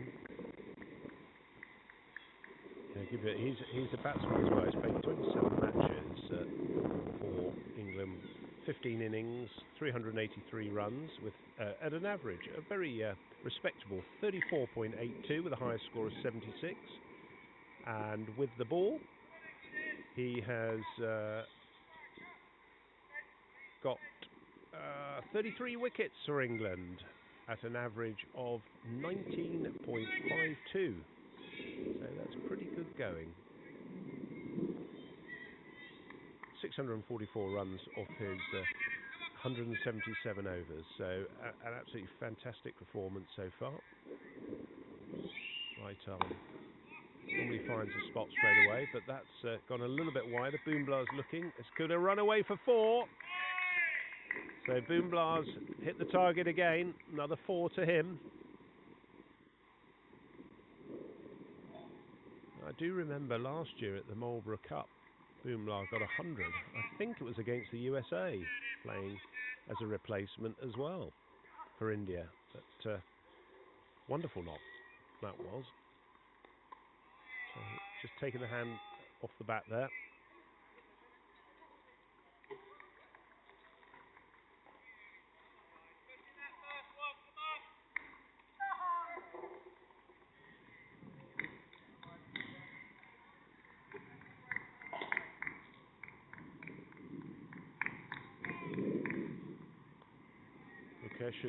Mukesh Bhatt is the fielder there, the short third man region. Cuts off the single. Gets a nice little round of applause there. 46 without loss after 11. So run rate's just starting to climb, 4.06.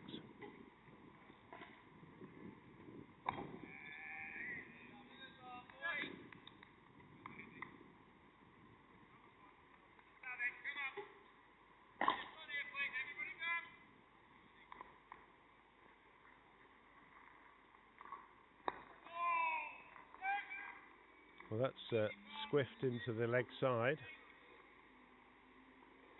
Cooper's the fielder. Just a single. He's as miserly as ever. Gidley.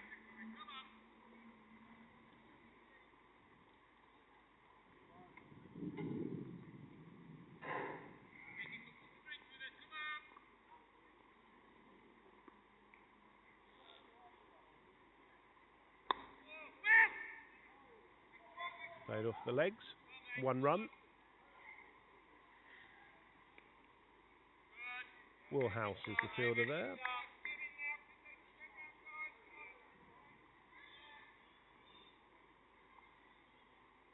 Well, I'm calling it Woolhouse. I'm not actually sure myself. It seems it's quite a long way from where we're commentating, and he's hiding under sunglasses and a cap.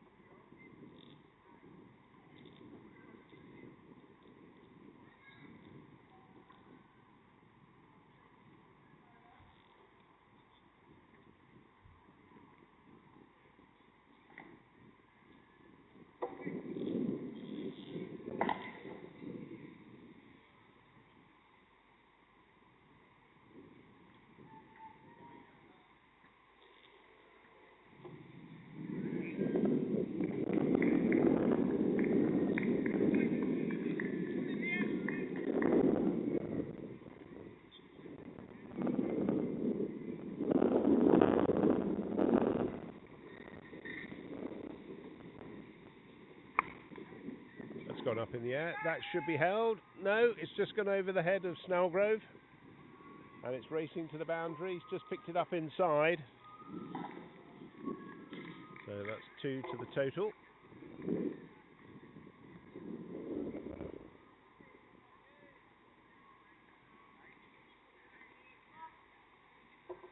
Snellgrove just looks up at the heavens there, thinking, oh dear. If I was a bit younger, or if you'd get there a bit quicker.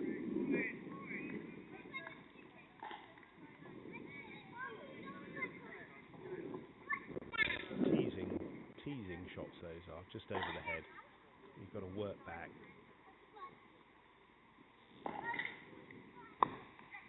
Oh, that's a good hit. That's a strong hit. Down the ground. It's a very strong hit. Straight. 4 runs. Absolutely no doubt about that.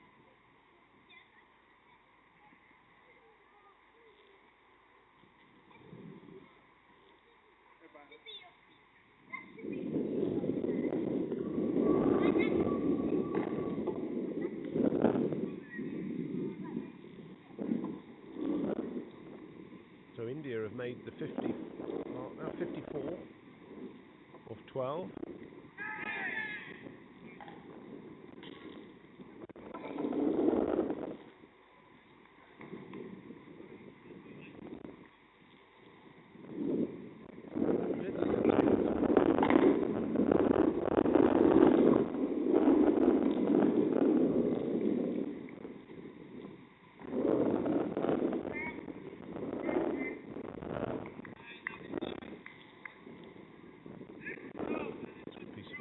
In the point region.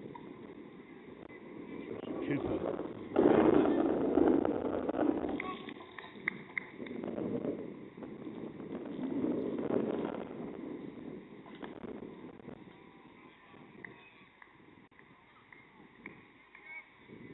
A very fine over there from Bat. That was his second over so far, so he's on 0 for 6, just that one chance that he had a little earlier. Caught and bowled, dropped that, but made up for it with 2 reasonably tight overs on this ground. 0 for 6 off 2, and it will be Gidley to continue.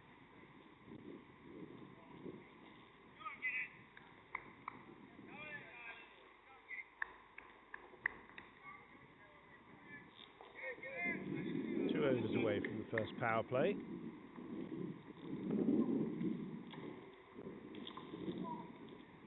Oh, that's nicely played. That was a full toss. Down the leg side, got what he deserved. 4 runs to the total. 58 is the score without loss.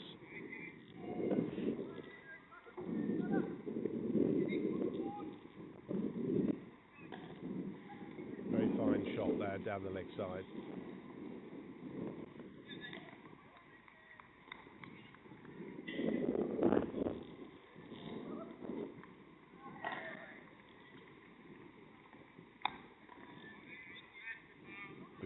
Comes forward, looking in any difficulty there. Not a lot of turn, I would imagine.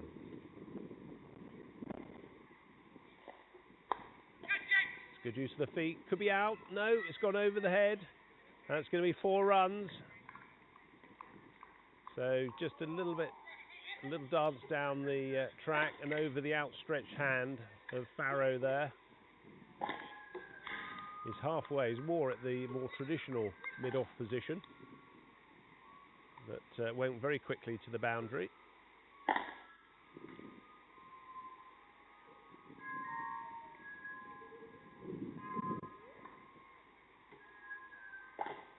Boomer's going quite a good rate here. 35 off 34 balls.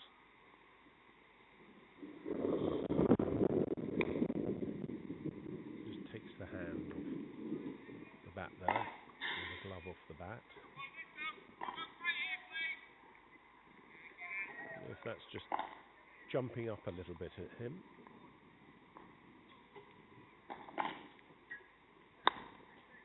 That's nice and strong down the ground. Just a single. Tausif Kazmi is the fielder there.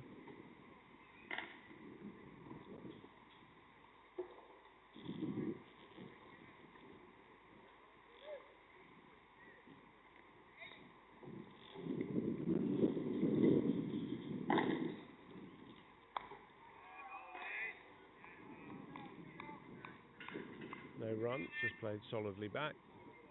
And India 63 without loss of 14 overs.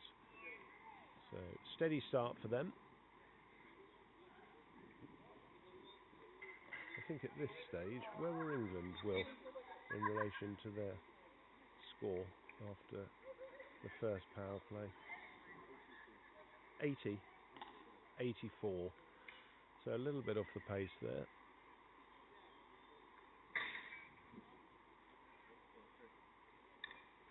Okay, so 74 at the same stage. 84, you say, at drinks. Okay. So they had a good over there. Boomla is facing. Mukesh Bhatt is bowling.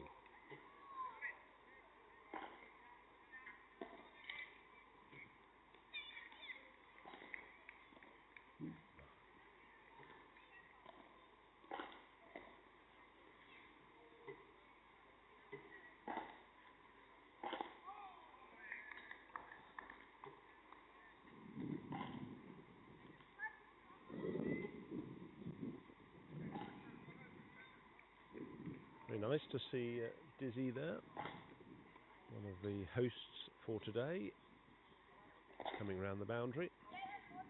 A bit short, pulled away, that's going to run away for 4.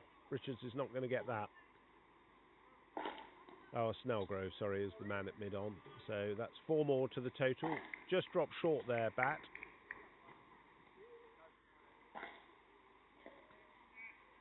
Marley was straight onto that.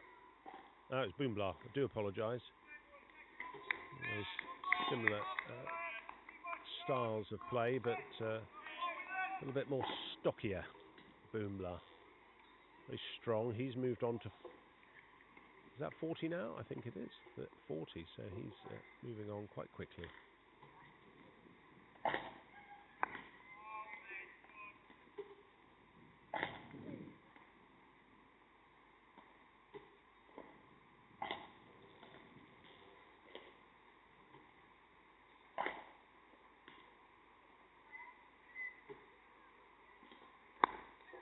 And that's hit down the ground. It's going to be 4 as well. So just past the left of David Snellgrove, but straight away another 4. So that drop is starting to become a little bit costly for Bat.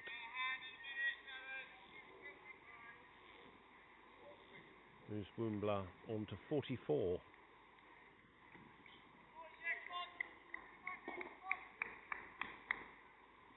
The need to raise their game here.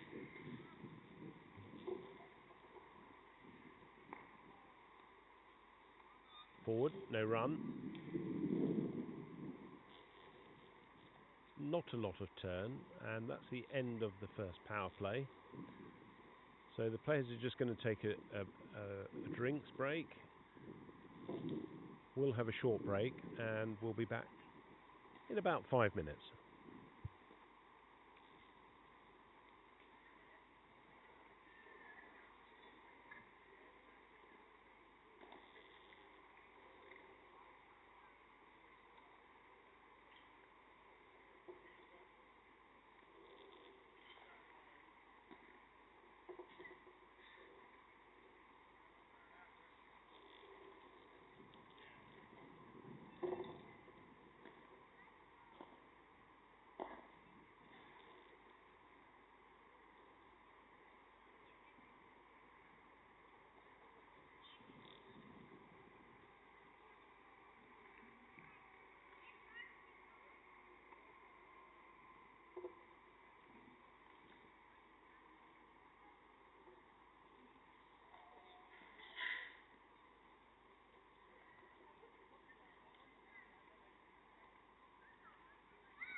Right, we're back, and oh, that's very kind of you, Dizzy. Thank you very much. Wonderful. A nice cup of tea for the... Oh, that's even better. That's for me. A little shake of the head from Dizzy, and it wasn't for me. So it's Gidley to resume. 71 without loss. Boomer's on 44, and Marley, who is facing, he's on 22. Very whippy sort of batting action or style. Loves to roll those wrists. Gidley's bowling good off spinners, good pace.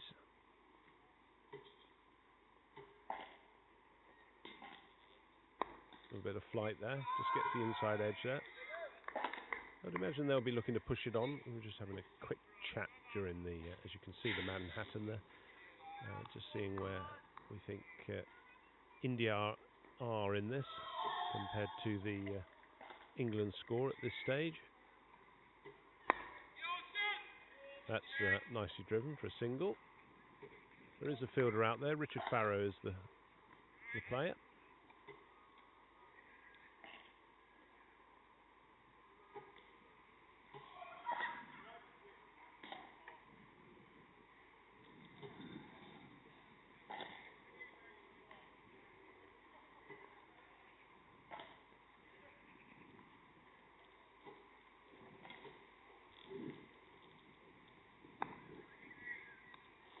Solid.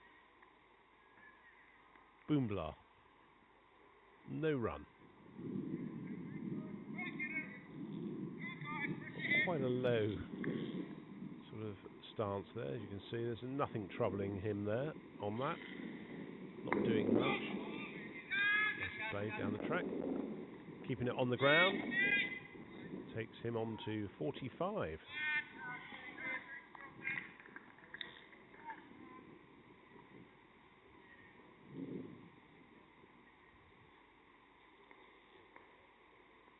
I'm still not sure why England have got a long on and long off back, but there's singles around, and that's a 4. So that's been placed through that vacant sort of point or wideish point area. So 4 more to the total. So they're going at the run rate here, India. Just pushing that up now, 4.81. Got to get up to about 5.5, 6 and over, which is where England were in that sort of mid-overs part of the game. A little bit of width there from Gidley, punished by Marley. Boombler to face, and it's still going to be Mukesh Bhatt to continue. Taking the slip out, so it looks as though Richard Cooper's going to drop back. So you've got the 2 at the back, Dave at the long on, long off. So Richard Trotman and David Snellgrove, respectively. Richard Cooper's at deep point. It's a single there on the onside.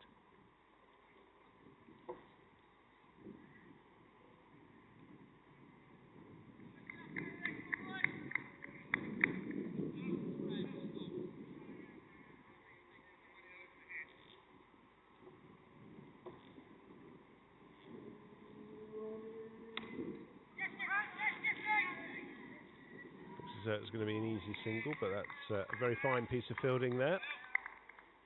Will House is the man at the extra cover region. Just dive down to his left-hand side.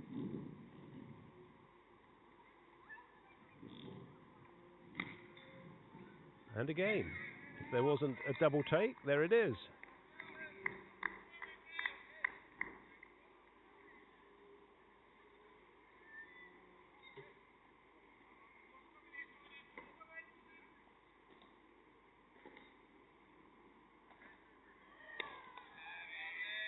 And a trio of them there. So he's got the field set correctly.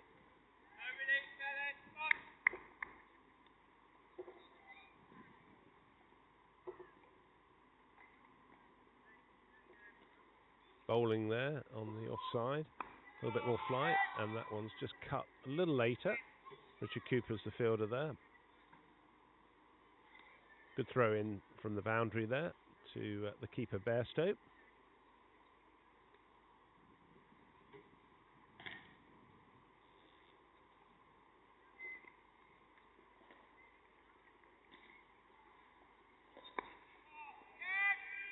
And that's going to be cut off. I think that's Richard Farrow is the fielder. Or no, down at the deep mid-wicket region. I think that was Richard Farrow, but it's a long, long way from me, I'm afraid. The eyes are not as good. End of the over. It's 80 without loss. Boombler isn't quite there at that half-century mark yet, but he's getting closer. He's on 47 or 48? 47, and Marley's on 28. Gidley to continue. Boombler to face. Oh, oh! Did that hit the stumps and not and the bails didn't come off? I think that was, wasn't it? There's a bit of a chuckle there.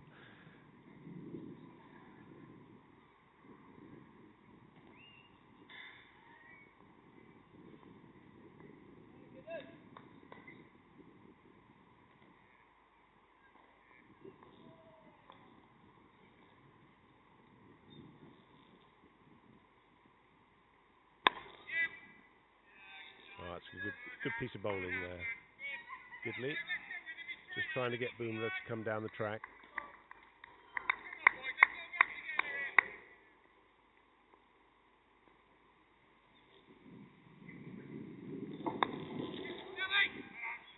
That's a nice stop as well in that sort of mid-wicket region by the skipper there.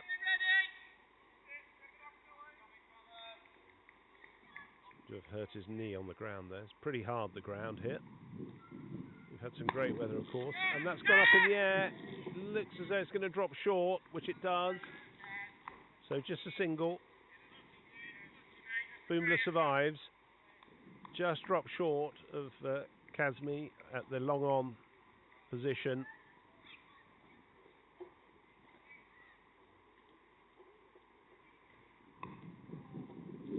That's another one to the total. This time Marley.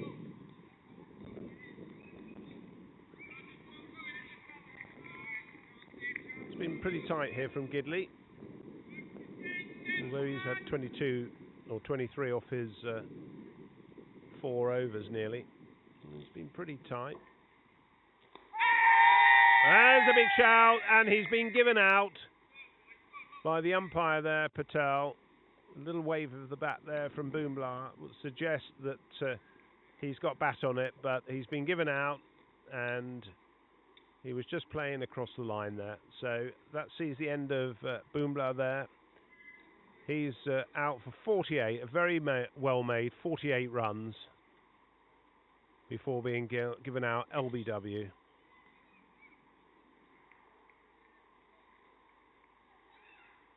Didn't look as though there was much bat on it to me. 82 for 1 is the score now at the end of the 18th over.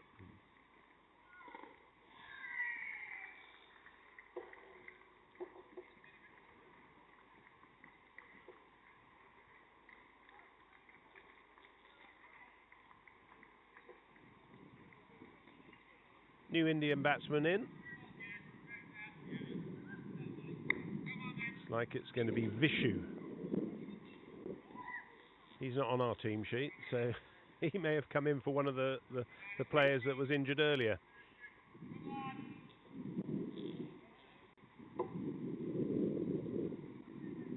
We got Vishwajit Nayak, which is number 17. I haven't got an 18. So I'm a little lost. I don't know if the scorers are doing any. It's Nayak, I'm being told.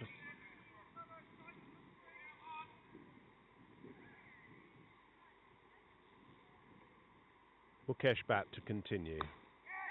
Oh, it's gone up in the air. Is that going to be held? Oh, it's just been missed. That catch. There's a hard chance. Just going, circling around he was. I think that was Richards, who was in that sort of mid-wicket region.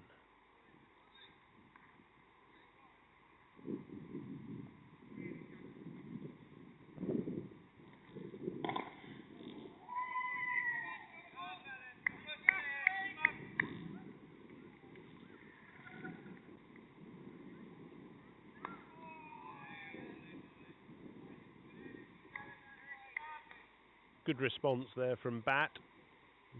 He's been a little unlucky now. 2 chances gone up in the air.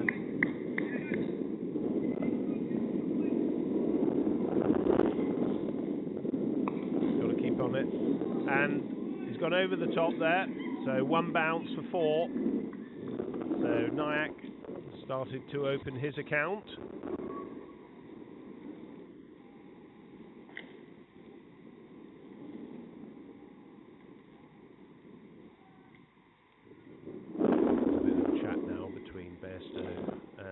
Bat.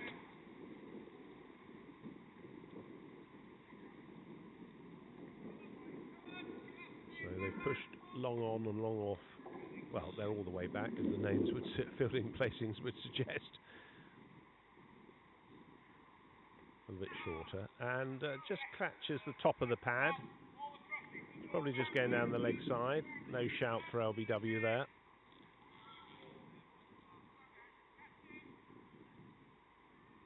Goes very wide of the crease, I've noticed. Very wide, and he's just piercing it into the... That's going to be an easy single there.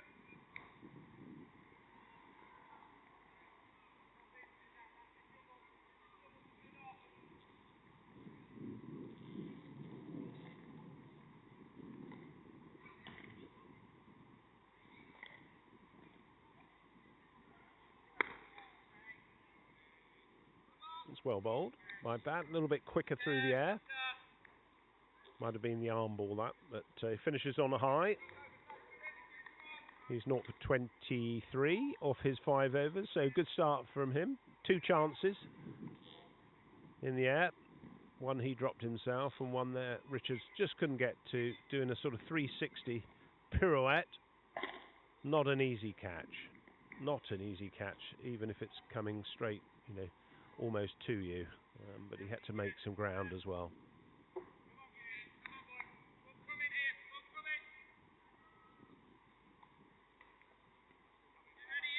Good to see Bairstow behind the stumps, is keeping them all talking, the England team. A little bit quiet out there from England.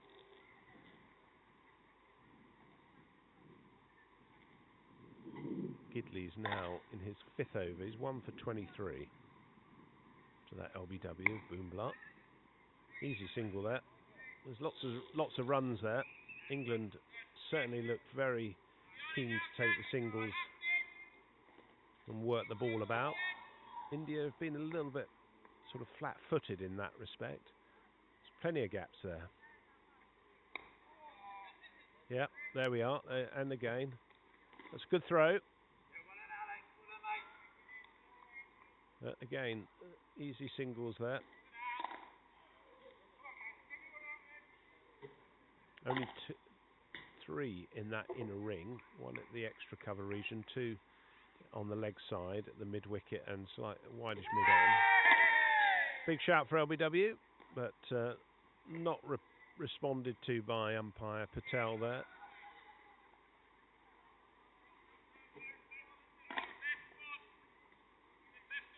Oh, that wasn't too far away, I'd suggest. Wasn't quite sure what that shot he was looking to play, but it didn't look very authoritative. Oh, just dropped short.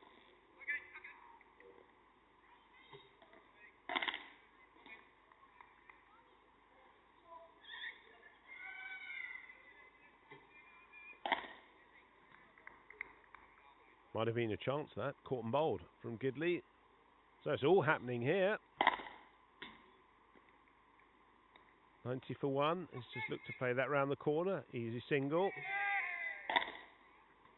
Not out is the call there from the umpire.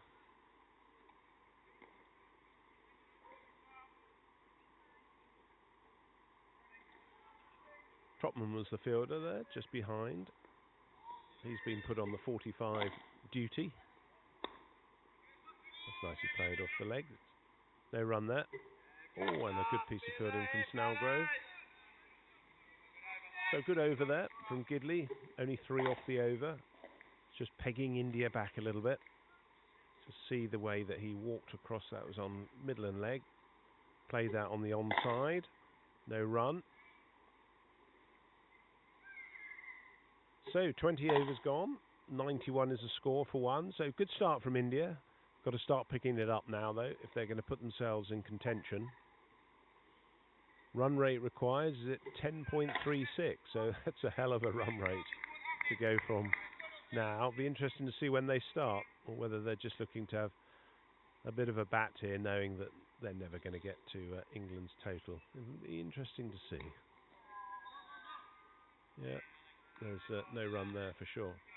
So England have got that sort of in-out field. They've got a couple in on the short ones. That's Alex Richards and Martin Gidley. Just doing that watch the single roll. And they've got Kazmi and Willhouse. Could be 2 there. If they run hard, easy 2. That's good cricket.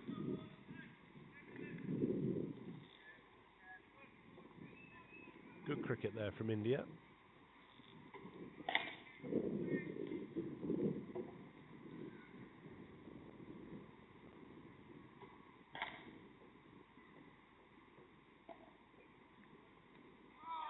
Oh, that's come off the edge. And that's going to run down. Could be 3, the way this is. No, I think they're only going to take 2. The Indian batsmen are a little bit slower than the English were. So 2 to the total. Came off the edge. No slip in place.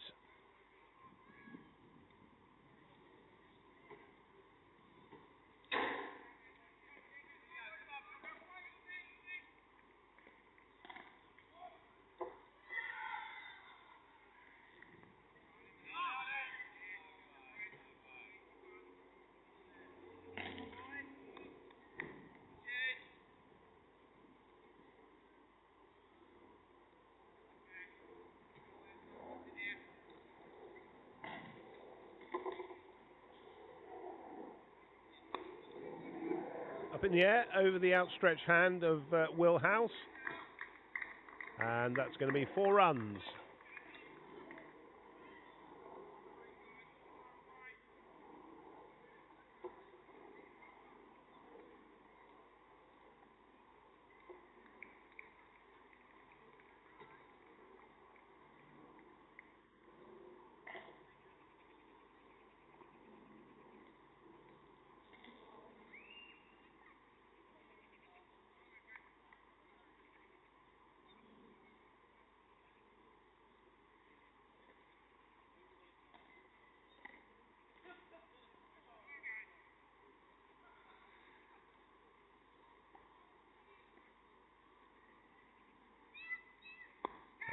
Continue, and that's held. So he's got the wicket. 3rd time lucky. A very fine, caught and bowled. Very low down to his left. And that's just reward for his good bowling. So Bat takes his first wicket. 1 for 31 in his 6th over. And what a fine catch that was from the young man.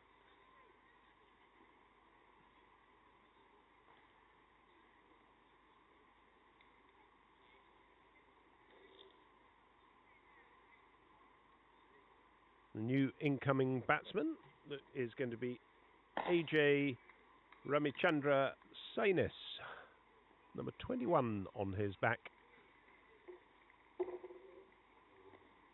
I see from the news that England captain Ben Stokes has announced his retirement. And a rather stunning announcement, perhaps, to retire from international cricket at the conclusion of the ongoing 3rd test against New Zealand. So a little bit bit of news there. Certainly one of the finest cricketers to have ever played for England. Interesting. I'm sure there'll be a lot written in the press about that as to why.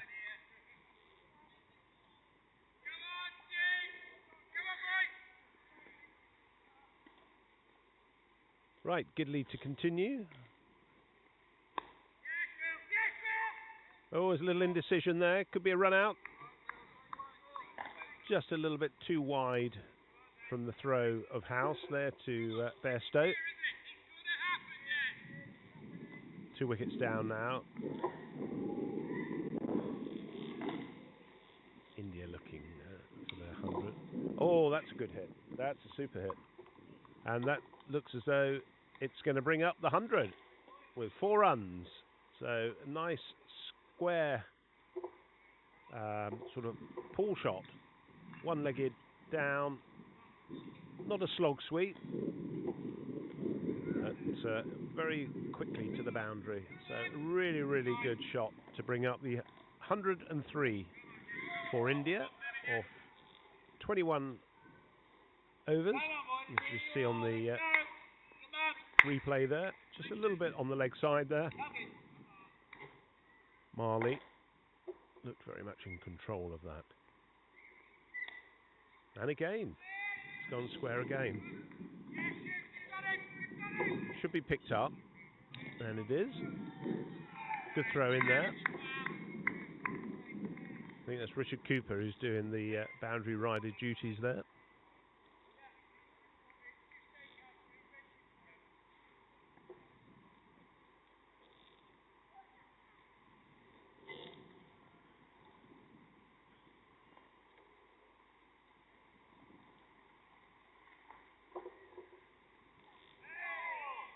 Oh, that looks as though it came off the edge. Just went out of the gloves, in and out of Bairstow.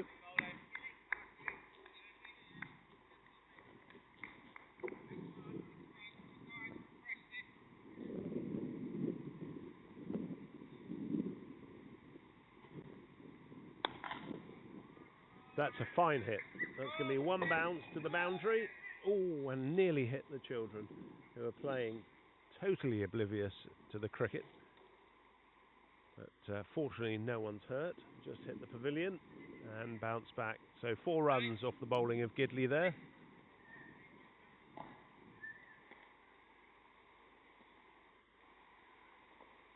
So Sinus. That's a very fine 4 there. That's quite a decent player of the ball. Just stepped away from that one with a shot. End of the over. Gidley gets through his overs pretty quickly. He's at 1 for 35 off his 6. Snellgrove may be looking to change things up. He's just keeping Mukesh back going, who took that very fine catch the previous over.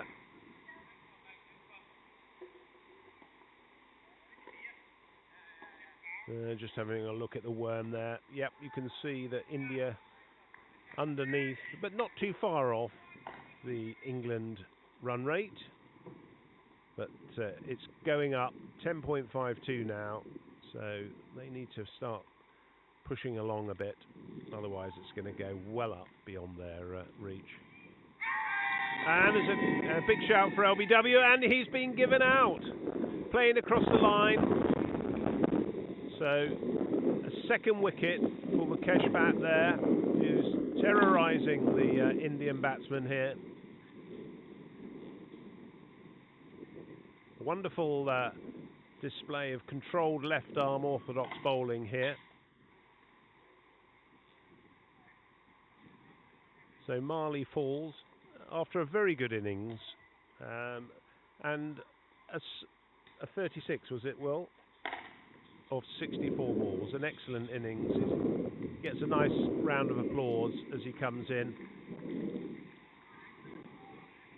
Shame it was one of the few balls that he's not played straight. I don't know whether he was getting a little bit tired, but he certainly I haven't seen him play a lot across the line. So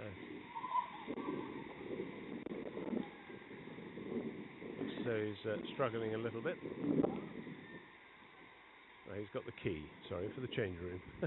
I thought he had some sort of gel there, but he was going to losing energy. So Mukesh Bhatt's taken his second wicket, 231. It's a hat-trick ball. Was it? Hat-trick ball. Was that his first? Yes, it was. Of course it was, because he took a wicket, didn't he, with his last ball of his previous over. So hat-trick ball here. I wonder if they've all realised that. Dewan is the new incoming batsman. Jitinder Dewan. He comes in at number 5. Nicely forward.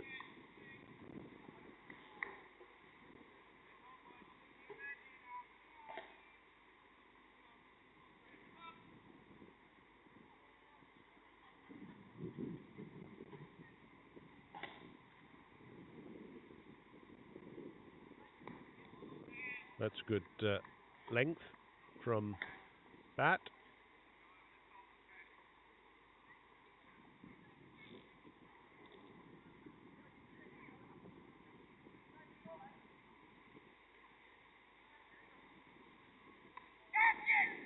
Could have been a catch. Just went to the left of Kazmi there. Didn't put in the dive, but that was certainly catchable height. 4 runs.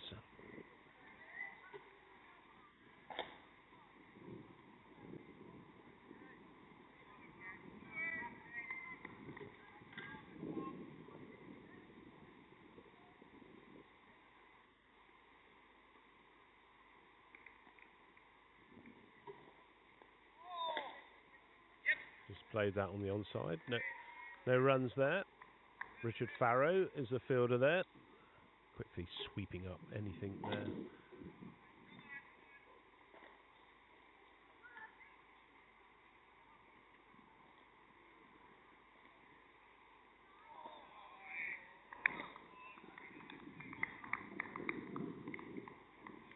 End of the over there for Mukesh Bhatt, who's end of his 7th over, 2 for 35.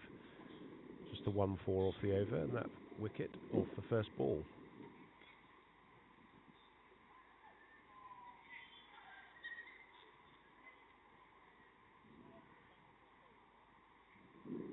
Right, looks as though we're going to have a change of bowling. I think we're going to see the introduction of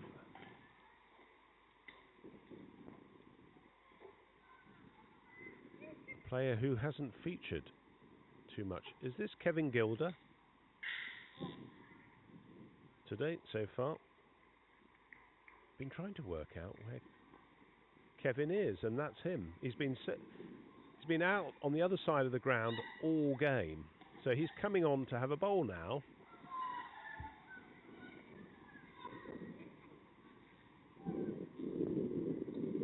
He's also a left arm spinner.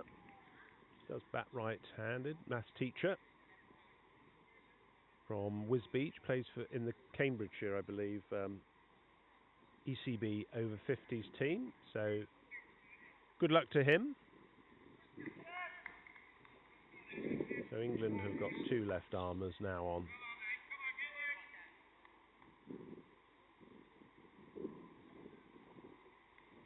In he comes for his first ball of the day, and nicely put on a spot there, but driven just a single to mid-off.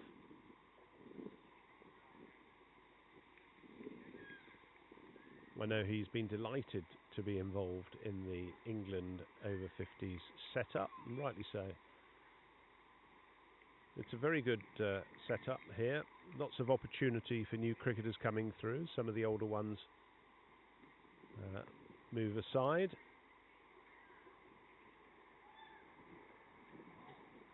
Oh, that was a little bit quicker through the air. Nicely taken there by Bairstow. Very quick with the hands. Just like another namesake Bairstow.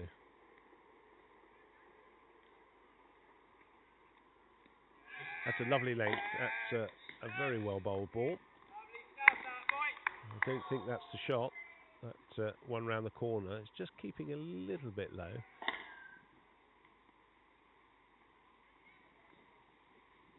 You've got to be absolutely sure to play that sweep shot, I would say, today. Got to play straight and firm.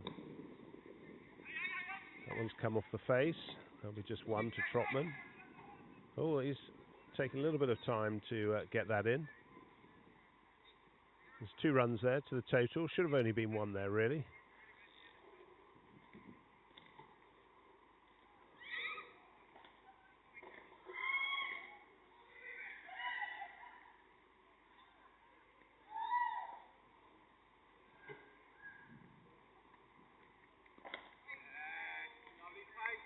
Got a lovely follow through. If you watch on the screen, I'm watching from side on. He's almost halfway down the track, which is great to see that sort of intensity as he comes in there, you see.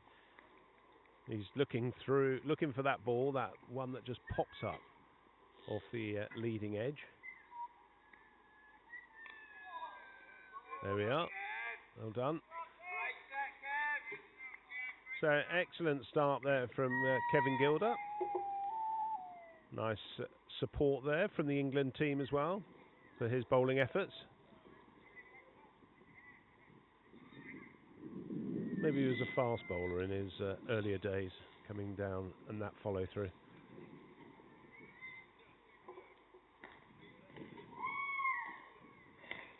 Well, the worm has not gone over the blue line yet, and is starting to get behind now. The run rate required is 11.19.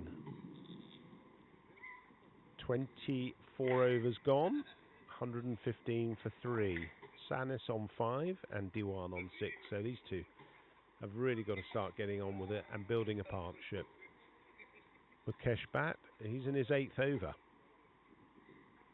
Short, just looking for the single.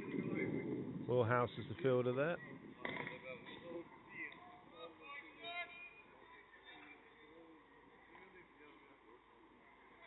One run to the total.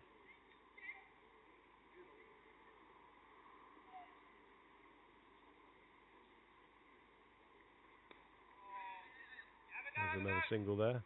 That's a nice piece, a smart piece of fielding there from Tauseef Kazmi. Little low down to his right. Almost that sort of slingy throw underarm into the keeper, Bairstow. That's certainly, if not single, possibly 2. It's a superb piece of fielding there from Richard Cooper. Loves being on the boundary. Quick and good hands, and a very, very fine throw. That's the gold standard in terms of boundary outrider. Oh, it's gone off through the edge. Just a single though.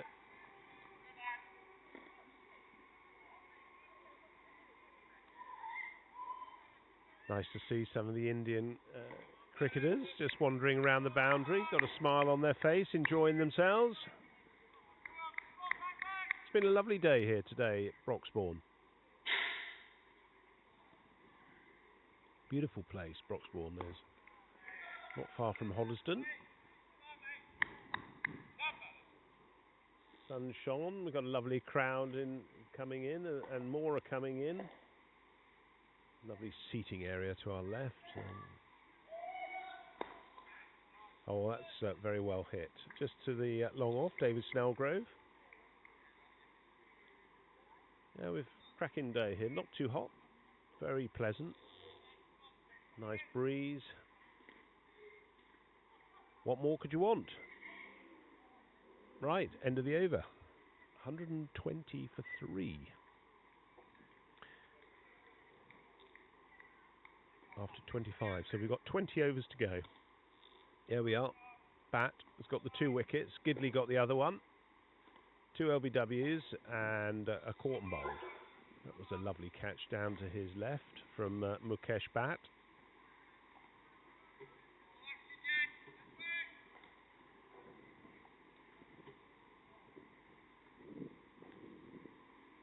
Kevin Gilder to continue.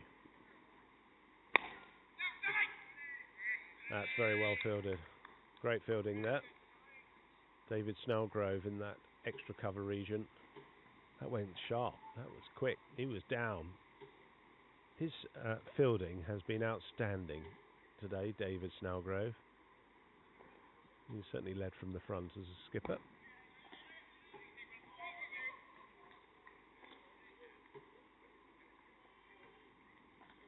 Single that. Easy single into the onside.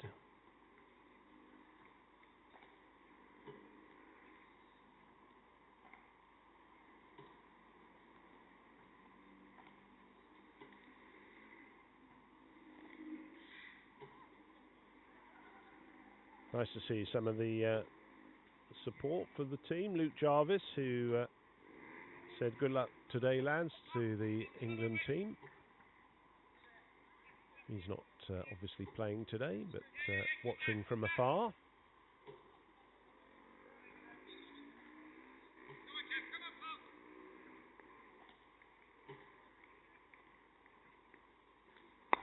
It's a little bit fuller there from Gilder. One more to the total.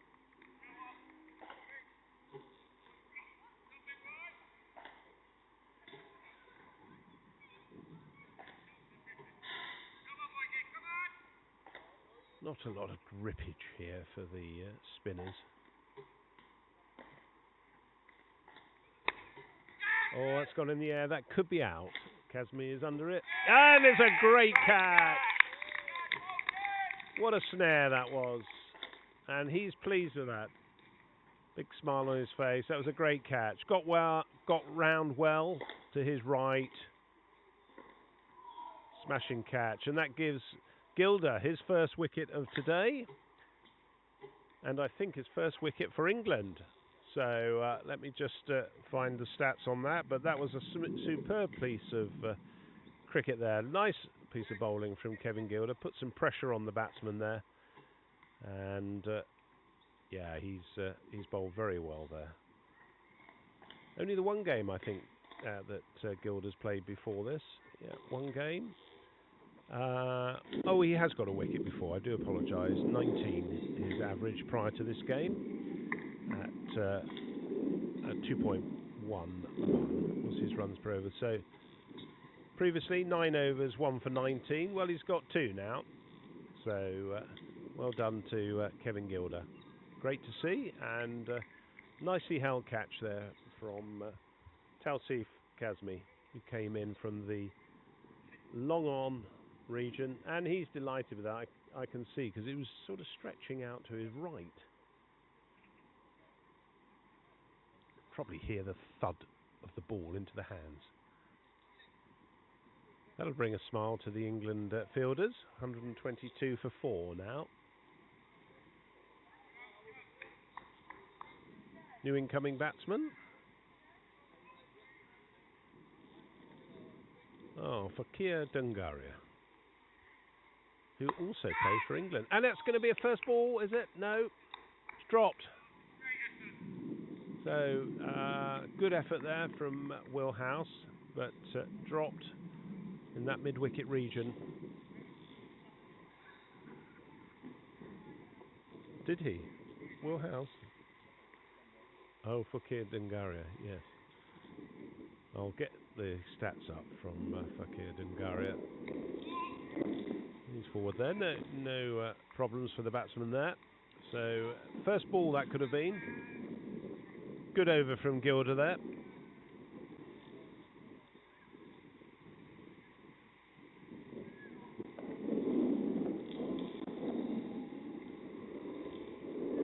Sorry? Yes.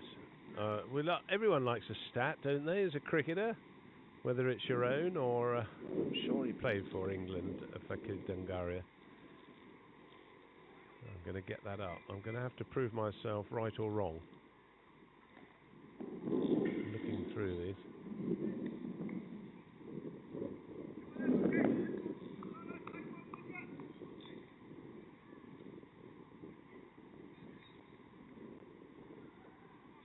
There we are. I got it. I've got it.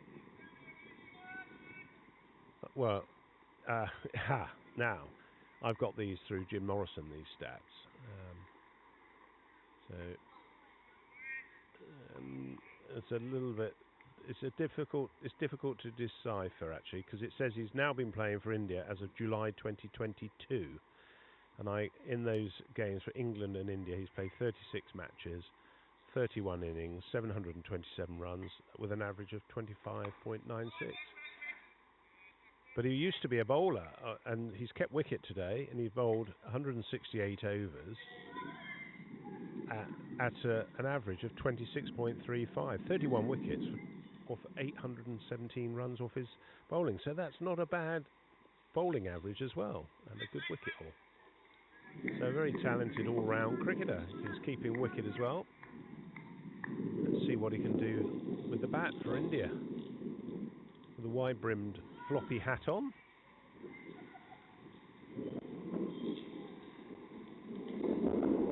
That to Dungaria. A little late cut there.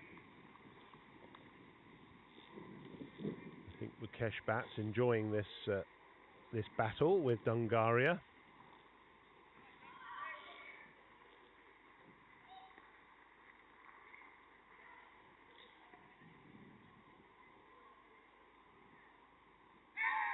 And there's a shout for LBW there, but not interested is the umpire. I think that's a very risky shot, the sweep. Seems to be wanting to play that, a lot of the Indian batsmen do.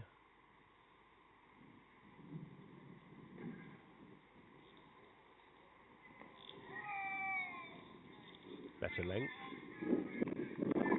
And that's a very good over, very fine over, and a really good end of his spell. So he's bowled 9 overs, 2 for 40, and it's been a good start to his England career. So nice touch there from Andy Bairstow as he just goes over to congratulate him, or a few words of few thoughts from him to Mukesh.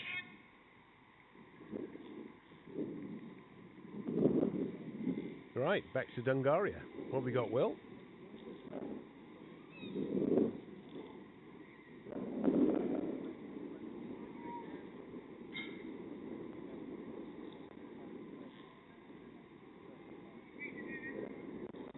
So 636 runs, 35.33 is his average.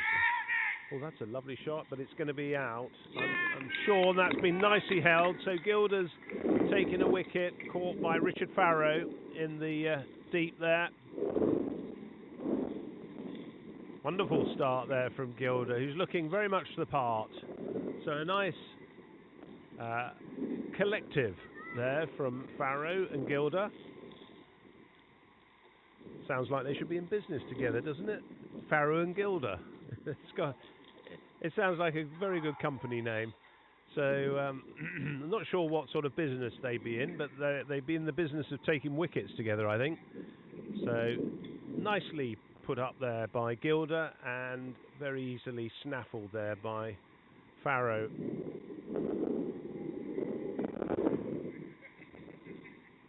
Good teamwork there. 5 wickets down now, India, 123. So a big change from their opening stand.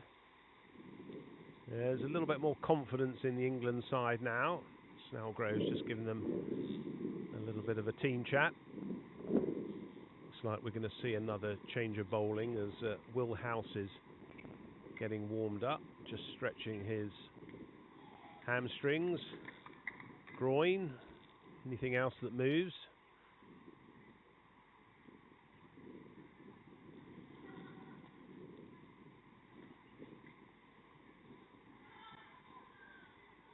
So we've got a new batsman in now. Sandeep Punjabrao Shinda. He's going to be batting with Fakir Dungaria. So another partnership now needs to build for India. And they need to build it quite quickly, because the run rate is now 12.73.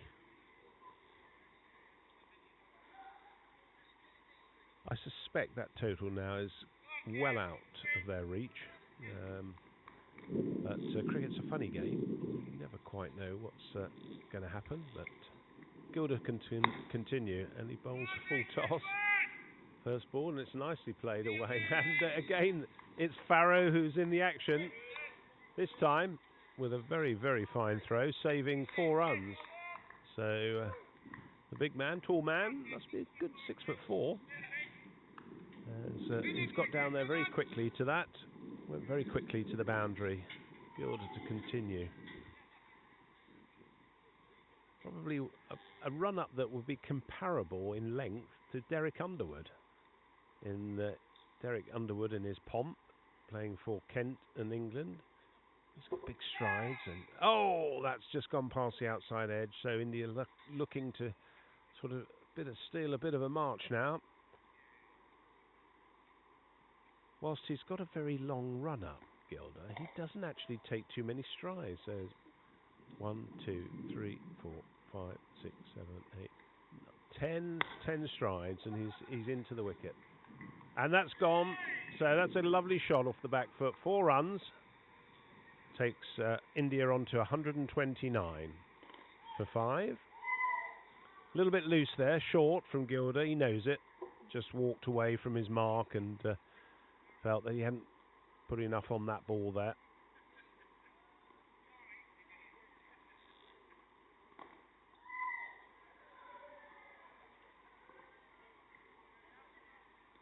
He'll be working on the maths there. Got to get the angles right.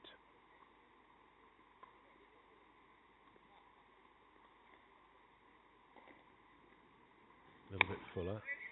And he goes back again. Probably still a little bit too short.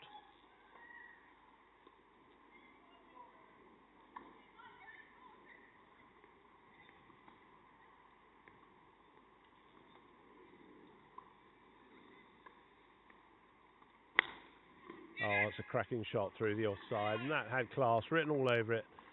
That's 4 runs. Beautiful shot there. The fielder on the offside there didn't have to move because that was to the boundary before they could. I think that's Martin Gidley, who's the fielder there. He didn't move, and it was to the boundary where the tennis courts are before you could say 4. Right, we've got a change of bowling. Looks as though Will House is going to come on.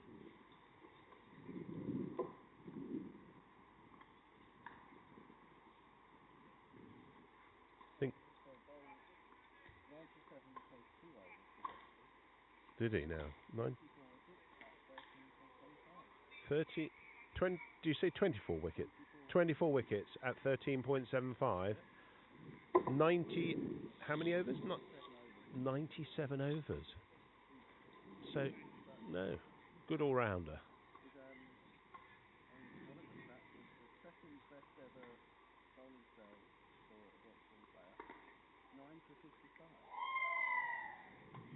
That's very good. 9 for 55. That's very good. Right, Will House, right arm medium pace. He's making his debut today. He's already proved himself with the bat. What can he do with the ball? Keeper standing up. There's a little bit more pace on the ball now, which might suit India.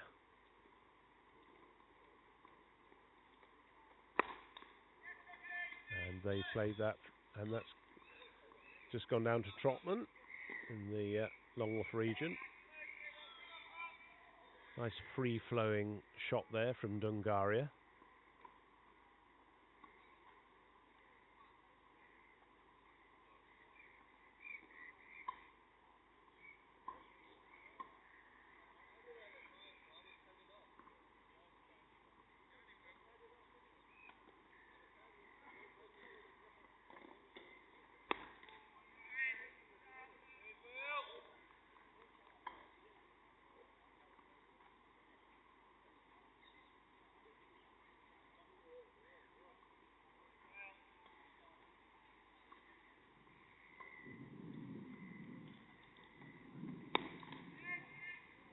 Nice economical run-up, good action, very strong at the crease, good delivery. Comes into his delivery stride. Very nicely balanced, as you would expect from an ex-professional. No doubt bowled a lot in his time as well, both training and playing. That's all they were saying. That just went down the leg side, therefore. So it's going to be called as a wide. 2 wides.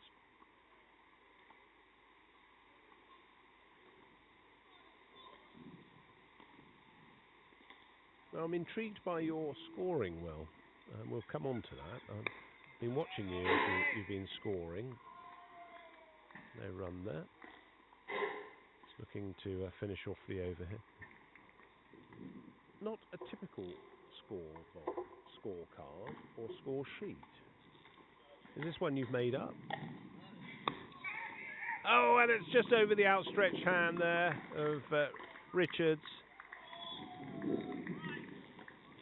So that's 4 runs to the total. It's one of the ECB standard sheets, is it? It's a linear sheet, right.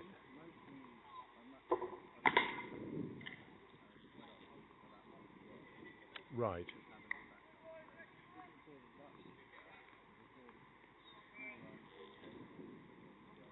Oh, that's good. I'll have to have a look at that. Short, and that's just played on the offside. Cooper's coming round, picks that up nicely. Going to be 2 runs there, without too much of a problem for the Indian batsman to run through. So 2 more to the total. I'm very intrigued. I know you're the scorer for the first 11 here, aren't you, Will, at Broxbourne? And it's also interesting how you do the book and you do the electronic scoring on Play Cricket, yeah? That's right, yeah. Certainly a fail-safe. Do you use colours as well? Or do you, in the book? No. Well, you've gone down in my estimation now, Will. You can't do colours in the book and score electronically. Well, that's just second team material, isn't it?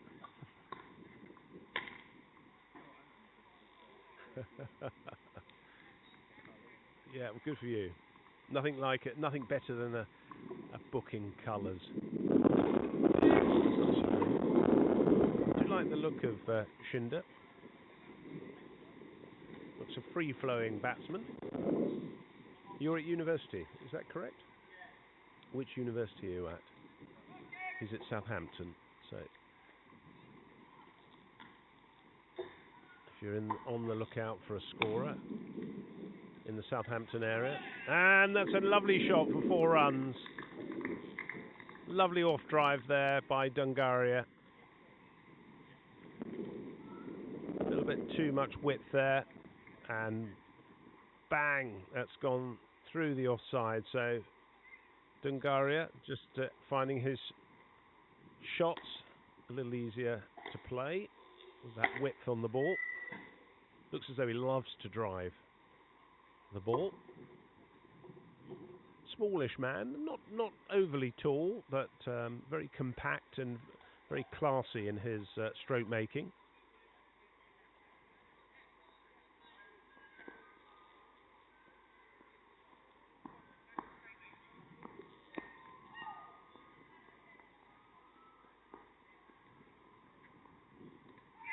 And he's bowled him. What a great ball that was. Just tried to play that down, but succumbed to a slightly quicker ball from Gilder, who's having a little bit of a rout now on the Indian batsman. So well bowled, Kevin Gilder. I think that's his 3rd wicket, isn't it? And very well bowled it was.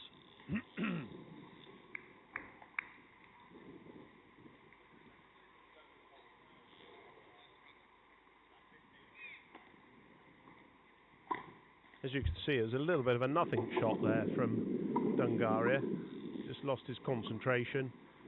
Caught between playing it down for a single and driving in the end. Didn't play any shot. So that's the 6th wicket that's fallen for India. 147 is the score. 29 overs gone. Looks as though we're going to have a quick drinks break here.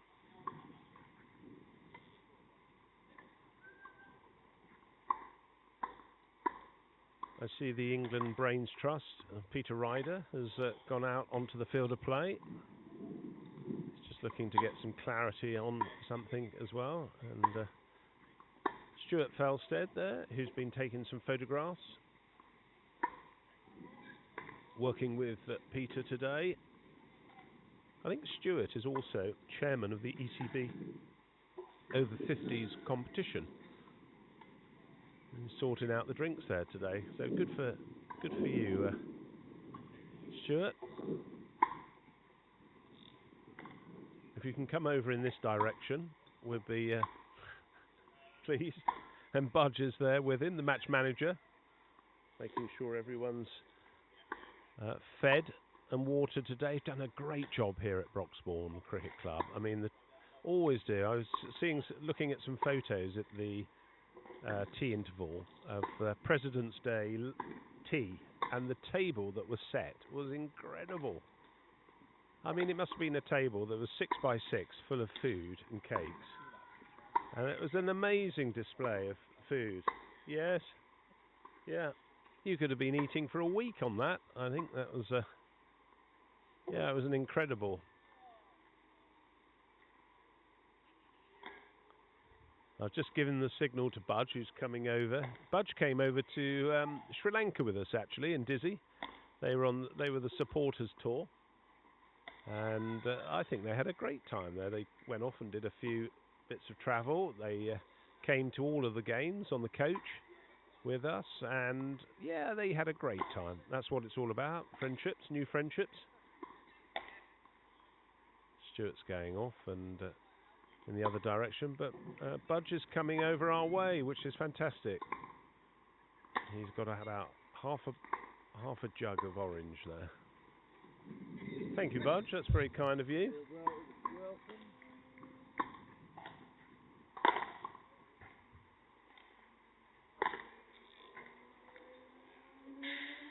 Lovely, thank you. That's very kind of you.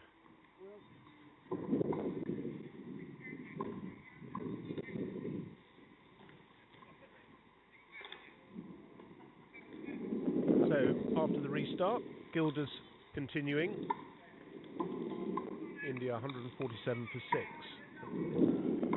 So a little bit more in there would be nice with the gin. That'll go down well. I know I'm driving. It's in the air. Just a single there off Gilda. Thank you, Budge. That's very kind of you. Smashing, lovely man. Works hard at the club here. Was a chairman. I think he's done every role, possibly. Probably played first team, treasurer, all of those roles over his time. Just played nicely onto the onside. No run.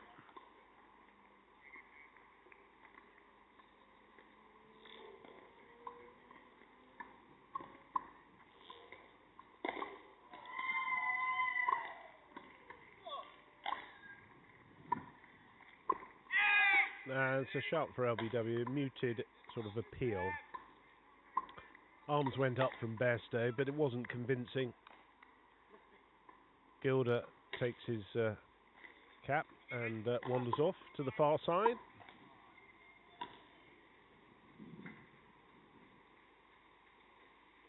Sun seems to have gone in behind. I don't know if that's because the sun's gone into the clouds or Mr. Ryder's standing behind me. He's not that big, he said.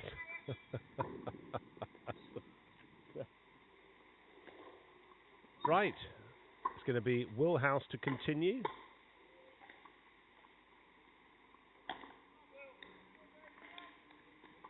Just get that coverage back on the screen as he comes in past the umpire and just played off the back foot for no run. A reasonable pace there.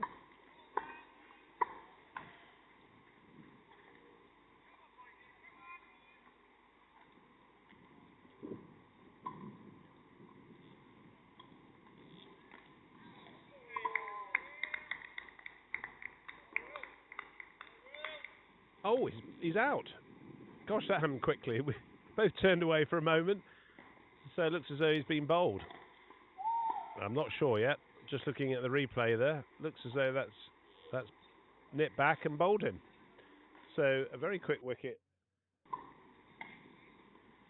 Yep, just looking at the signs from the outgoing batsman there. So that came back, and there we are. Mind you, there wasn't a lot of foot movement there from the Indian batsman, so he hasn't helped his cause.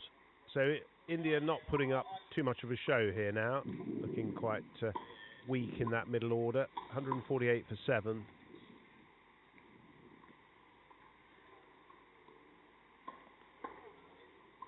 One of the challenges, I suspect, of the IMC is very much about maintaining the quality of opposition nations. England are very strong. Australia very strong. New Zealand are strong. The sort of bedrock of this seems to be having a very strong pathway cricket, which England have through the ECB over-50s competition. Sadly not, I wasn't going to say sponsored by the ECB, although they put money into it, but they've stopped putting money into the competition. It's still being run. Australia have a very strong Masters cricket, as do New Zealand. So it'd be interesting to see the correlation between quality opposition, and of course Pakistan as well. These sides that put a lot of effort into their pathway cricket are tending to prove to be strong as well in the over 50s competition. 150 for 7 off 30. We've got Basney, who's the batter in now. He's the new batsman in. And he's just played a very nice shot over to the long on boundary there. 4 runs. Very unassuming cricketer. Came in, bowled his left arm very well at the start.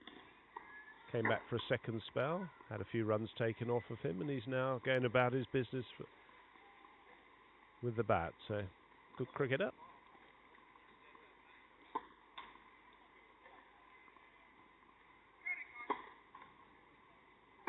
Another nation that has also got a very strong... Oh, that's not a very fine piece of fielding there, but it's not going to go. Richard Cooper's coming round. It's going to be 2 runs to the total. Just got under the outstretched hand of Martin Gidley there. Another nation I was just going to say, just finish on that point, is South Africa. So South Africa, Pakistan, New Zealand, England, Australia, very strong in their sort of ECB competitions, and I think a lot of that is helped by maybe the geography, in that they play in their states. In Australia, for example, New South Wales, Queensland, and then they have their nationals where they all come together. Pakistan is the same, I believe. Although I've never been to Pakistan, I understand and know a couple of the Pakistan over 50s cricketers. And very fine cricketers they are. Imran Tahir is one of the players that I know, and he played very well in the over 50s World Cup, which was played in Sri Lanka, and they won, beat England in the semi-final in 2025. South Africa as well, very strong cricket in Cape Town, which is now spreading to the Eastern Cape as well, and obviously New Zealand as well, through the main cities, Wellington, Auckland, etc. They have good pathway cricket for over 50s cricketers. So it's all good news. I mean, over the last 3 years, I've seen a massive explosion of cricketers coming forward, and now it's nice to see People like Will House, ex-professionals coming forward. Nick Compton played for the England over-40s. That's a lovely shot. Looks as though that could be held. And what a fine catch that is. Running round the boundary from long on. Taoufik Kazmi. A superb catch on the run. Big hands, big heart, and a big smile on his face as he took that catch for Gilder, who I think has taken 4 wickets now. 4 for 22 off his 4.3 overs so far. So, rich reward for him. And Kazmi's taken 2 of those with very fine catches in the deep. Right, 156 for 8. England only need 2 more wickets. I suspect it's not going to be long until those come through. We're only in the 32nd over. So England in a little bit of a huddle there as the new batsman's coming in. And that is Rajiv Sen, the bowler.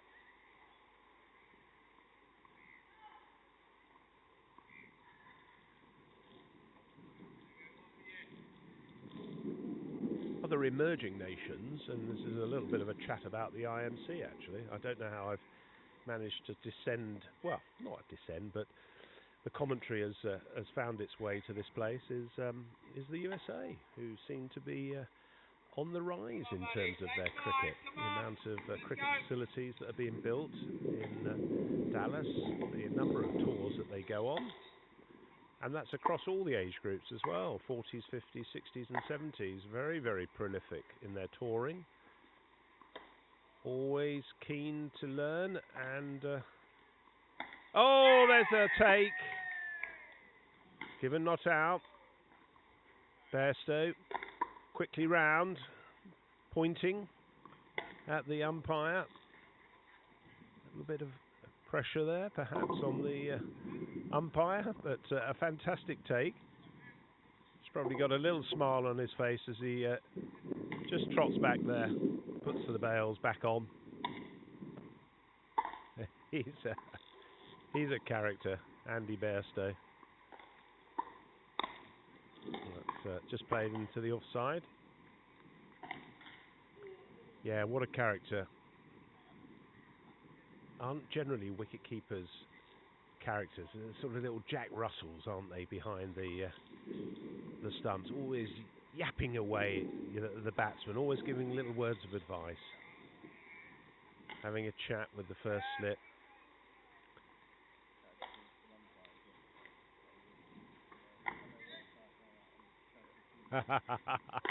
We love them. Right, we're going to have a change of bowling. Looks like Mr. Richard Trotman's coming on. Played yesterday for Chippenham Cricket Club, along with his 3 sons.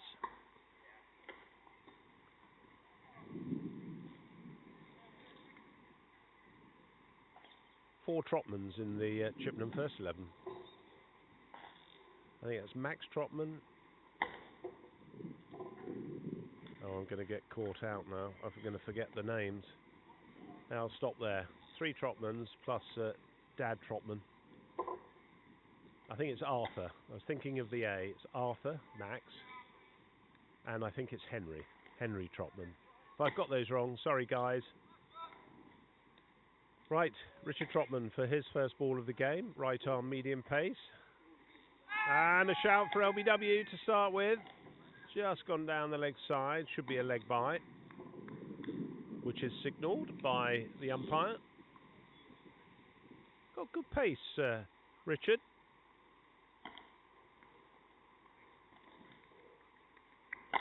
Very nice, economical and rhythmical run-up.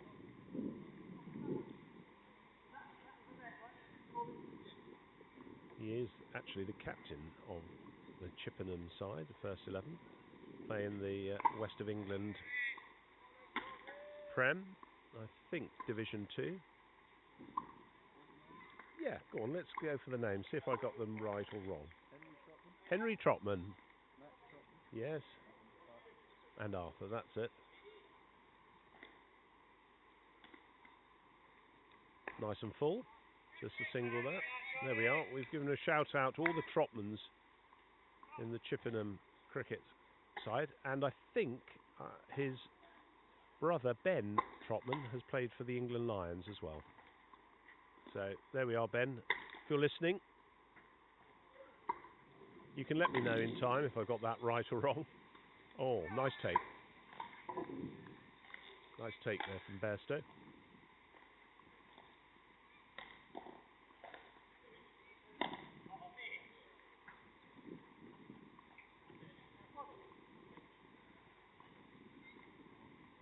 Just a little bit of variability in the bounce there.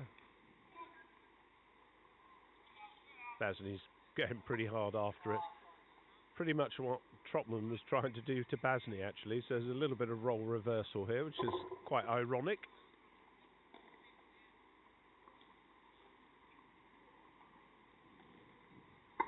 Oh, that was nearly a take. That would have been a fine stumping. Looks as though that may be a leg bye. It's just given as a leg bye. Yeah, good over there from Richard Tropman. Only one run off the bat, one leg bye. So 2 more to the total of his over. 159 for 8 is the score. As we've completed 34 overs. Right, we're getting to the sort of last stages of the match here, and I'm probably going to lose my voice soon. Having done 45, 30, 78 overs so far. Gilder. Oh, that looks as though no, the back foot was still down. Very smart piece of keeping there from Bairstow. Very quick. Gilder was looking for his 5th wicket here. It looks as though it's going to come soon. Basney is gone on the back foot there. Oh, there's no run there. It's not even worth looking for.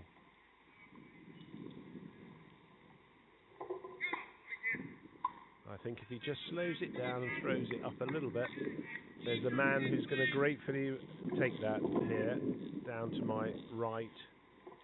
Richard Cooper. He gives it a little bit of air. It's going to go aerial. There we are. Right, as I say it, and here he comes. Oh, he's just dropped short of him. Richard Cooper was under that.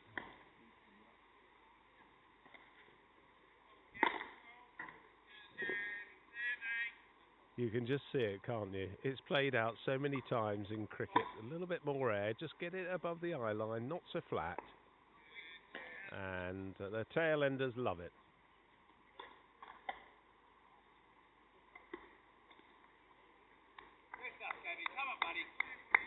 Come on, Kevin. Let's get that. Give it a little bit of air.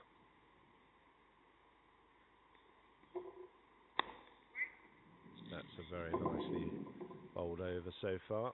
He's been very economical. 4 for 23 in his. This is his last ball of the 6th over.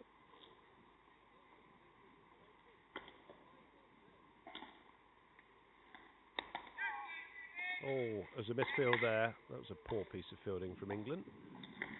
Just a single there. A little bit of fatigue in the outfield there, I think, from Mr. Richards. He's got a smile on his face. I saw on the chat that he was looking to buy a bucket load of bucket hats from Aldi with the England logo on that he'd found.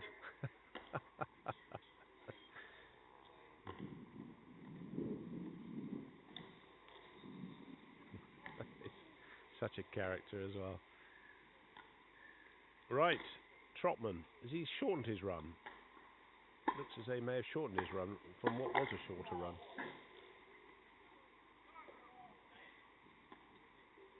Here we go, as he comes in.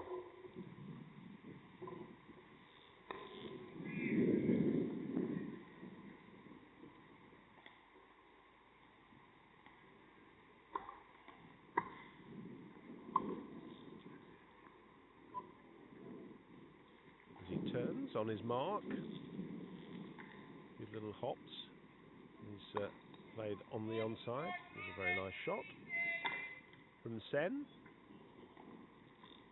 He's not set the world on fire with his shot making yet, but looks very assured.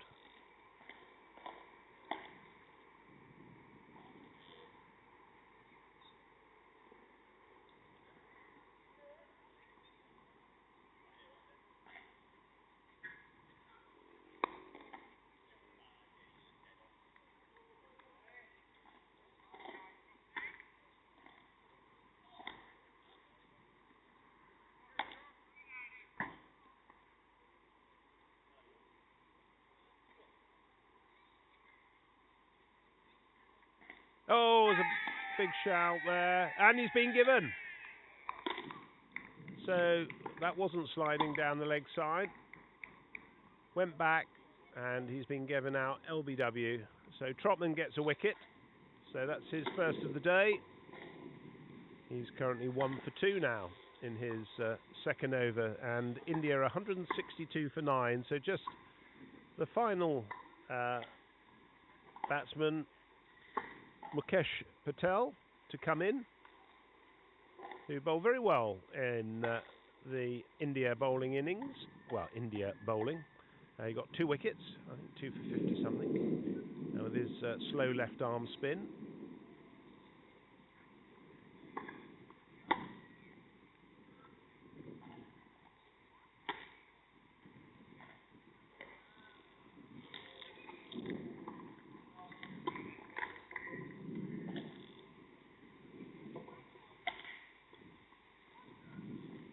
Right, England will be looking to end this very quickly. And Trotman will be looking for his second wicket.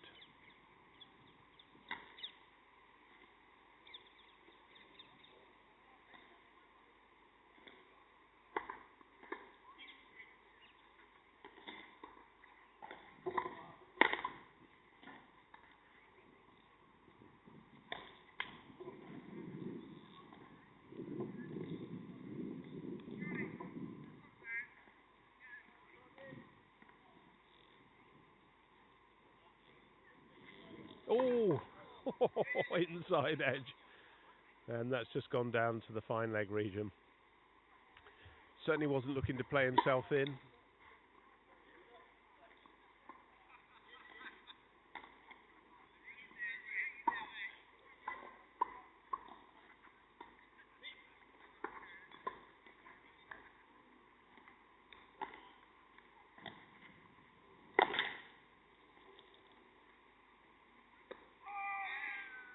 Nicely forward.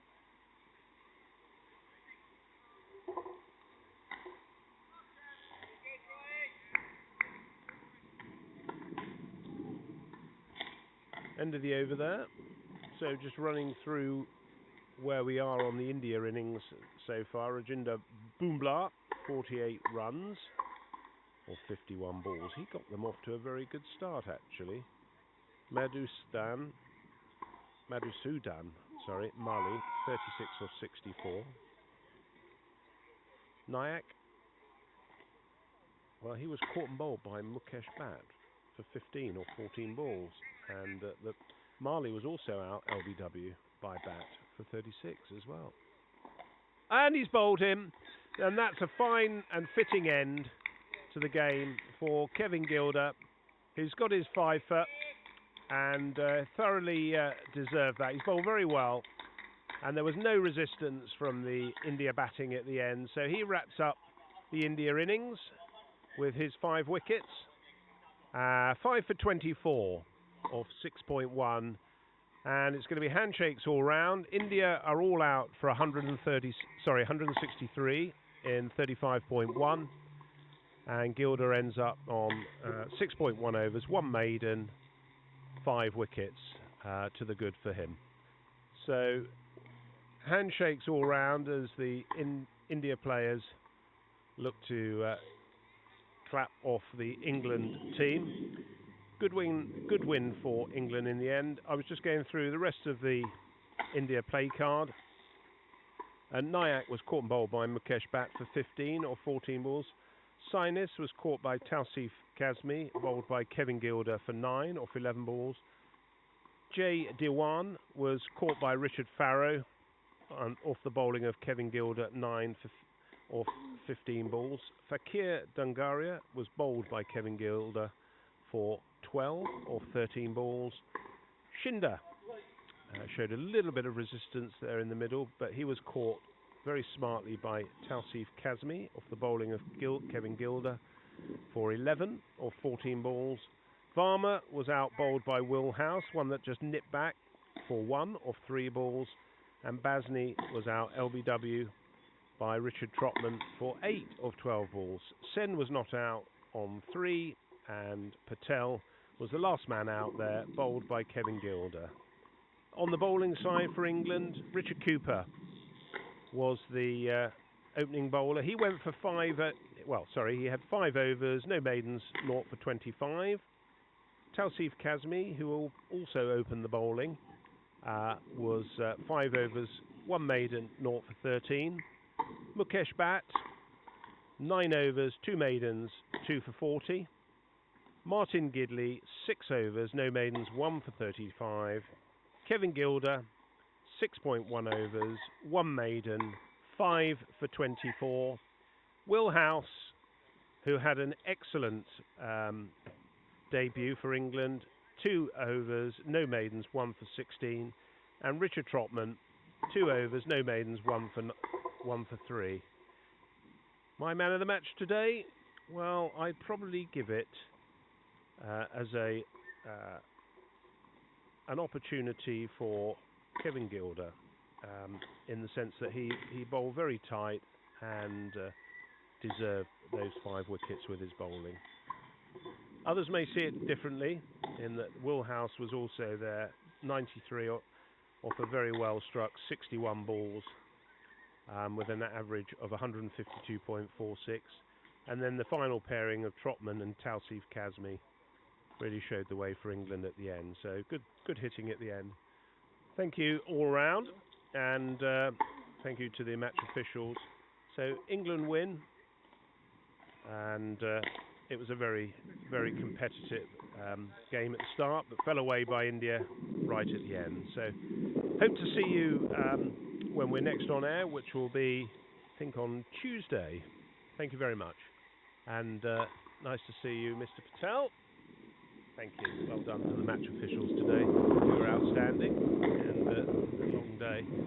So that's enough for us today. Hope you've enjoyed it.